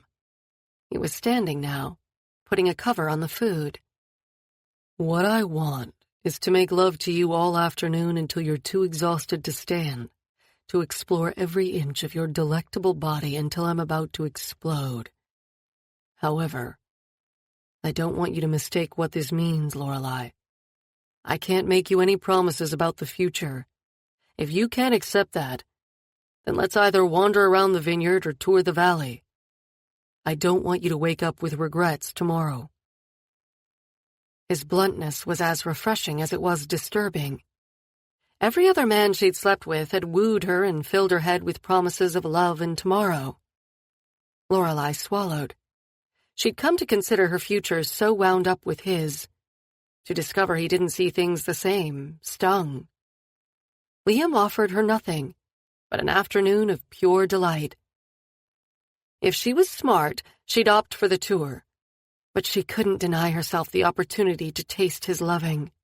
Her body overruled her head and heart on this one. "I won't, Liam. I promise." Before the last word was out of her mouth, he pulled her hard against him. Threading his hand into her hair, he tilted her head to receive his descending lips. His other kisses had been gentle, soft, tentative almost. This was a no-holds-barred assault on her senses. His tongue did battle with hers. The hand at her waist slid around and cupped her breast, his thumb teasing her nipple into a tight bud. Abruptly, his lips released hers, and he was trailing fiery kisses down her neck, lingering for a moment on her collarbone. His tongue traced the prominent bone till it reached the central U-shape. He kissed her there, until her knees buckled. She'd never realized how sensitive a spot it was. He traced his way along the rest of her clavicle until he reached the strap of her dress.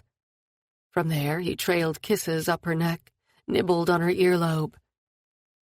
"The rest of my explorations require more privacy," he whispered. She nodded weakly, wondering if her mind would work well enough to put one foot in front of the other. Before she could take a step, however, Liam swung her into his arms, carrying her with little effort. He strode through the French doors and into the entranceway. As he placed his foot on the first stair, a rustle at the front door caused him to pause. He whirled around as the door opened. Lorelei raised her head from his chest to see a tall blonde woman enter the house. Every muscle in her body stiffened. The woman dropped the bag of groceries she had in her arm, sending a couple of avocados wobbling across the floor. "Michael?" Her eyes were huge, and her mouth remained open. "Amy, what are you doing here?" Liam's deep voice rumbled against Lorelei's ear. He didn't seem pleased to see the unexpected visitor. He set her down gently, standing between her and the newly arrived addition to their party. "Oh, God, it's you, William. For a second, I thought you were your rat bastard father." What the hell is she doing here? "Are you going to introduce me to your friend?" Amy recovered her composure enough to rake Lorelei with her malicious eyes. He did his best to shield Lorelei from his mother's spiteful gaze. "No, I expect you to turn around and walk out the door." Lorelei stood on the step behind him. She put her hands on his shoulders, and he could sense her peeking around him, undoubtedly curious to see his mother. "William, I didn't raise you to be so rude." "You barely raised me at all." However, he didn't want Lorelei to think he was ashamed of her. He reached around. When she stood beside him, he put his arm around her shoulder, holding her against his side. If Amy wanted to meet Lorelei, then his mother would have to take the first step forward. She waited a moment by the door before walking over to them. "Lorelei, this is my mother, Amy Manning. Amy, this is my girlfriend, Lorelei Torres." "Pleased to meet you," they both said in unison. Introductions over, Liam returned to his original question. "What are you doing here?" She had the sense to contemplate the floor as she answered, "I'm living here." "What?" Liam held his temper as best he could for Lorelei's sake. Clenching his teeth, he forced the hand knot around Lorelei to remain relaxed. The little bit of lunch he'd eaten rolled in his stomach. He hated that seeing his mother made him feel small and unlovable again. How could she still have this power over him? The warmth Lorelei had brought to his life dissipated under his mother's icy glare. Well, Marcus was living here toward the end, and after. Well, you don't come here anymore. I thought, why should I bother paying rent when this place is sitting empty? It's still trespassing. You're here without my consent. I'll give you to the end of the week to find someplace new and move out. He tolerated his mother for Marcus's sake. There was no reason to do so any longer. I'm your mother, Amy said, a hitch in her voice. Are you reminding me or yourself? Liam? Lorelei put her hand on his arm and waited for him to turn his attention to her. Her expression was one of concern, although he couldn't tell if it was for him or Amy. Why don't we have a coffee? Sit down and talk, she said. Blackness behind his eyes threatened to overcome him. Whether it was rage or despair, he didn't want to analyze the emotion. He had to get away from Amy before she sucked any more joy from his life. He had to go. Now. I have nothing to say to her. If you want to chat, I'll be waiting in the study when you're done. He turned to move into the other room when his mother's near-hysterical voice stopped him. You are just like your father, a self-centered, lying bastard. A sneer covered her face, turning the once beautiful mask ugly. Liam's hands balled into fists. He wasn't going to be insulted in his own house. Get your bag, Lorelei. I'll meet you in the car. He strode from the room, slamming the door behind him. He'll break your heart, you know. He doesn't have one, Amy said. Lorelei reached for her bag, which she'd left on the table near the door. She turned to the other woman. From a distance, she'd been beautiful. Perfect makeup, flawless skin. Up close, however, Lorelei could see that bitterness had eaten away at her inner beauty, until all that remained was an empty, envy-riddled shell. I disagree. I think Liam has a huge heart, just waiting for the right person to love, she said. She turned and put her hand on the door handle. Love. Ha! The only love he's interested in is the one that results in bastards like him. Just like Liam's doing to you, his father seduced me, promised me the world. All he gave me was a brat who destroyed my marriage. Lorelei's blood began to simmer. There was no warmth or maternal feelings in the other woman. Seems to me you destroyed your own marriage, and his father did give you one incredible gift. Liam. You don't know my son. No, I think it's you who doesn't know him. Liam hasn't seduced me, and he's made no promises he won't keep. So far, all he's asked for is my time, and he's given me much more than that. He's a brilliant, caring man who puts others before himself. Would a caring man throw his own mother out? How can he throw you out when you've never let him in? This is Liam's house. I believe he gets to decide who lives here. You've missed out on something wonderful, your son. I only hope for your sake it isn't too late. Lorelei opened the door and slipped through it before Amy could respond. Judging by the thud that hit the door about Lorelei's head level, her parting words hadn't been received well. The Aston Martin pulled out of the garage, and when Liam stopped near the door, she got in. His face was still a mask of fury. She could see the muscle in his jaw clenching and unclenching. He pulled away from the house with a squeal of the powerful car's tires. When they neared the gates, Lorelei put her hand on Liam's arm.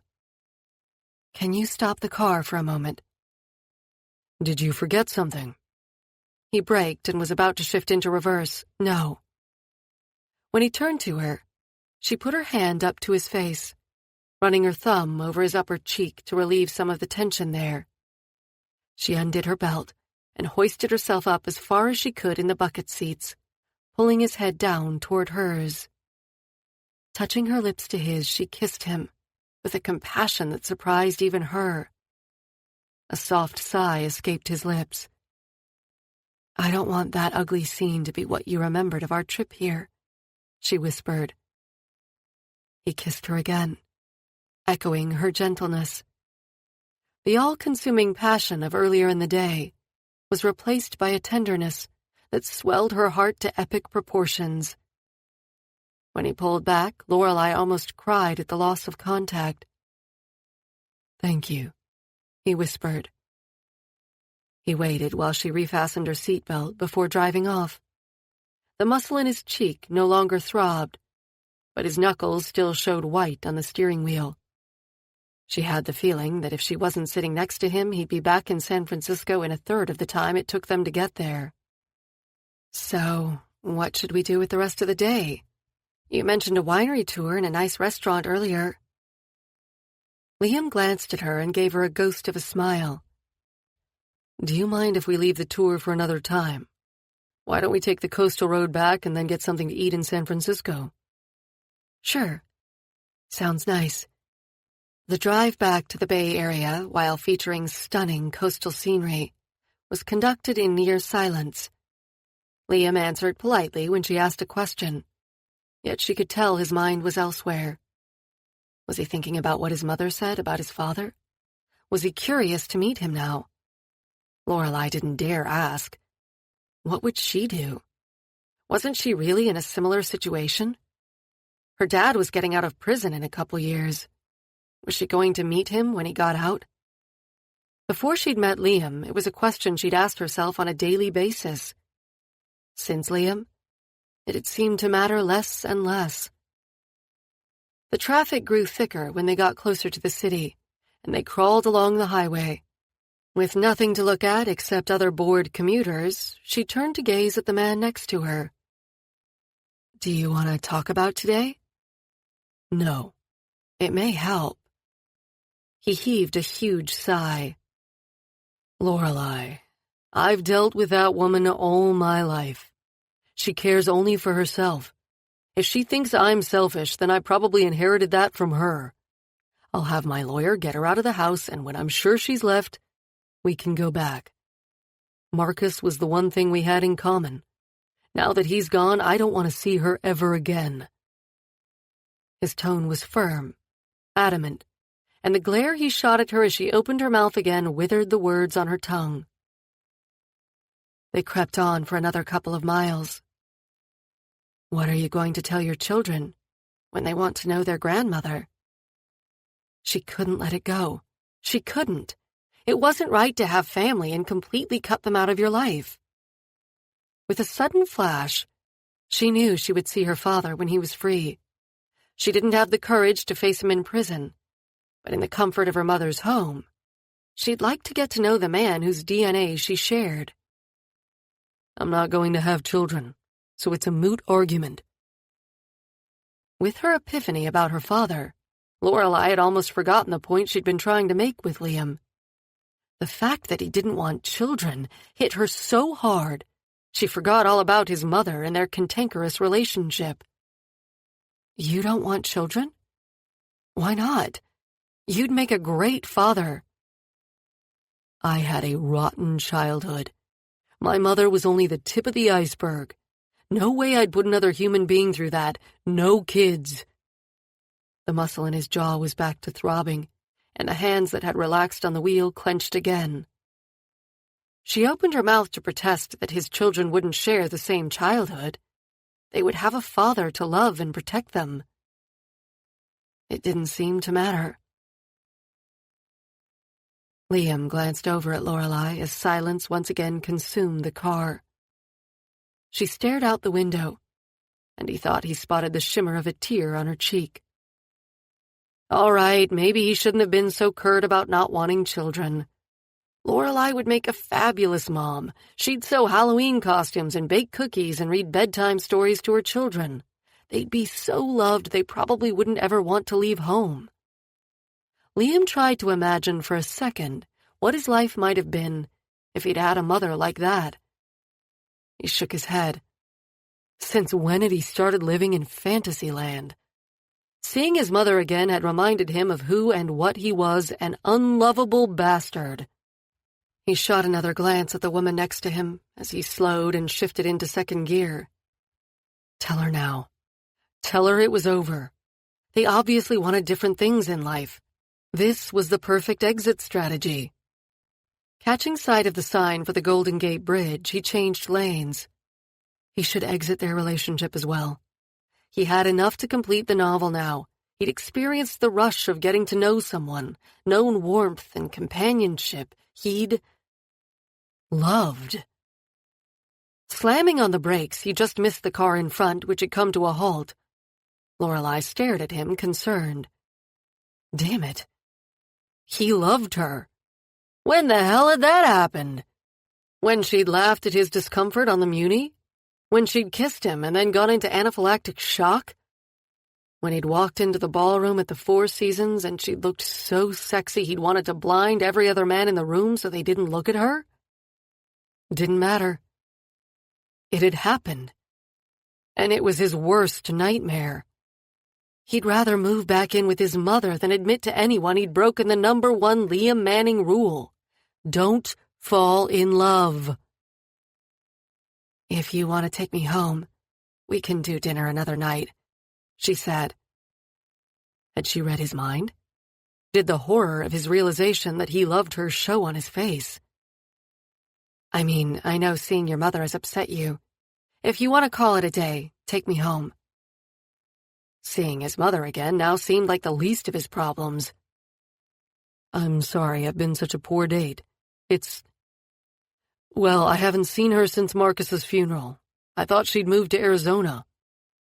I understand, Liam. Seeing her probably brought back all the bad memories of your brother's passing. Yeah. He gave himself a mental kick up the ass. Is this how he wanted to end it? With him being petulant and her trying to console him, thinking he'd broken it off because she wasn't loving enough to comfort him? He glanced over again. Her hands were folded in her lap, one hand rubbing the back of the other rhythmically. No, this wasn't how he was going to leave her. This traffic is a nightmare. Let's get off the highway and grab a bite to eat. I probably just haven't eaten enough today. He gave her his best smile and was rewarded with the lightening of her whole demeanor.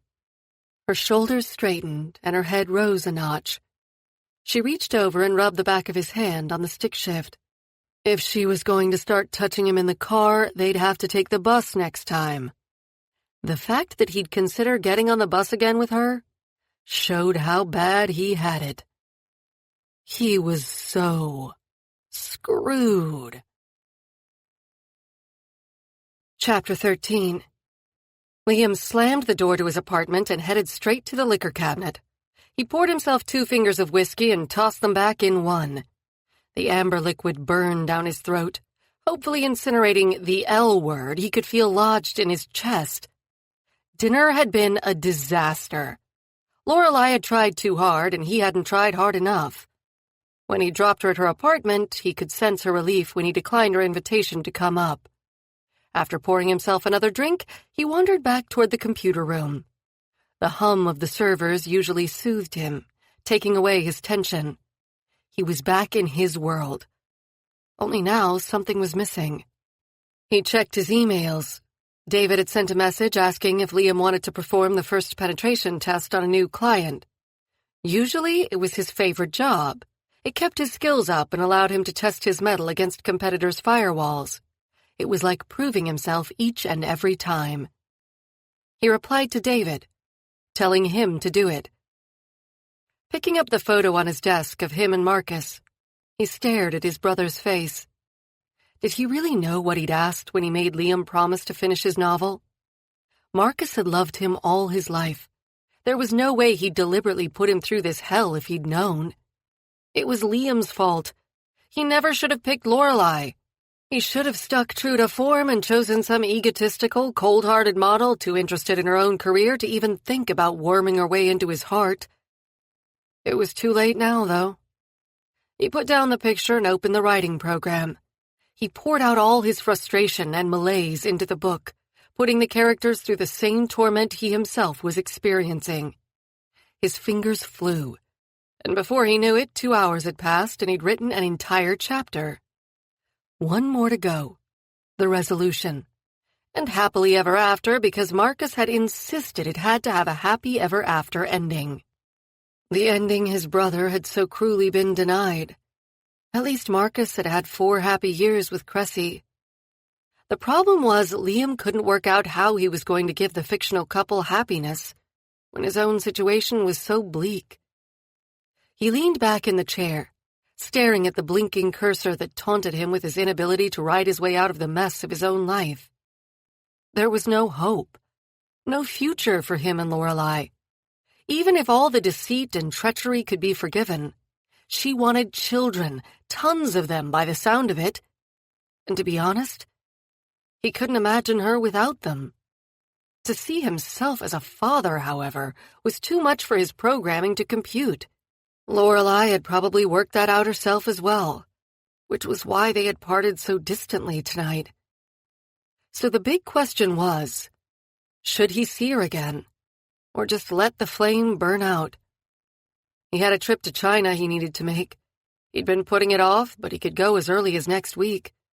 That would give them the distance needed to cool off. Of course, he'd mentally promised Lorelei a trip to Antigua.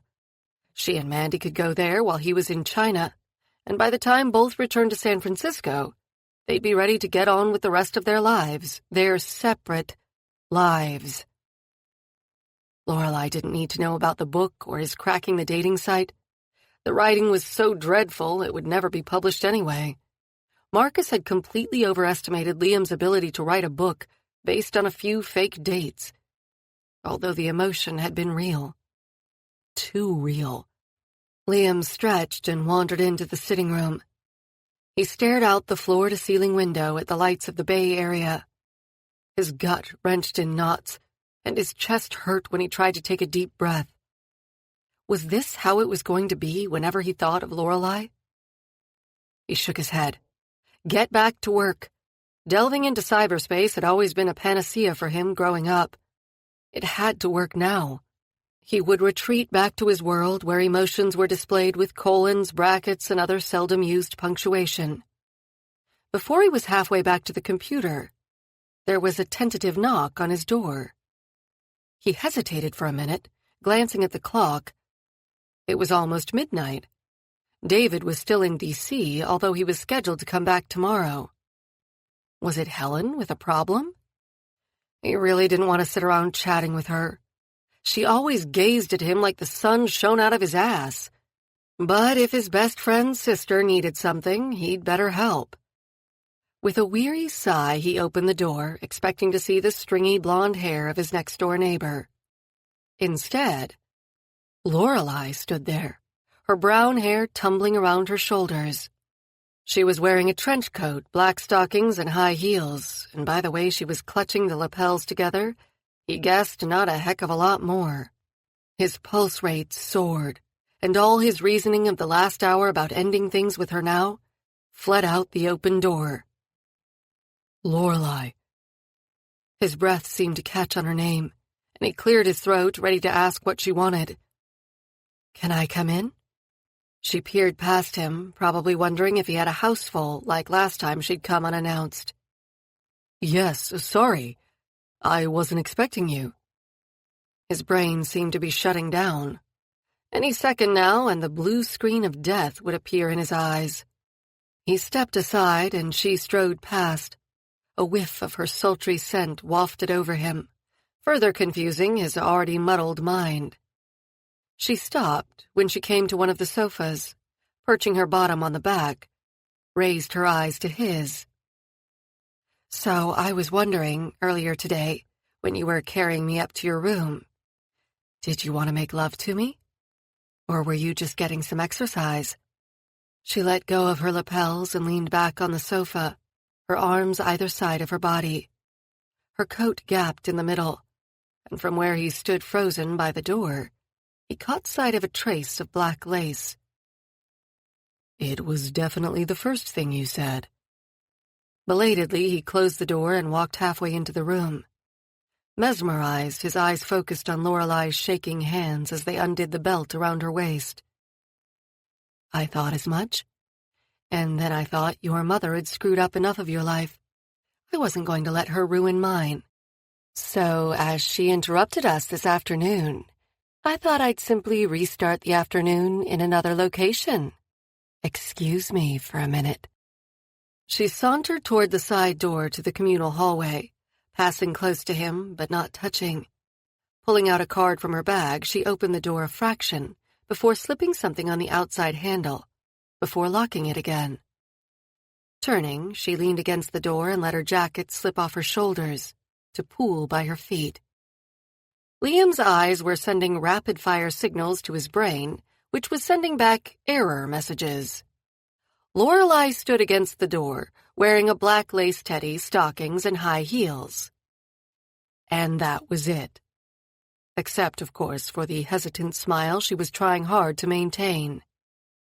Please tell me you didn't come here by bus wearing that. No, I took a taxi. Thankfully, the driver was about 95. He could barely see the steering wheel and wasn't paying any attention to me. She took a step toward him. Now, where were we before we were so rudely interrupted this afternoon? Lorelei's heart pounded so hard she thought she might black out. 2 steps closer, and she could feel the heat radiating off his body. The musky smell of his aftershave tickled her nostrils. If he didn't stop staring and take her in his arms soon, she'd die of embarrassment. This whole stupid seduction thing had been Mandy's idea. When she'd called her friend after Liam dropped her off, Mandy asked what she wanted. If she knew what she wanted and didn't go and do something about it, then she deserved to be sitting at home alone, moping. So Lorelei put on her most provocative lingerie and called a cab before her common sense kicked in. Licking her lips, she tried to think about what her next move should be, when Liam closed the distance between them in one lunge. He pulled her against him, one large hand splayed against her spine, the other in her hair, dragging her mouth up to meet his. If she'd wondered on the way over whether he wanted her or not, that first kiss obliterated any lingering doubt. Liam ravaged her mouth, his tongue dueling with hers. When she thought she might explode from the overload of sensations, he released her lips and kissed his way over to her ear. Beneath her hand on his chest, his heart thudded. His breathing was rapid, and she could feel his arousal against her stomach. What did you put on the door? His breath was hot against her ear. A shiver raced through her. Or maybe it was an electric shock, because she sure as heck wasn't cold. What? Her befuddled brain couldn't comprehend the question. You put something on the outside of the door. What was it? With his lips, he traced a flaming path down her neck to her collarbone and back up to nibble on her earlobe again. Oh, it was a do not disturb sign. You told me David and Helen treat this like their second home. I didn't want us to be interrupted again. I stole it from the Four Seasons. He leaned back so he could observe her eyes. Oh, really? Has the good girl who won't jaywalk been lured over to the dark side?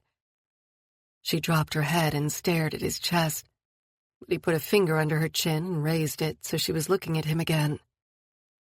No.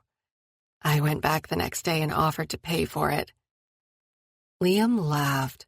He kissed her again until her legs melted, and it was only his arm on her back holding her up.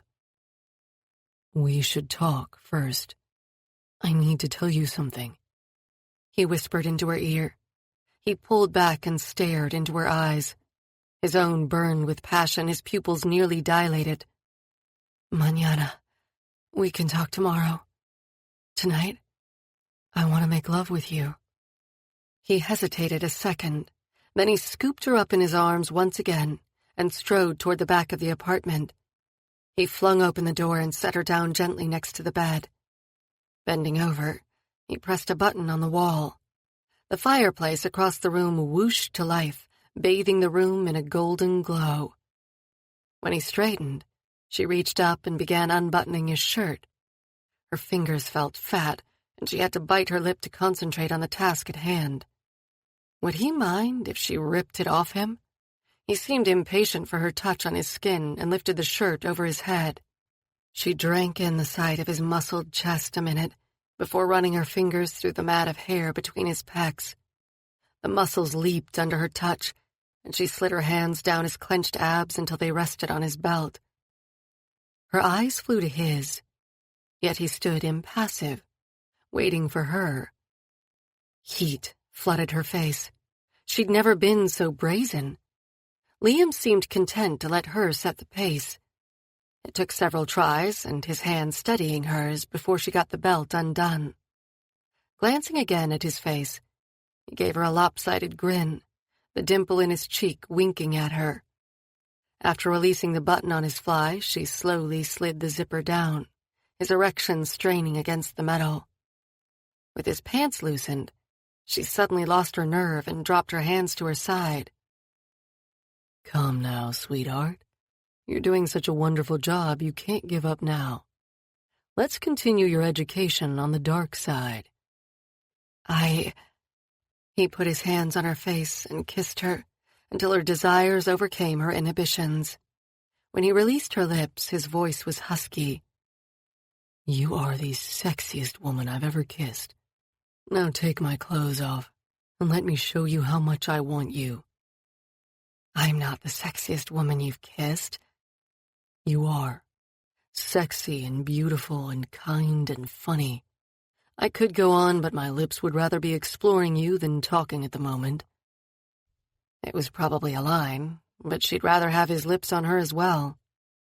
Finally, he stood before her, stark naked, and she could honestly say he was magnificent. Broad shoulders, just the right amount of well-defined muscles, leading down to a trim waist and lower. Forget firemen or Chippendales, there should be a sexy IT guy calendar. When he kissed her again, she could feel the restraint. He was holding back. "Now it's your turn," he said as he lay back on the bed. "What?" "Take your clothes off." The sensual gleam in his eyes as they roved over her sent sparks skidding along her skin. Lorelei put her hands on her hips. The seduction routine had been her idea, but she thought he'd run with it once she started. He'd obviously had a drink. She could taste the whiskey whenever they kissed. Yet he wasn't drunk. "Why do I have to do all the work?" "Because this is your idea. Trust me, I think it's a fabulous idea. But the way my company works, if you make a suggestion, you'd better back it up with action." He put his hands behind his head and smiled at her. Was he just going to lie there, naked, and expect her to strip for him? She glanced down at her clothes. Well, there wasn't a lot to remove, even with her shoes still on. This had better be worth it. Leaning forward, she unhooked one of the clips on her stockings. Passion flared in Liam's eyes, emboldening her. She slid a strap off one shoulder, then turned her back, releasing the other clip on her stocking. Putting her foot up on his bedside table, she rolled the stocking down her leg inch by inch. Without glancing at him, she could hear his breathing increase. She slipped the stockings off her foot, then put her shoe back on. With a sway of her hips, she removed the other stocking. She folded them carefully and laid them on the chair by the bed. She peeked at Liam. He lay there as though he was watching a mildly interesting baseball game.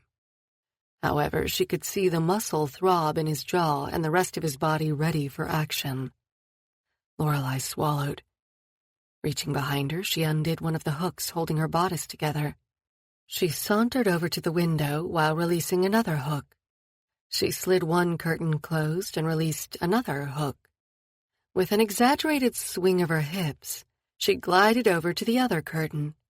She hid behind it while she removed her panties, unable to think of a sexy way to do that. Peeking around the curtain, she threw them at Liam, who caught them, examined the delicate lace, and then tossed them toward her stockings. With the curtains closed, she advanced on Liam, undoing hooks as she went. With only one hook left, she knelt on the bed. His whole body was taut, his gaze riveted on her chest, and she waited until he stared into her eyes. When their gazes locked, She undid the last hook, slid the straps off her arms, and threw the bodice toward the fireplace. She was as naked as him now, except for her shoes. "Bad enough for you?" She barely recognized her own voice. It was so thick with desire. "Oh, yeah." He reached a hand out, and she put hers into it. "Thank you," he said, his voice husky. Tugging gently, she landed against him, skin on skin. The roughness of his hairy chest on her sensitized breasts made her gasp. This could be over very quickly. She took a deep breath as he rolled over and loomed above her. "For what?" "For making my fantasy come true." She smiled up at him. Here she was, lying naked under the sexiest man she'd ever met, the man she was pretty sure she was in love with, and she'd just performed her first striptease and he hadn't fallen asleep. She reached up a hand and put it onto his cheek. "That was it? That was the sum of your fantasies? I think we need to work on your imagination a little more." He laughed and then kissed her until she couldn't remember her own name. Liam rolled over onto something pointy. He reached around and pulled a high-heeled shoe from his back. Lorelei's footwear had lasted for half an hour before finally falling off. It had been the best night of his life, bar none. Adding emotion did amazing things for the physical aspects of the relationship. Making love was way better than having sex. It would never be the same again. On that cheery thought, he eased his arm out from under Lorelei's head. She groaned at the loss of contact, but snuggled into the pillow. Kissing her on the cheek, he tucked the blankets around her. He planned on being back beside her before she woke fully. 3 times wasn't enough. After putting on his robe, he padded barefoot out of the room. On autopilot, he headed for the computer room. When he wiggled the mouse, the screen lit up with his brother's manuscript still open. The blinking bar that had last night taunted him with his unhappiness now lured him to write the happy ever after for his fictional couple. The sense of triumph he experienced when he typed "the end" was similar to being told an external hacker hadn't been able to penetrate a client's newly secured system. No wonder Marcus had enjoyed writing so much. His cell phone rang in the front room, and he hurried to answer it so the noise didn't wake Lorelei. Dawn was breaking, and the rosy early morning light began to flood the apartment. His spirits rose with the approach of a new day, a day starting with Lorelei naked in his bed. David's voice on the phone broke through the fog of happiness, bringing him back to reality. After dealing with a couple of issues, he left a message for his secretary saying he would be out of contact until late afternoon. Shutting off his phone, he put it on the mantel before returning to the bedroom. Chapter 14. Lorelei woke with a heavy weight across her legs, and her eyes flew open, taking in the unfamiliar room. Her heart thudded in her chest, and slowly she turned her head. Liam's gorgeous face shared her pillow. His long lashes fanned against his cheeks, morning stubble darkened his jaw. Relaxing, she stretched, extricating her limbs from his. He mumbled something but rolled over, still asleep. He must have gotten up sometime during the night, because his clothes, which had been abandoned on the floor by the bed, had been picked up. Sliding out of the bed, she headed for the bathroom. She was going to have a few aches in places she wasn't used to aching. Liam was a skilled and gentle lover, and had taught her a few things about her own body, like how much pleasure she could take. And from his responses to her touch, she hadn't disappointed either. All in all, it was an excellent start to the day. She washed the smudged makeup off her face and, using her finger and Liam's toothpaste, scrubbed at her teeth. She stood naked in front of the mirror and saw the big problem with her plan. Wearing only a sexy teddy, stockings, and stilettos under a trench coat hadn't left her with many wardrobe options for the next day. Right now, she needed something to wear to cook breakfast. She wanted to make up for the burned enchilada dinner and prove she knew her way around the kitchen. Lorelei didn't have a lot of talents, but she could cook. Unless, of course, she was distracted by a gorgeous man. Stepping into Liam's closet, she found his discarded shirt from the previous night. She slipped it on and rolled up the sleeves until they came to her elbows. The shirt reached down to her knees, providing adequate coverage for cooking bacon. When she re-entered the bedroom, her gaze flew to the bed. Liam lay on his stomach, stretched across almost the whole bed. She was tempted to crawl back in with him, but she had a mission. They said the way to a man's heart was through his stomach. She doubted Liam could be bought so cheaply. At this stage, though, it was worth a try. It was also something few of his other girlfriends had probably done. With that mission in mind, she headed toward the kitchen. Thankfully, it was laid out exactly as she would have done it, and she found everything she needed quickly. Tiptoeing back to the bedroom, she checked on her man. He was still fast asleep, so she figured she had at least half an hour before she needed to start cooking. In the meantime, she should call her mother. She hadn't spoken to her yesterday in her rush to go out with Liam, and she certainly hadn't called her last night. They'd never gone more than 2 days without talking, and her panic-prone parent had probably called the FBI by now to report her missing. Her handbag was still beside the front door, and after a few minutes rummaging, she found her cell. She pressed the on button, to no avail. Damn, she'd forgotten to charge it. Tossing her phone back in her bag, she searched for Liam's home phone. There was no handset in either the living room or kitchen, and thinking back, she hadn't seen one in the bedroom either. Then again, she hadn't been concentrating on the decor. After a fruitless 10-minute search, she came to the conclusion Liam didn't have a landline. She found his cell phone, but it was turned off. When she powered it up, the screen was locked, and she didn't want to wake Liam to ask him the password.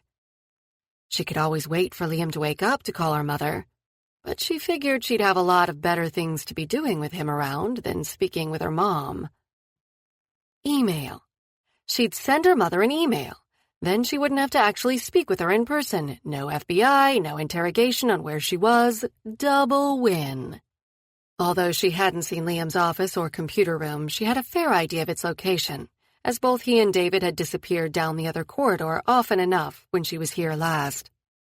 She hoped the equipment wasn't too complicated, and she could open a browser and access her email account without destroying half of California's internet service. First, she needed caffeine, so she made herself a cup of coffee in the kitchen with Liam's high-tech coffee maker. If she had it at her place, it would be on the table like a prized sculpture. She hadn't even been aware they made coffee makers so beautiful. Liam lived in a different world. Could she fit in? He'd made her no promises about the future, but she couldn't help feeling they had one. Together. With the heavenly aroma of fresh coffee in hand, she wandered back along the mysterious hallway. A distinct hum was coming from one room. She cracked the door a fraction and was instantly hit with a blast of cold air. The hum increased to a low roar, and she stuck her head around to see a server room that would rival a giant corporation's. 3 air conditioners were working full blast, and the oversized computers were set up on metal shelves. Wires flowed in a tangle of what were to her knots, but to Liam were probably a well-organized pathway. If she needed any further evidence he was a consummate professional, then that was it. She shut the door and wandered down to the next one. It opened onto a large room with a huge oak desk, piled with papers. A corkboard, at least 12 feet long, took up one wall. Pinned to it were schematics and articles ripped from magazines. Barely a square inch of cork was left uncovered. At the far end of the room was a pool table. It looked as though a game had been interrupted mid-play as the stick things sat on the edges and the balls were scattered on the table. Another coffee maker sat on a counter at the end of the room, next to a bar sink with a mini fridge underneath. Whereas for most people the kitchen was the heart of the home, this was definitely where Liam did his living. The curtains were closed, and she resisted the urge to open them and flood the room with natural light. This was his space, and if it wasn't for her mission to stop her mother from sending out the troops, she had no right to be there. She sat on the comfortable leather chair and pulled out the sliding drawer at the front of the desk to find the keyboard. She wiggled the mouse, hoping at least one of the 6 monitors on the top of the desk would come to life. 3 of the monitors lit up, and she scanned the screens. The first was a black screen with lines of what she figured was computer code because none of it appeared to be in English. The second monitor displayed a spreadsheet with Liam's company's quarterly financial report, according to the header. The third screen displayed a document in what appeared to be a word processing program. A column on the left had chapter headings, the central spaces had lines of text, and over to the right was a series of boxes with various details about the chapter and scene. Below the document, she recognized the symbols to access the internet.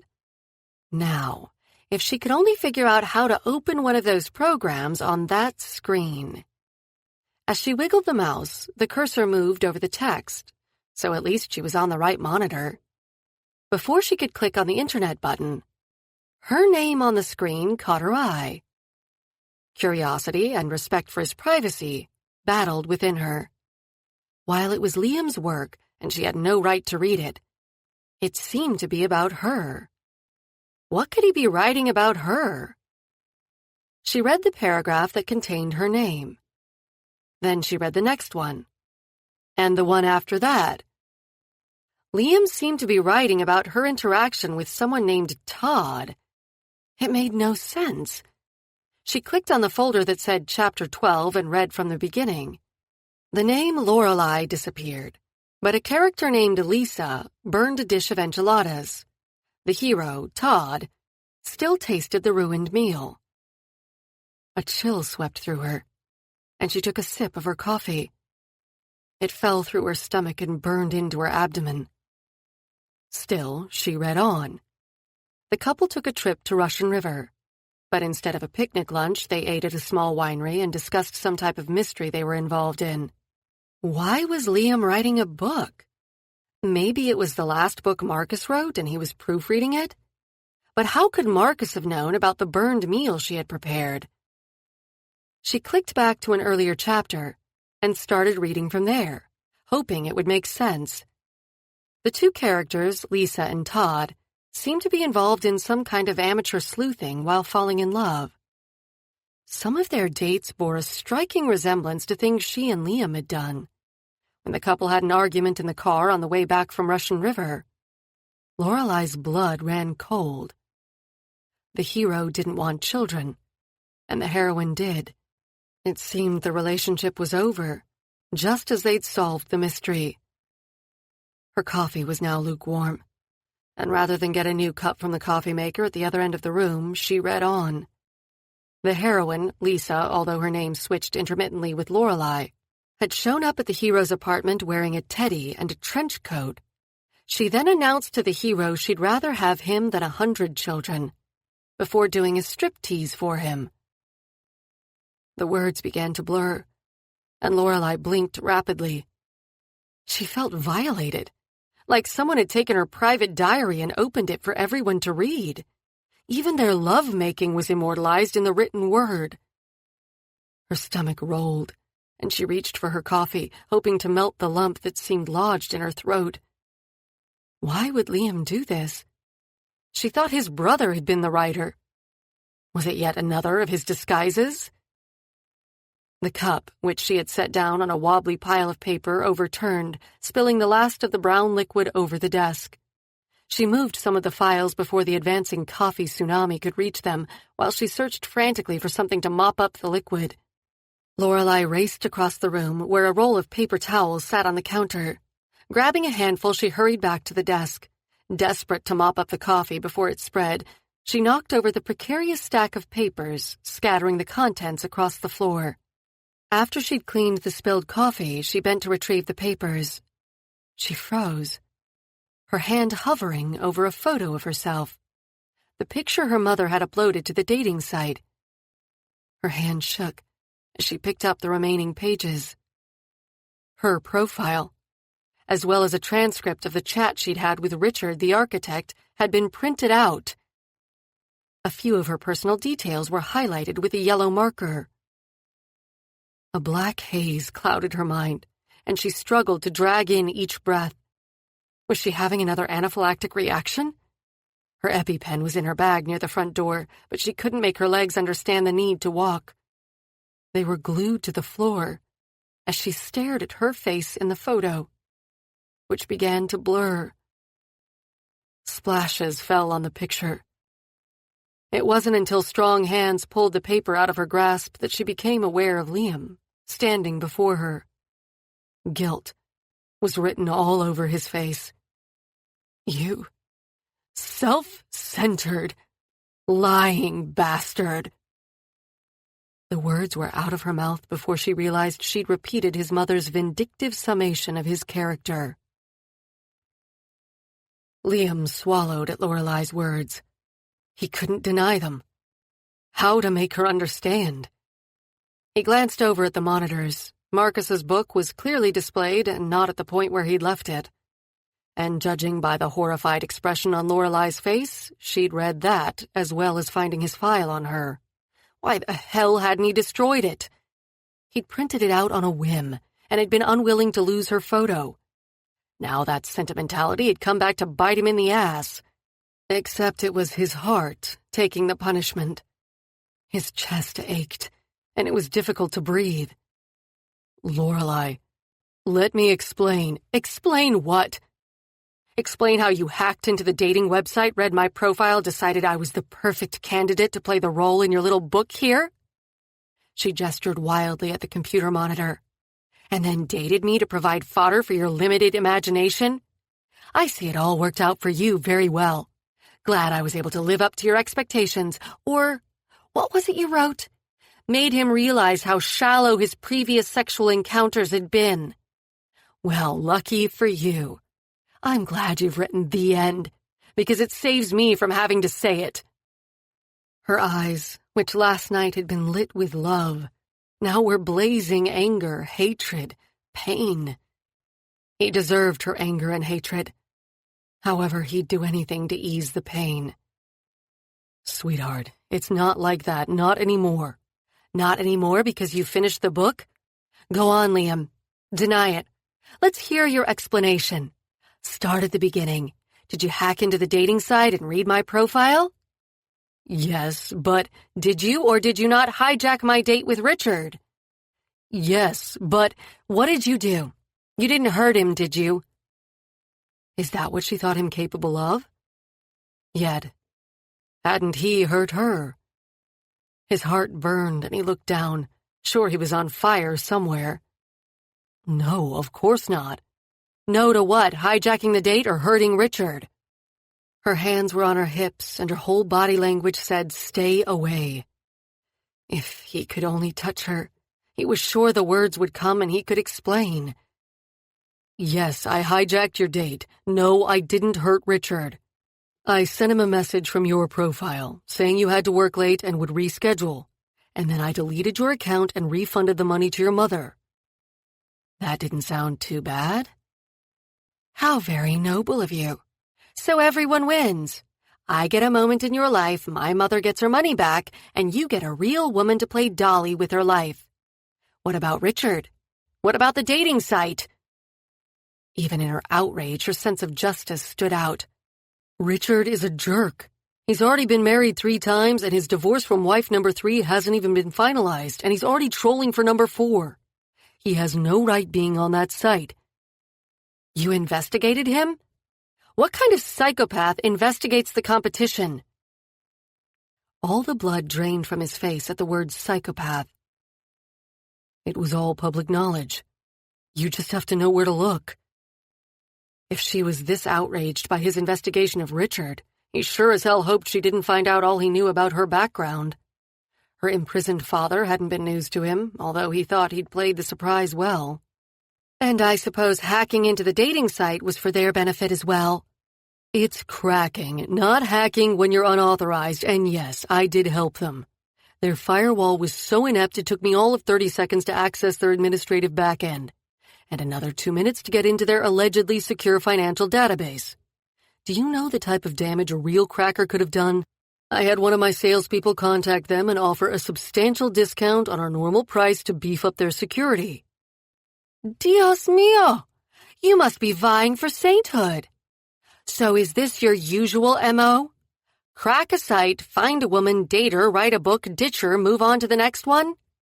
Or do you wait for them to find out about the book so they break up with you? Then you can play the victim. You like that, don't you? Poor little boy, never loved by his mother, so you take it out on other women. You disgust me, Liam Manning. She threw a damp paper towel at him. It didn't even manage the distance between them, falling harmlessly at his feet. He wished she would hit him, pummel her fists into his chest. It wasn't even near enough to what he deserved, but at least it would show she still cared enough to want to hurt him. Lorelei, don't you dare, she said as he reached out a hand. She strode past him, careful to keep distance between them. When she reached the doorway, she turned back toward him. Maybe you should go meet your father. Evidently you have more in common with him than you think. She slammed the door behind her, and a minute later, he heard the front door slam as well. The sound broke through the ice that held him immobile, and he raced from the room. Her bag was gone. Wrenching open the front door, she was nowhere to be seen. He couldn't let her stand on the street wearing only his shirt, not even shoes, and make her way home. He raced out into the communal hallway and pounded on David's door across the hall, praying Helen hadn't left for work yet. She must have been standing nearby as the door opened quickly. Her eyes almost popped out of her head to see him standing in the hallway in his underpants. Helen, go find Lorelei. She's outside somewhere. Bring her back to your place, give her what she needs, and drive her to her apartment. You got David's car keys? She nodded, and without asking any questions, she headed down the hall. Liam turned back to his own apartment door and saw the "Do Not Disturb" sign. Too late for that. His whole life was now disturbed. He slipped back into his apartment and then watched through the peephole until Helen returned with a distraught Lorelei. The woman who was the best thing to ever happen to him was sobbing uncontrollably, holding her arms around herself as though she'd been kicked and punched in the gut. Helen had her arm around Lorelei's shoulders, trying her best to soothe. He pushed away from the door and headed to the shower. Okay, Marcus. How the hell am I supposed to fix this mess? Chapter 15. Liam raised his head as his office door clicked open. Few people had braved his temper over the past 2 weeks, and he'd been able to work in peace. What work he'd managed to accomplish, that was. With Lorelei's tear-ravaged face appearing before his eyes every 20 minutes, it was hard to concentrate and get anything done. Since she'd stormed out of his apartment, he hadn't even done one full day's work. What had always been his panacea had now become his poison, remembering the keystrokes that had led to his current pain. A piece of paper taped on a whiteboard pointer appeared through the crack in the doorway, soon followed by David's head. I come in peace. Permission to enter? Without waiting for his reply, David strode into the office, although he kept the door open, probably in case he needed to make a strategic retreat. Even his best friend had kept his distance since returning from D.C. Liam wasn't sure what story Helen had told her brother about rescuing a scantily clad Lorelei from the street. But based on the fact that neither of them had come over for dinner in the past week, he'd been condemned without a trial.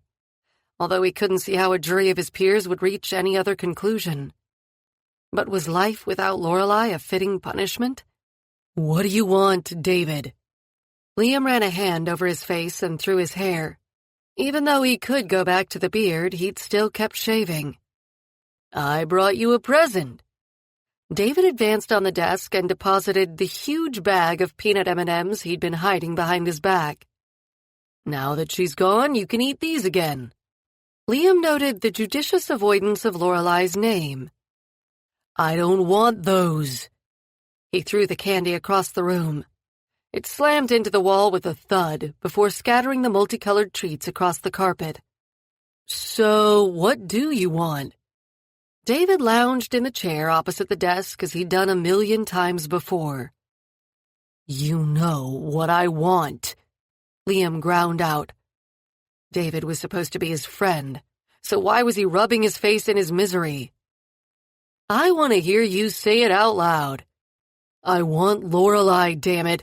I want her back in my life." "Why?" Liam thrust his chair back so hard it crashed into the credenza behind his desk, sending a porcelain vase crashing to the floor. David flinched, but he didn't move from the chair. Liam strode over to the window. He looked out on the epitome of success. Corner office, panoramic view of the Bay Area, the world at his feet. And it all meant nothing. "You're going to make me say it, aren't you?" "Yup." "Why?" He spun around and glared at David.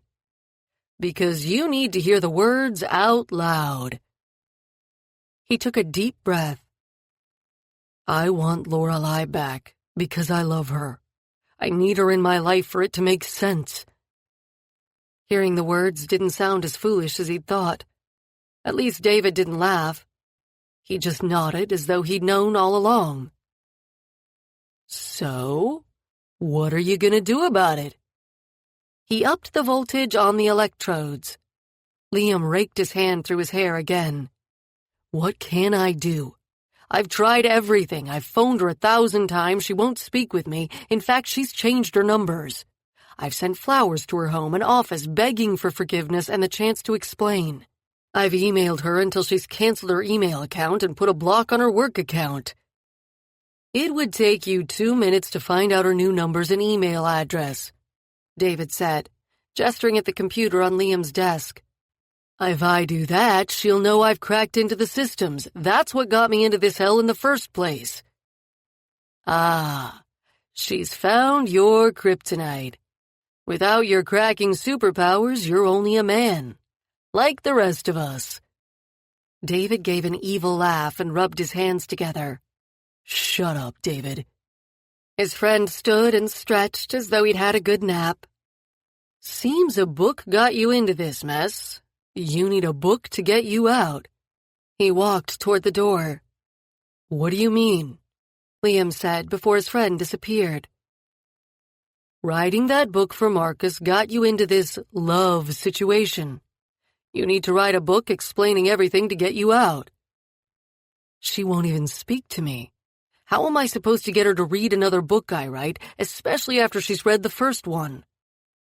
"You're the genius. You figure it out." With that pronouncement, David left the room. The door shut behind him with a click that echoed in the emptiness of Liam's life. "I can't believe I let you talk me into this," Lorelei said as they approached the massive wooden doors. "An all-expenses-paid trip to Antigua on a private jet, staying in a luxury villa with a personal chef plus esthetician and massage therapist on call. I can't believe you needed convincing," Mandy said. "I want nothing more to do with him." "And you don't have to, sweetie. According to the contract, this is a string-free holiday, and he is signed saying he won't set foot on the property for the entire time we're on the island. Come on, relax. You deserve this after what he did. This is the least he can do to make up for it. Well, this and his corporate sponsorship guaranteeing that the charity receives $5 million a year. But it won't make up for it. He broke my heart, Mandy. A 2-week trip to the Caribbean isn't going to make that go away." "No, but hooking up with a gorgeous local might. For example, who's the Adonis standing at the door?" Lorelei looked up to see Jason, standing with a tray of cool drinks inside the now open door. She froze. If Jason was here. "Welcome to Antigua, Lorelei. And you must be her beautiful friend, Mandy. I'm Jason, the chef. If there is something specific you want to eat while you're here, just ask. The island also offers some world-class resorts and restaurants. Your host has accounts at all of these, so should you wish to dine out, then please let me know and I can make those arrangements." "I may never leave," Mandy whispered as she passed Lorelei. Grabbing a drink off the tray, she leveled a stunning smile at Jason as she went. "He's not here, is he?" Lorelei asked, taking a sip of her drink. "No, he's in China as far as I know, which is why I'm here. He didn't need me in San Francisco," Jason said. Lorelei relaxed. She never would have come on this holiday if Mandy hadn't begged and begged and begged. She hadn't seen Liam in 6 weeks, not since she stormed out of his apartment. And eventually, about 3 weeks ago, it appeared he'd given up trying to contact her. The flowers at work and home had stopped, and surprisingly, he hadn't discovered her new phone numbers or email address. When the package arrived on her desk 2 weeks ago, she hadn't suspected it was from Liam until she'd opened it. At her gasp, Mandy was instantly at her desk and had pulled the papers out of her hands once she saw the words, "Trip to Antigua."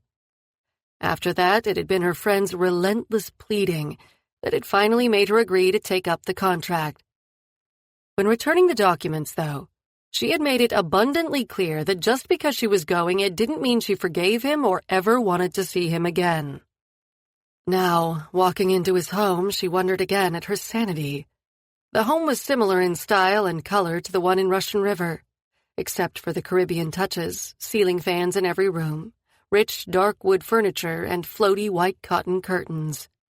She followed the sound of Mandy's excited voice onto the terrace. Her breath left her body on a long sigh, completely unintentional. The house was set on a hill, surrounded by palm trees and flowering tropical plants.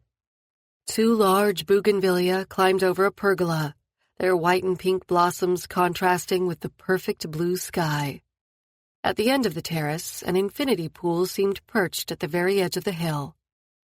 To the left, however, she could see a path that must lead down to a white sugar sand beach about 100 feet below.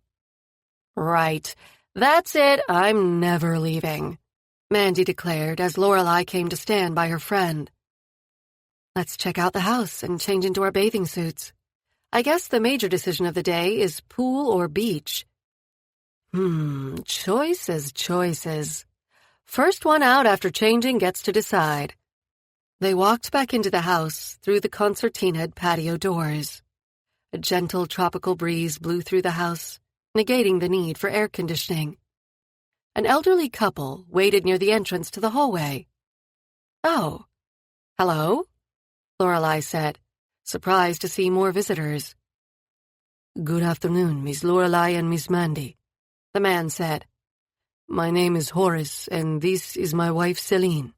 We keep the house and grounds for Mr. Liam. If there is anything you want or need, please let us know.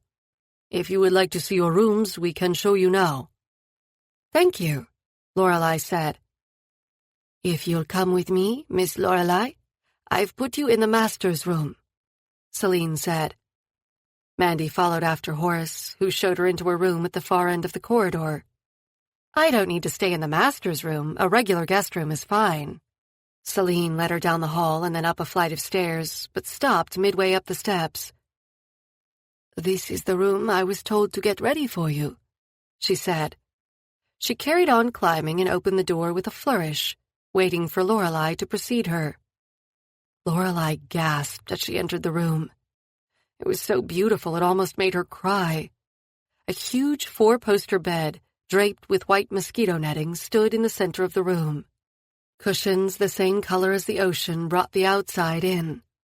As with downstairs, the windows were folded back and open to a huge deck. She could happily spend the rest of her life in this room.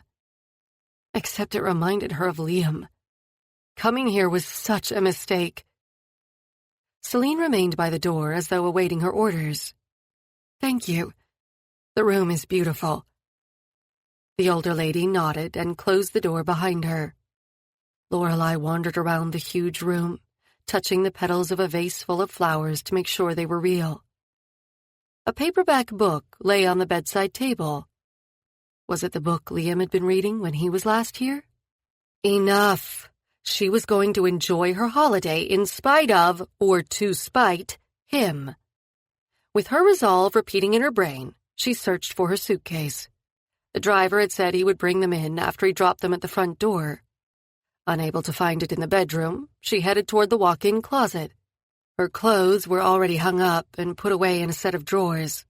She donned her new swimsuit, the one she hadn't bought with Liam in mind, and trotted back down the stairs to meet her friend. Mandy was already lying on a floating lounger in the pool, another pink drink in the cup holder. "I've decided it's impossible to be stressed here. I mean, look at the view. It's gorgeous. And there are enough things in the house to keep me busy for a week.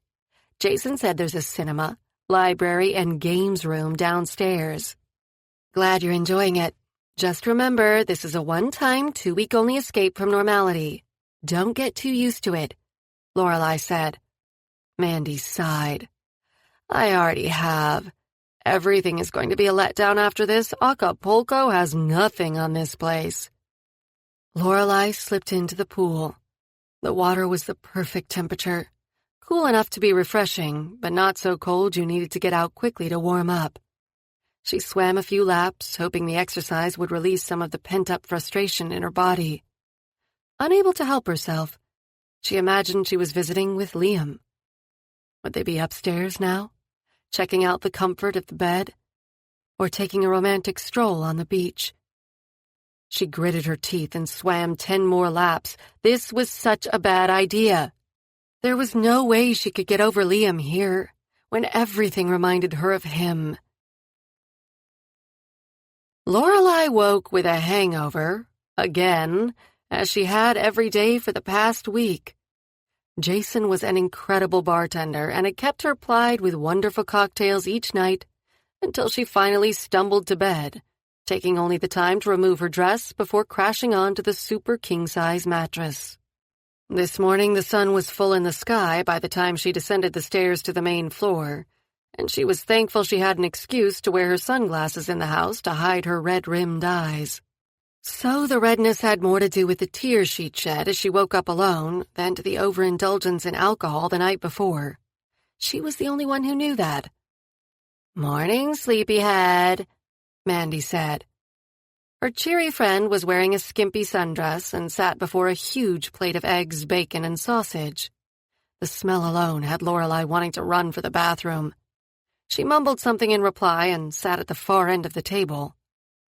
Wordlessly, Jason put a tall glass with a thin red straw in front of her. Not wanting to appear ungracious, she took a sip. Then another. Whatever it was, it quelled her rolling stomach and quieted the jackhammering in her head. "What do you want to do today?" she asked after Mandy pushed away her empty plate. "Jason has offered to take me to the market where he gets local produce. You look like you could use a day to unwind. Why don't you stay here and relax? Horace says he set up a hammock down by the beach." Lorelai pulled her glasses down her nose so she could scrutinize her friend. Was Mandy trying to wrangle some alone time with Jason? It would be nice if 2 people could find some happiness out of this holiday. "Sounds like a plan. I'll see you later then." Without waiting for Mandy to respond, Lorelai picked up her hat from the table and wandered out onto the terrace. On each of the tables next to the loungers sat a paperback book, the same as on the bedside table upstairs. Several times over the past week, her hand had hovered over one of the books. She was curious as to her host's literary tastes. He'd said the books at Russian River had been his brother's. Perhaps these were as well, and had nothing to do with Liam. But as she'd finished the novel she'd brought with her, it couldn't hurt to see why the book was so great there were multiple copies throughout the house. She couldn't keep drowning her sorrow with nightly cocktails. Maybe what she needed was to get lost in a literary world where someone else experienced all the heartache. With a shrug, she picked up one of the novels and headed toward the beach. The hammock was in the ideal position for a day's relaxation. Strung between 2 palm trees, it was shaded enough so she didn't burn in the sun, but at just the right angle to enjoy the view. Next to the hammock was a flagpole with a little note on the bottom, instructing the user to raise the flag for refreshments. No doubt about it. This was paradise. After settling into the comfortable, swinging chair, she examined the book. It was called Marooned, and there was no acknowledgement of author or publisher. She flipped to the back, but there wasn't a blurb. Odd. Must be some kind of self-published story. Opening to the first page, she read the dedication. To Lorelei, my love. I don't expect you to forgive me. I would like you to understand. What the? She shut the book and threw it across the sand. Of all the low-down, dirty tricks, sure, Liam may not have come personally, but he'd written a book for her. If he thought she was going to waste her holiday, her time, trying to get over him by reading some fictional account of his actions, then he had a lot to learn about women. A lot to learn about her. Not that she was going to give him the chance. She swayed in the hammock, watching the dance of the palm fronds above her head. Closing her eyes, she tried to sleep. All she saw was Liam's face when she told him he was like his father. She'd seen that same expression once before, on her cousin's son, when he'd been told his dog had been hit and killed. A look that said he would never love again. Damn that man. All right, I'll read your book, but I don't have to believe it and I won't forgive. Hopefully she'd learn enough about him to turn her off. Then she could stop longing for him. Getting out of the hammock, she retrieved the book and dusted off the sand. She sat back down and, with a shaking hand, opened the novel. The story was told as a tribute to Marcus, as though Liam were only a secondary character in his own life. He chronicled Marcus's refusing to go to Disneyland with his father because Liam couldn't come along. Of Marcus running from his school to Liam's, to walk home with him to prevent bullies from beating up the scrawny younger brother. And Marcus using his birthday money to buy old computers so Liam could create a network. Between the lines, however, Lorelei read the story of a young boy, unloved by any adult, his only friend his older brother, computers his whole world. Her heart broke for the little Liam, and she wiped away more than one tear throughout the reading. If she hadn't met his mother, she wouldn't have been able to believe the woman's indifference to her son's needs. It made Lorelei's childhood, full of aunts, uncles, cousins, and especially a mother who loved her, seem blissful. Family had surrounded her all her life, and she'd taken their nosy interference for granted. She could barely imagine the emptiness Liam must have endured with only his brother to love him. Unaware of how much time had passed, she was surprised when a shadow loomed over her. She glanced up to see Horace standing with a picnic basket in one hand and a thermos in the other.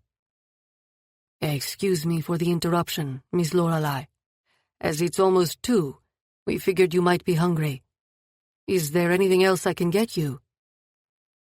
Guilt swept through her at making the elderly man come down all those stairs to bring her food. Please, will you eat with me? I'd like to hear how you came to work for Liam. Horace hesitated a moment, then nodded and sat on the sand, even though Lorelei had moved up to allow him room on the hammock. Céline and I are originally from Montserrat. When the volcano blew, we had to evacuate. We lost everything. Our house, farm, all gone. Our children up and moved to Europe, but we couldn't face living there with all them people and that cold weather. So we came here and squatted on this land. There was just an old derelict house at the time. We built ourselves a shack out of some of the loose materials. It wasn't much, but it kept us mostly dry in the rains. We raised some chickens and had a little garden for some vegetables. Wasn't there some government assistance for you? Didn't your children help? Lorelei was appalled that an elderly couple were forced to live in such conditions in this day and age through no fault of their own. Europe is very expensive, and our children didn't have any extra money, and the government wanted us to live in some settlement. We'd always lived on the land, had space. We couldn't live on top a bunch of other people. When Mr. Liam bought the property, however, we thought we was done for and we'd have to move. Instead, he offered us jobs here. He built us a nice little place of our own, Said we could have the garden and the chickens, and all we had to do in return is keep an eye on the place when he wasn't here. Make sure no one broke in or nothing. Of course, Celine does a little housekeeping, making beds and such. She can't help it. There's another girl who comes from the village to do all the heavy cleaning." "Well, that's very nice of him," Lorelei added lamely. "Sure was. And he treats us like family when he does visit. Yup, was a blessed day when Mr. Liam bought this place. Now, if you'll excuse me, Miss Lorelei, Celine wants me to climb up and get some coconuts for a cake she's gonna bake." Horace got to his feet and, after tipping his hat to Lorelei, sauntered up the path. She wasn't sure if it was safe for the old man to climb a tree, but he'd probably done it since he was a toddler. She picked up the book again. Horace's revelation of Liam's generosity made it harder to stay mad at him. When she got to the part where his first girlfriend in college turned out to be a corporate spy, hired to steal the security program he was developing, she understood. When caught, the woman had laughed in his face and told him he wasn't the kind of guy women loved. First his mother, then this girl. No wonder he'd never considered that she could fall in love with him and get hurt. No woman ever had. He ended the narrative with Marcus begging him to finish his novel, and his instruction to find a woman to teach him about love, not believing it was possible someone would care enough for him to be hurt by his self-serving actions. Lorelei shut the book with a snap. "So, how was your day?" Mandy was sipping a cocktail on the terrace as Lorelei reached the top of the path back to the house.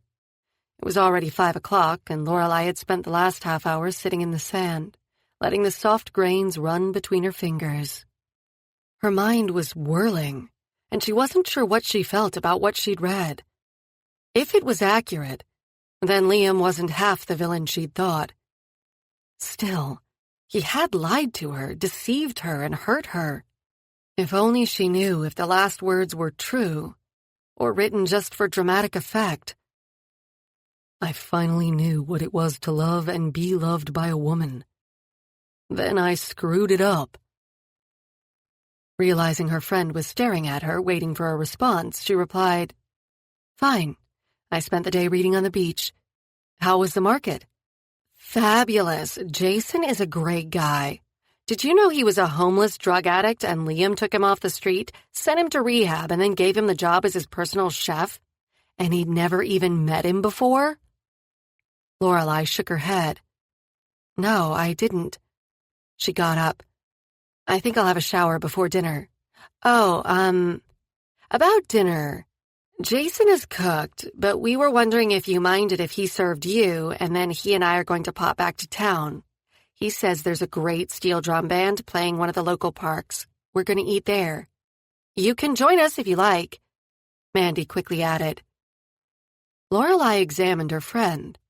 She was glowing, and not only from the sunshine. Mandy hadn't been so happy since her fiancé dumped her. "No, it's all right. You two go ahead. I've got some thinking to do, and we'll probably turn in early. No need to serve me anything. I can dish it up for myself if he's already cooked." "I told Jason you'd say that. Thanks a million, Lorelei. If we leave soon, we can get good seats. Oh, I'm so happy." Mandy sprinted toward her room to get ready, while Lorelei followed at a more sedate pace into the house. She popped her head into the kitchen and found Jason on the phone. He paused his conversation at her entrance. "I just wanted to let you know I can help myself tonight. No need for you to wait around. Enjoy your evening," she told the chef. The smile he gave her was worth the loneliness of eating alone. She trudged up the stairs and into the master bedroom. Wandering out onto the deck, she leaned against the railing and stared at the ocean. Where was Liam now? Was he in China, in some boring business meeting? It had been 6 weeks since she left him. Had he come to terms with the loss? Would he try to contact her again when she returned to San Francisco? Or was this holiday the final parting gift from him? It was probably a good thing Jason and Mandy were going out tonight. She could already tell she was going to be morose company. She showered and changed into a summer dress before she realized it was the same one she'd worn when she'd gone to Russian River with Liam. The evening was still warm, so she left her sweater off and wandered back downstairs. Having had a late lunch, she wasn't particularly hungry. "It's a beautiful evening, and the sunset is going to be specially lovely from the beach." Celine appeared out of nowhere, making Lorelei jump. "The path is lead back to the house." Lorelei nodded and followed the older lady's suggestion. She was too restless to sit. A walk on the beach at sunset might soothe her enough to be able to eat, then sleep. Tomorrow, she'd figure out what to do about Liam. When she reached the beach, she discovered that a large white yacht had anchored about 100 feet from shore. There were several other luxury villas on the hill. Perhaps one of them had visitors. At the far end of the beach, she saw a solitary figure standing in the surf, next to a dinghy. From the distance, she couldn't make out if it was a man or woman. Taking her shoes off, she walked to the water's edge, letting the warm water lap against her feet. Little crabs scurried along the sand, disappearing with each wave. The sky turned from soft blue to pink to red. The end of another day. She sighed. The figure at the other end of the beach was closer now. She thought about returning to the house, but couldn't tear herself away. Surprisingly, she wasn't afraid. Perhaps it was dwelling on all Liam had endured that made her life seem golden. The figure came nearer. He was tall and definitely a man. She should go back. She wasn't feeling up for even a casual chat with a friendly neighbor. Lorelei turned back toward the path when something about the figure made her pause. Somehow he seemed familiar. When he was 10 feet from her, he stopped. Dios mío. It was Liam. Chapter 16. Liam stopped a few feet from her, leaving her plenty of room to escape back up to the house if she wanted to avoid him. She took one step toward the stairs, but his sharp intake of breath stopped her. It was as though he was steeling himself for more pain. "Hi." His voice was uncertain. It was the first time Lorelei could ever remember him not being sure of himself. "You promised you wouldn't come." "I'll go if you tell me to leave. When I phoned Jason this afternoon, he said you'd read the book. I had to see you." He reached out a hand toward her. She didn't move. Her heart beat too rapidly, and her head kept replaying scenes from what she'd read that afternoon. But she had no idea where she stood in his life. Did he just want to apologize in person for deceiving her? Was this goodbye on friendly terms? As the silence lengthened between them, Liam's shoulders dropped. His hand returned to his side. Liam. Her chest ached. Whether for herself or for him, she wasn't sure. "Yes." A flare of hope lit his eyes. "I'm sorry you've had a miserable life, but that doesn't excuse your lies." He took a step backward, and his strong jaw dropped to his chest. His voice was so low she had to strain to hear his next words. "I'm sorry I hurt you, Lorelei. What I did was wrong, but I honestly never thought it would get so real. I thought we'd have a few dates, a few laughs, we'd like each other but not be compatible, and we'd go our separate ways, like most couples who date." "Well, I guess your prediction came true."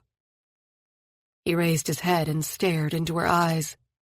"No, it's not like that. You showed me a whole different world. I can't go back to the old one now. I need you in my life, Lorelei. Ask David. I haven't even been able to work because I've been thinking of you, missing you. Is there any way I can convince you to give me another chance? Even if I could get past the lies, the deceptions, it doesn't change who we are. Do you love me?" He took a step near her, and she could see his eyes trying to read her expression in the moonlight. "Don't be cruel, Liam.